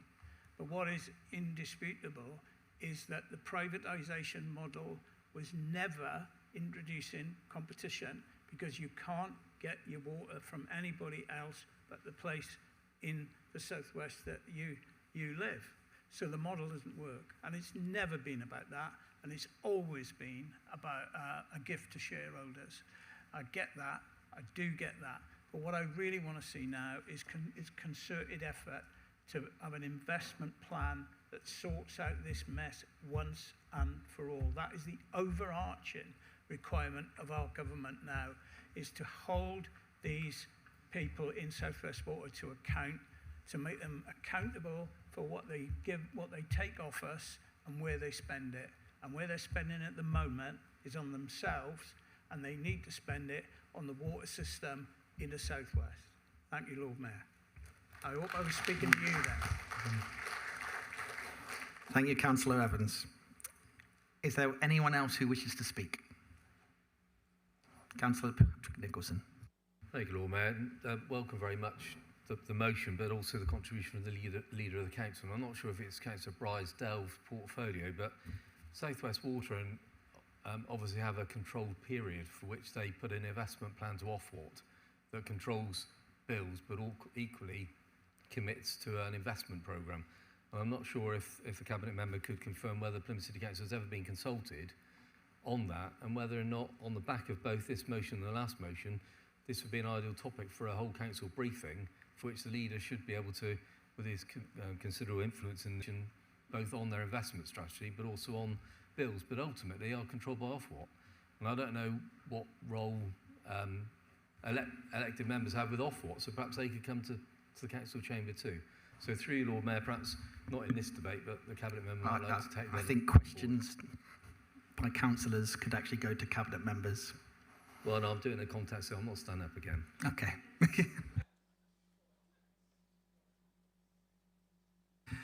Is there anyone else who wishes to speak? Councillor Macleay, would you like to sum up? Thank you, Lord Mayor. I'll keep this brief. Councillor Evans, perhaps we can pick up that debate outside the chamber, because it'll be one I'm very welcome to have with you. And I also welcome contributions from Councillor Nicholson as well, and support some of those actions. We can move to the vote.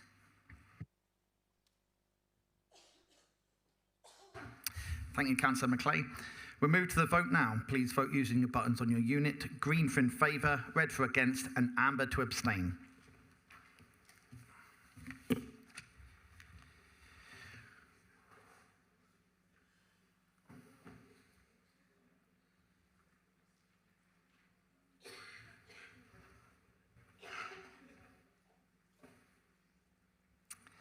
The motion is therefore carried. We will now move on to questions by councillors. Can I invite members to ask any questions to the leader, cabinet members, or committee chairs? Please indicate you would like to speak by raising your hand and I will call you to speak.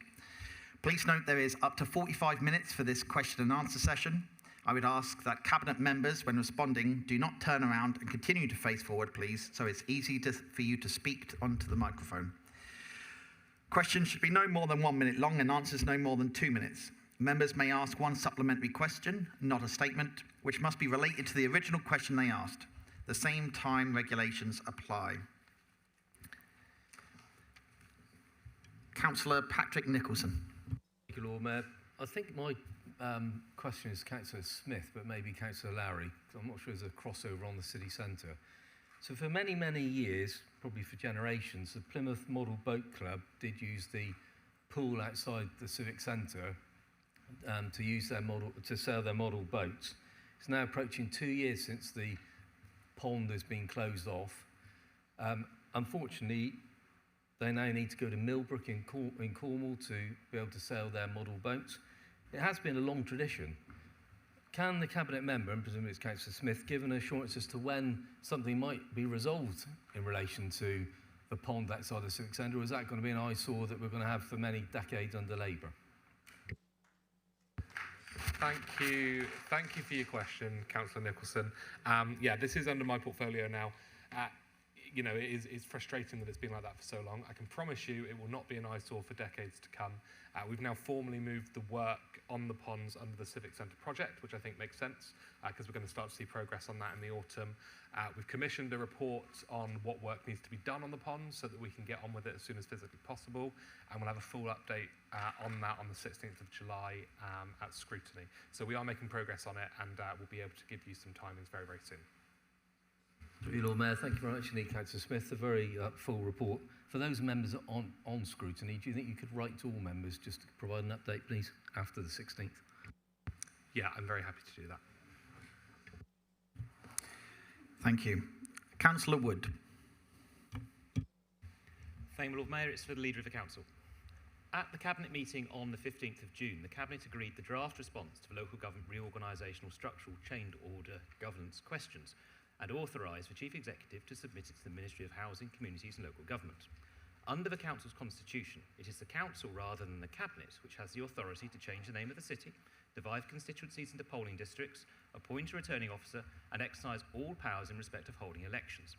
Yet, the Council's response included a proposed name change for the Council. It made reference to ward boundaries, councillor numbers, election timetables, and the appointment of the returning officer. The papers for the agenda item were only produced with 1 working day's notice, and it appears the decisions were done so without any agreed devolved authority from this chamber. So how do you think you have operated within the terms of the Council's constitution, and why did you take the report to Cabinet and not call a full Council EGM? So the letter that you came from MHCLG on the 19th of May, not addressed to us councillors, but actually addressed to the Chief Executive. Now, it was a request to seek Plymouth views ahead of the Minister's decision. I'm going to come back to it's the Minister's decision in a minute. Government asked us to work with our neighbours to try and agree shared representations where we could, because there's like 9 or 10 questions and the structural change order, and that it covers some of the things you said, but other things too. And we got as much agreement between us and the Devon authorities as we could, but you'll understand that there are matters of contest between all of us. And we've done our best, but we've also had to submit a structural change order with things that we didn't agree with everybody on. And the government asked for these views and ideas to carry political endorsement, and asked that the letter be shared with leaders, which I think has done, because all group leaders were briefed in advance of the cabinet meeting, so every group knew what was being proposed before the decision was taken. The work was then brought to Cabinet on the 15th of June for the Executive to consider and approve, and what we published for call-in. Now, responding to the government's request for views on the matters contained in the request is an executive function, okay? So in other words, it has to be approved by the Cabinet or the Cabinet member in line with the Constitution and the scheme of delegation. I need to correct your impressions because nothing in the Constitution reserves a response of this kind to the Council. It's really important this, on the naming thing, and this is where I need to correct you, Councillor Wood. The naming power reserved to the Council is the power to change the name of the existing city on its current boundary. We're not proposing... Councillor Evans, can you finish your sentence, please? This is a matter of fact. If you want to ask me a supplementary, I'll get to the bottom of the rest of it. It's a really important point. Thank you, my Lord Mayor. The Constitution states that further functions relating to elections and the name and status of areas and individuals. Paragraph 1, bullet point 1, to change the name of the city under Section 74 of the Local Government Act 1972, that is held by the Council. So would you now elaborate on your point? Hang on. Elaborate on your point and highlight why it was constitutional, but would you also please help group leaders out by not only providing us with a briefing, but a briefing that is more than just one day, one working day, before the decision is taken. You'll recognise we cannot speak at a Cabinet meeting, and also would you please outline how you are going to properly take into account the views of residents as to what they would like the ward boundaries to look like and the name of the city to look like. Thank you.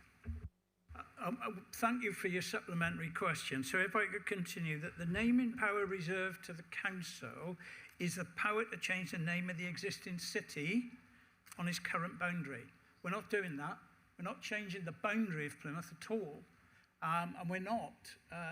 This is what this is about the Council that covers and delivers services, not just to the City of Plymouth, but under our proposition to a wider group of people outside the current city boundary. So the City of Plymouth remains the City of Plymouth.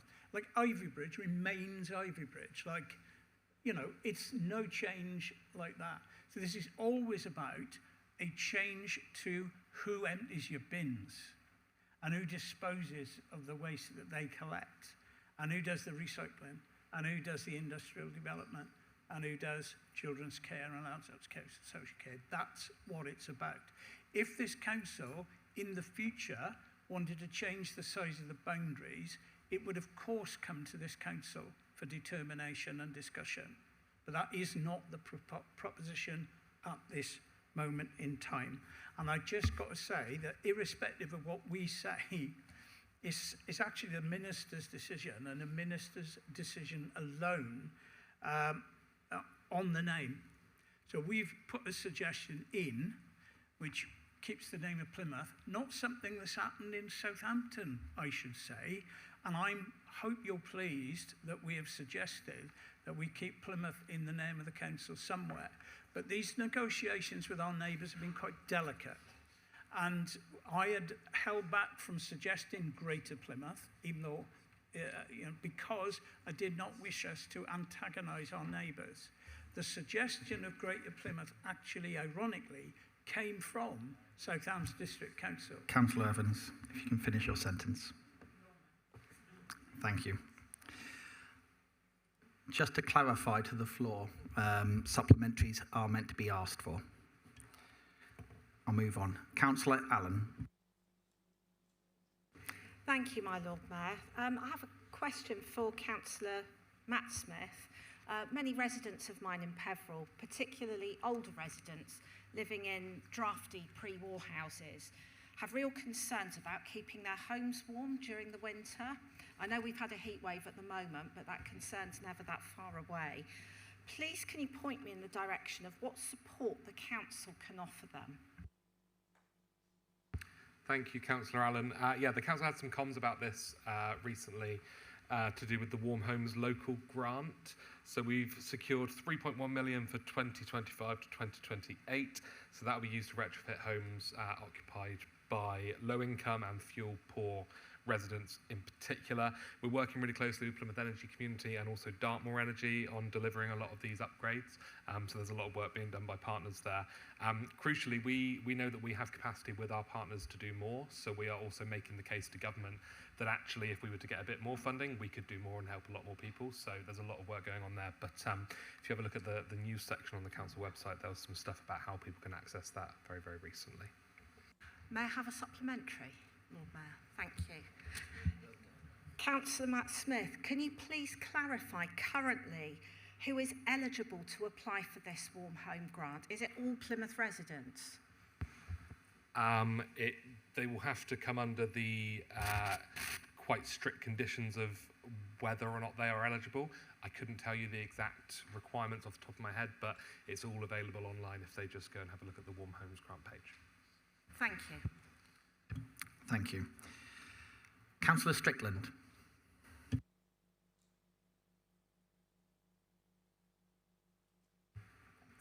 Thank you, Lord Mayor. Yeah. I've noticed we've got little gardens on top of bus shelters, which is wonderful. Councillor Strickland, could you just say who your question's for? Oh, who would it be? Matt Smith. Oh, Councillor Stevens. What's the topic? It's basically about gardens, rooftop gardens. On bus shelters? Yeah. Yeah. Councillor Stevens. Yeah. Okay. So, I wasn't too sure, so sorry, John. So we've got these lovely little gardens on top of bus shelters. Can that be carried forward when we regenerate Plymouth, that we have rooftop gardens on top of new builds and also vertical gardens on the side of new builds? Yeah, I guess that is a question for me. Not something that I've thought about, but I'm certainly happy to raise that with officers as a suggestion from yourself and see what the options are there. But Perfect. I'll be happy to follow up with a written answer to that, okay? Yeah.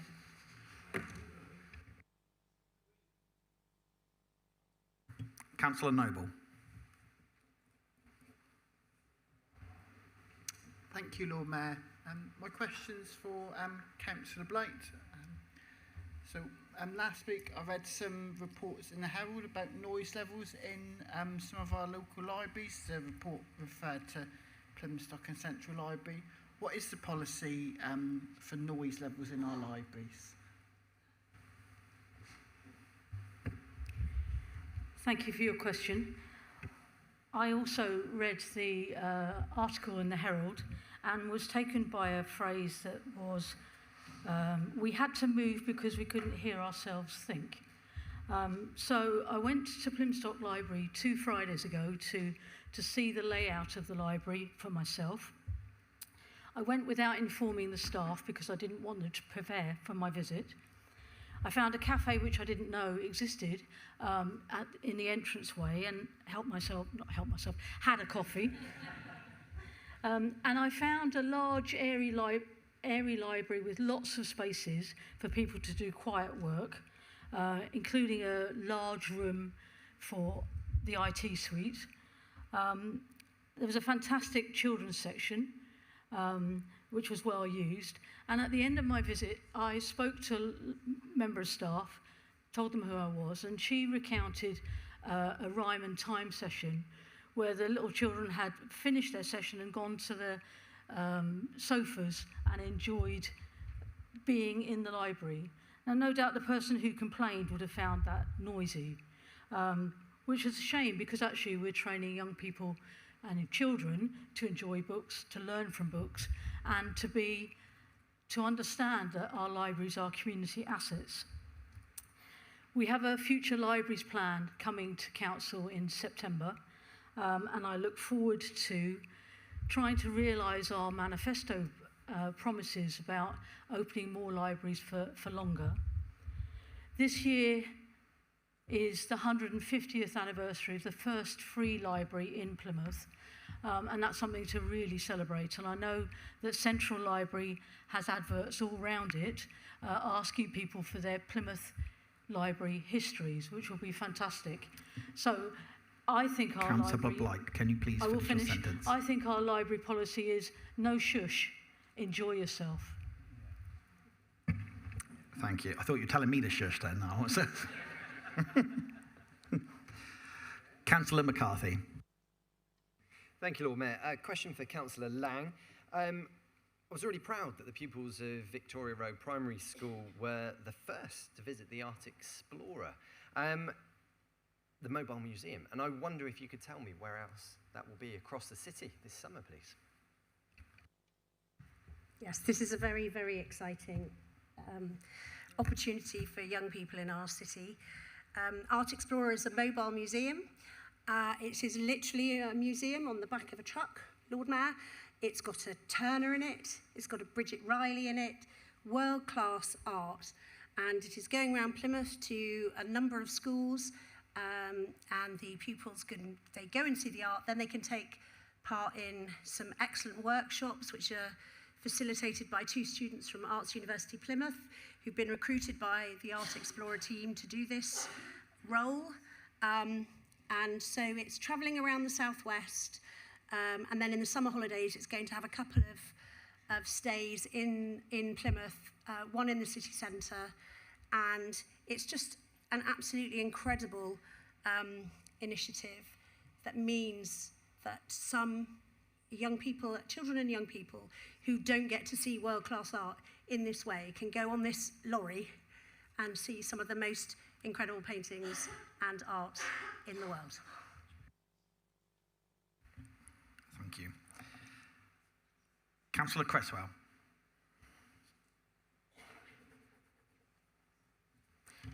This Lord Mayor is also a question for Councillor Jemima Lang, but I will address you. Can you share some thoughts, please, about the excellent Echoes of Us at St Luke's at the Box, where I was actually on Saturday, because I understand that young people collaborated with staff in making the selections for the exhibitions. So another question to put in there as well, a bit sneaky. What do you think, your opinion, they have gained from having such a unique opportunity? Thank you, Councillor Creswell. Careful, because I'm going to mention the box twice in one meeting. We know Councillor Ricketts doesn't like that. But the thing is, this Echoes of Us is a really unique exhibition which has been curated by young people from Plymouth. And not many young people get the chance that they did to go to the government art collection, choose what works they wanted to bring to Plymouth, and they've taken one work off the wall of number 11 Downing Street. They came up with the box team when we went to 10 Downing Street to see 9 paintings from the box collection that are on the walls of Downing Street right now. They not only curated the exhibition, they named the exhibition, and their quotes are part of the interpretation of the exhibition, where they talk about why they chose those works, what those works make them feel. It's a really unique, brilliantly curated exhibition, and I think they have got an extraordinary amount out of it. It's a very unique opportunity, and I know that the Lord Mayor is into his art, so I would really recommend that you go and see it too, and I think you will be absolutely blown away by the young people's choices. Thank you. Councillor Patrick Nicholson. Thank you, Lord Mayor. It's a question for Councillor Stevens. Increasingly, South West Highway seem to work on a complaint system insofar as remarking white lines and yellow lines throughout the city. What is the current performance indicator for South West Highways in relation to remarking lines, and are they dependent on ward councillors reporting every issue, or is there any planned activity by them? Because increasingly it seems as if we just keep complaining to get lines that should be marked. Thank you, Lord Mayor. Thank you, Councillor Nicholson. It's a good question, and I'll get an answer to you by Friday. Lord Mayor, thank you. Councillor Hooper.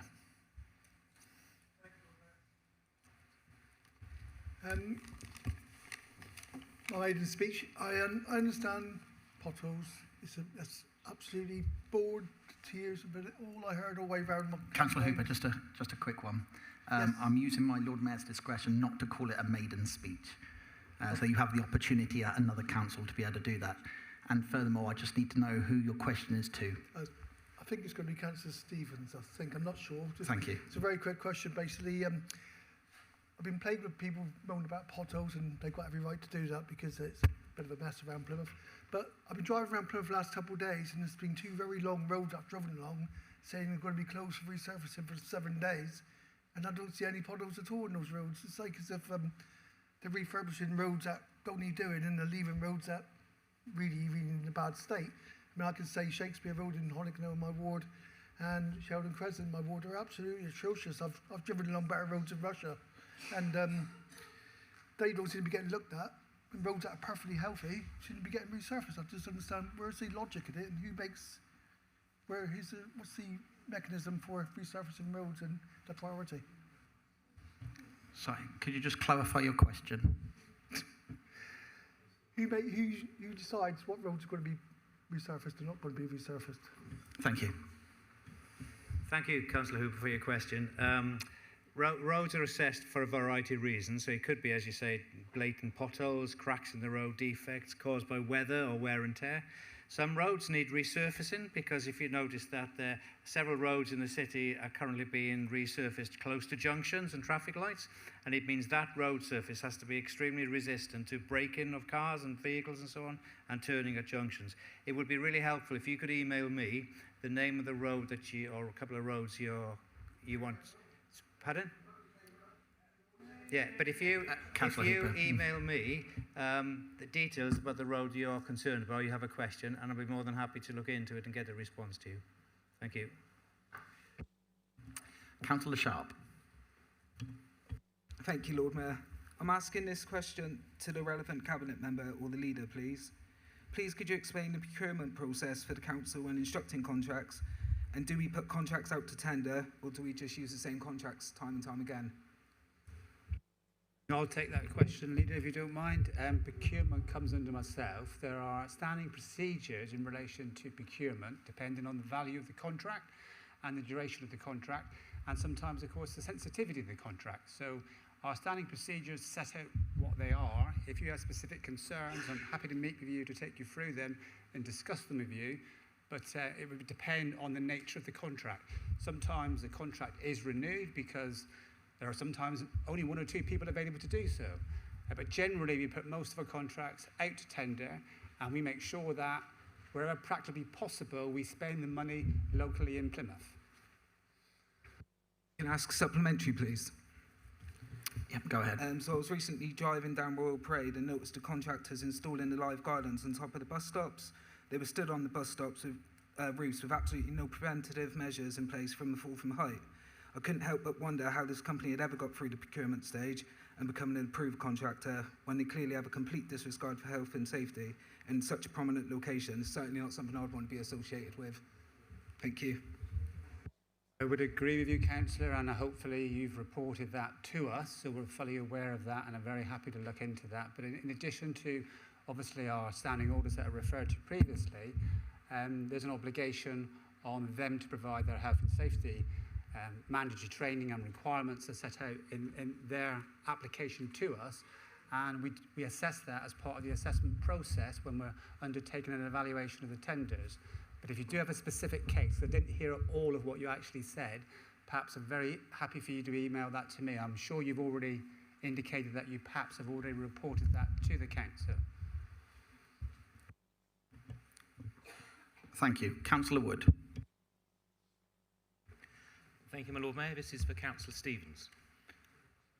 On Wednesday, travellers gained entry to Frogmore Field in Eggbuckland. Officers are working hard to remove them through the proper channels. However, most residents feel that our open spaces should be more adequately protected to ensure this type of ingress cannot occur in the first place. Officers have committed to meeting with me once the travellers have been removed to discuss what more can be done, but I am concerned that we will not have the budget available to put in place proper preventative measures. Would you agree to take a special interest in securing this field in the long term so this type of ingress does not occur again? And would you agree to meet with me and the other councillors for Eggbuckland to make sure this is protected in future? And if you can't answer, pass it to Councillor Smith, who might be able to. Thanks, Councillor Wood. Yeah, unauthorised encampments and stuff like that comes under my portfolio.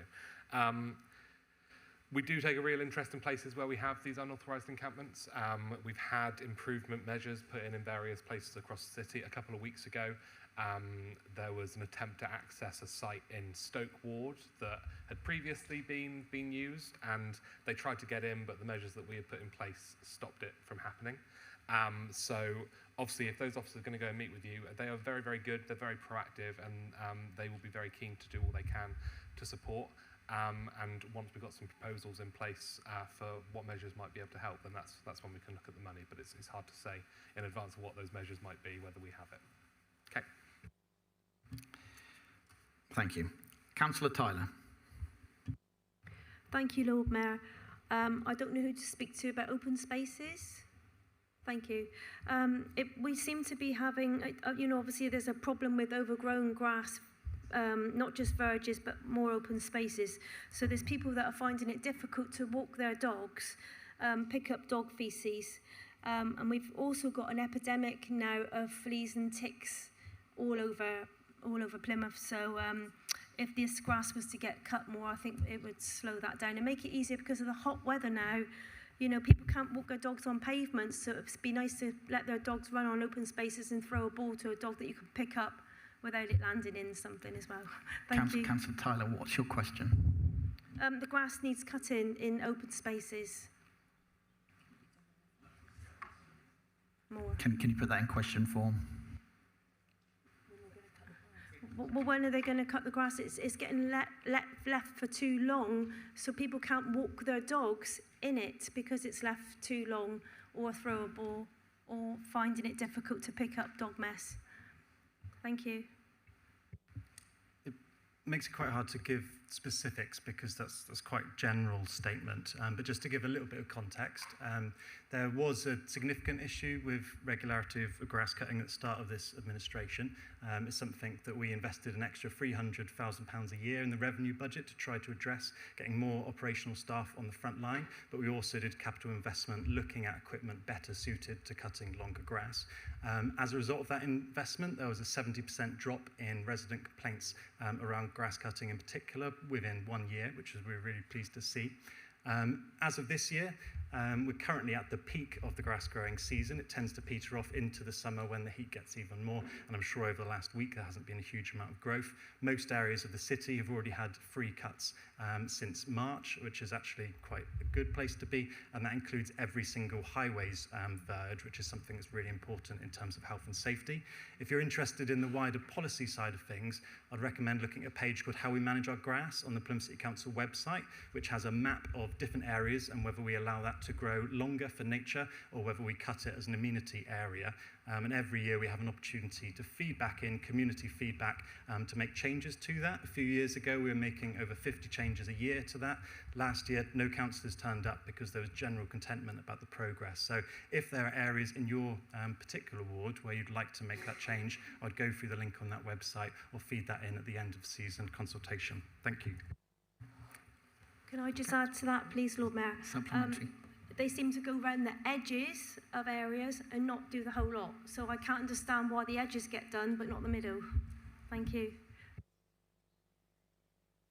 Through you, Lord Mayor, again, that's not a question. If you look at the page that I just narrated, there is a very nuanced map that looks at tens of thousands of different patches of grass. The council manages hundreds of hectares of grassland across the city. Some of those are managed for nature, so that's particularly inaccessible verges, the kind of places that you wouldn't want to sit and have a picnic with your family or play football with your friends. They are left long to benefit nature. It's hugely important for pollinating insects in particular, but what we try to do is look at the areas that we want to cut regularly so that that benefits communities as well. And it's about trying to get that balance right. If we did the same level of cut across the city with the amount of resources we have, all that would result in is the amenity areas being cut less regularly because we weren't allowing other areas to grow longer for nature. Thank you. Thank you, Councillor Barstow. I am trying to give some leeway, but it's very important that we have formulated questions. Councillor McNamara. Thank you, Lord Mayor. My question is for Councillor Stevens. Many local residents in Efford and Lipson are interested in the news that there is a plan for Lara railway station to be reopened. Do you have any further updates on this, please? Thank you, Councillor McNamara. The City Council is working in partnership with Cornwall Council, Peninsula Transport, Devon County Council, Network Rail and GWR to look at improving rail services in the travel to work area around Plymouth. And that includes exploring the opening of a station at Lara and Plympton as part of the Plymouth Metro, which is an overland, or on-land rather than high up, on-land train system to take advantage of our area northwest of the city towards Gunners Lake, as well as over to Ivy Bridge. That will help address the growth programme in the city to get people to have different options for travelling, which could reduce traffic on the roads but increase rail travel essentially. As soon as we have more about that development, you'll be informed and your residents will, I suppose. And equally, your local MP is very keen on the Lara station being explored as well. Thank you. Thank you. Just to note, we are soon coming up to time, so I won't be able to take any more questions than what I already have. If questions are required, please email the required Cabinet members. Councillor Cresswell.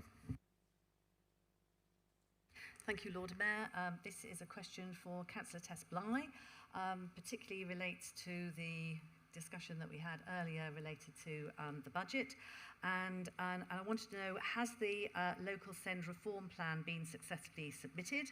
I know this would have required a large amount of work, and also wondered if we have received any feedback. Thank you for the question. Councillor Cresswell is referring to this SEND reform plan, which was submitted in the right timeframe on the 19th of June, and followed a lot of hard work by Claire Williams, the Acting Director for Education, Participation and Skills, and her team, and is a hefty document that will be scrutinised thoroughly, both at the Scrutiny Board and also at the SEND Improvement Board coming up. There's a couple of things in there that I would draw your attention to. I think the best sentence in the whole plan is this one. Our aim is that no child in Plymouth should find their life chances are defined or limited by the circumstances of their birth or early childhood experiences. And that's a commitment on behalf of the City Council to improve and make better inclusion in our schools. And you, Councillor Cresswell, said earlier when talking about the high needs budget that we need to ensure that needs are met and rather than just labels being attached.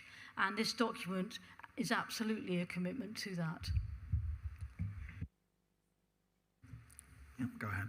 Just a very quick one is to say thank you very much for that, Councillor Bly. And could I also ask if we could thank the team and all those who contributed to this, because I know that this was not only was a massive task, but it was a massive task in a very short time frame.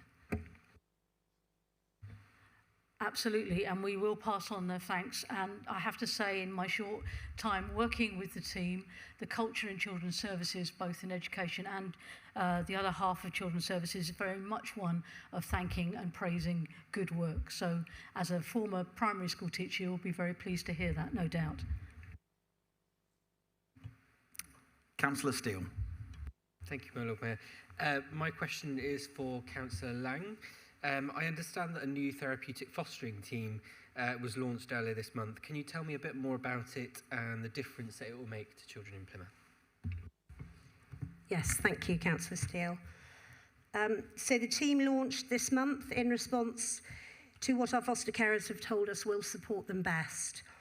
We meet our foster carers every year I mean, we meet them all the time, but we have a summit every year where they can be very honest and tell us about what they need, what they think we're doing well, and what they think we need to do better.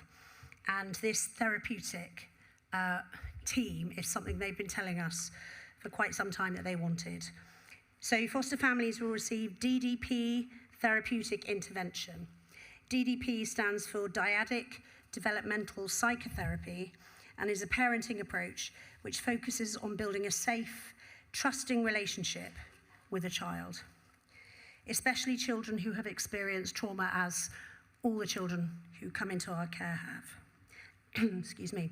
DDP helps foster carers by giving them practical ways to understand a child's behaviour as communication of past trauma and to respond with empathy, calmness and connection, making it easier to create a more secure and stable home. That's the real impact that this team is going to have. It's really great news, and it's something our foster carers tell us they really wanted, and it's another part of our ever-improving package for foster carers who foster for the local authority. Thank you, Lord Mayor. Councillor Hadfield. Thank you, Mayor. My question's for Councillor Stevens. Phase 2, Barn Barton, a lot of heavy construction traffic on all the surrounding roads. I went to the launch of the phase. I had a chat with the main contractors there who seem to think it will be your responsibility to sort the roads out at the end of that, which I've been told you don't believe is the case. So when is that meeting going to take place? When will you do the roads? And can you let me know so I can let the residents know around the surrounding areas, please? Thank you, Councillor Hatfield. I'll be happy to look into that with you. I am due to meet my colleagues from St Budo in the next few days in that area, and I'll be happy to have a look at the site and find out some background information. I haven't said anything myself, so I'll be interested to find out what's been said about those roads and get back to you with an answer. Thank you. I am aware of the situation up there, but I want to get some better detail than I have now. Thank you. Thank you, Mayor. Thank you. Councillor Crumblin. My Lord Mayor, my question is for the Cabinet Member for Planning, and it's in regards to planning breaches by Persimmon Homes. Persimmon Homes obtained temporary planning to store spoil and building materials in a field at the top of Platinum Parkway and adjacent to St Matthew's School. Ironically, both the school and the road were built many years after the temporary planning consent was first granted, and only whilst Pilner Road was built. The temporary planning consent was granted in 2017 from my investigation, and Persimmon Homes claimed that they were not aware of the estimated 1 million tonnes of waste. The waste contains hazardous and controlled waste.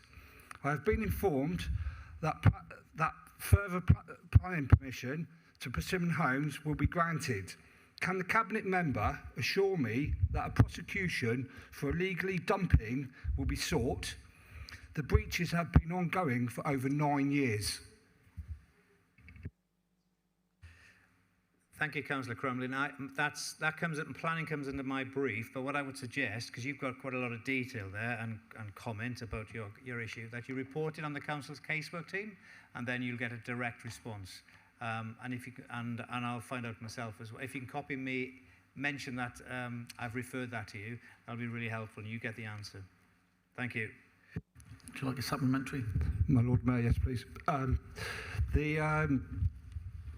the environmental health, Professor Steve Madden, has been copied into some of my emails, and they passed it over to planning to carry out their investigation. I've been informed that there is no statutory nuisance from the dust, which contains carcinogenics from the tarmac, which has been dumped in large quantities. Thousands of tons of tarmac have been dumped in that field.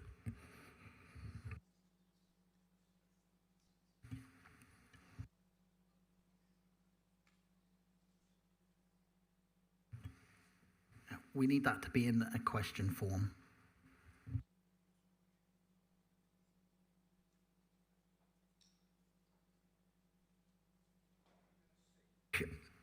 Sorry, my Lord Mayor, are you going to seek a prosecution? Can you confirm that?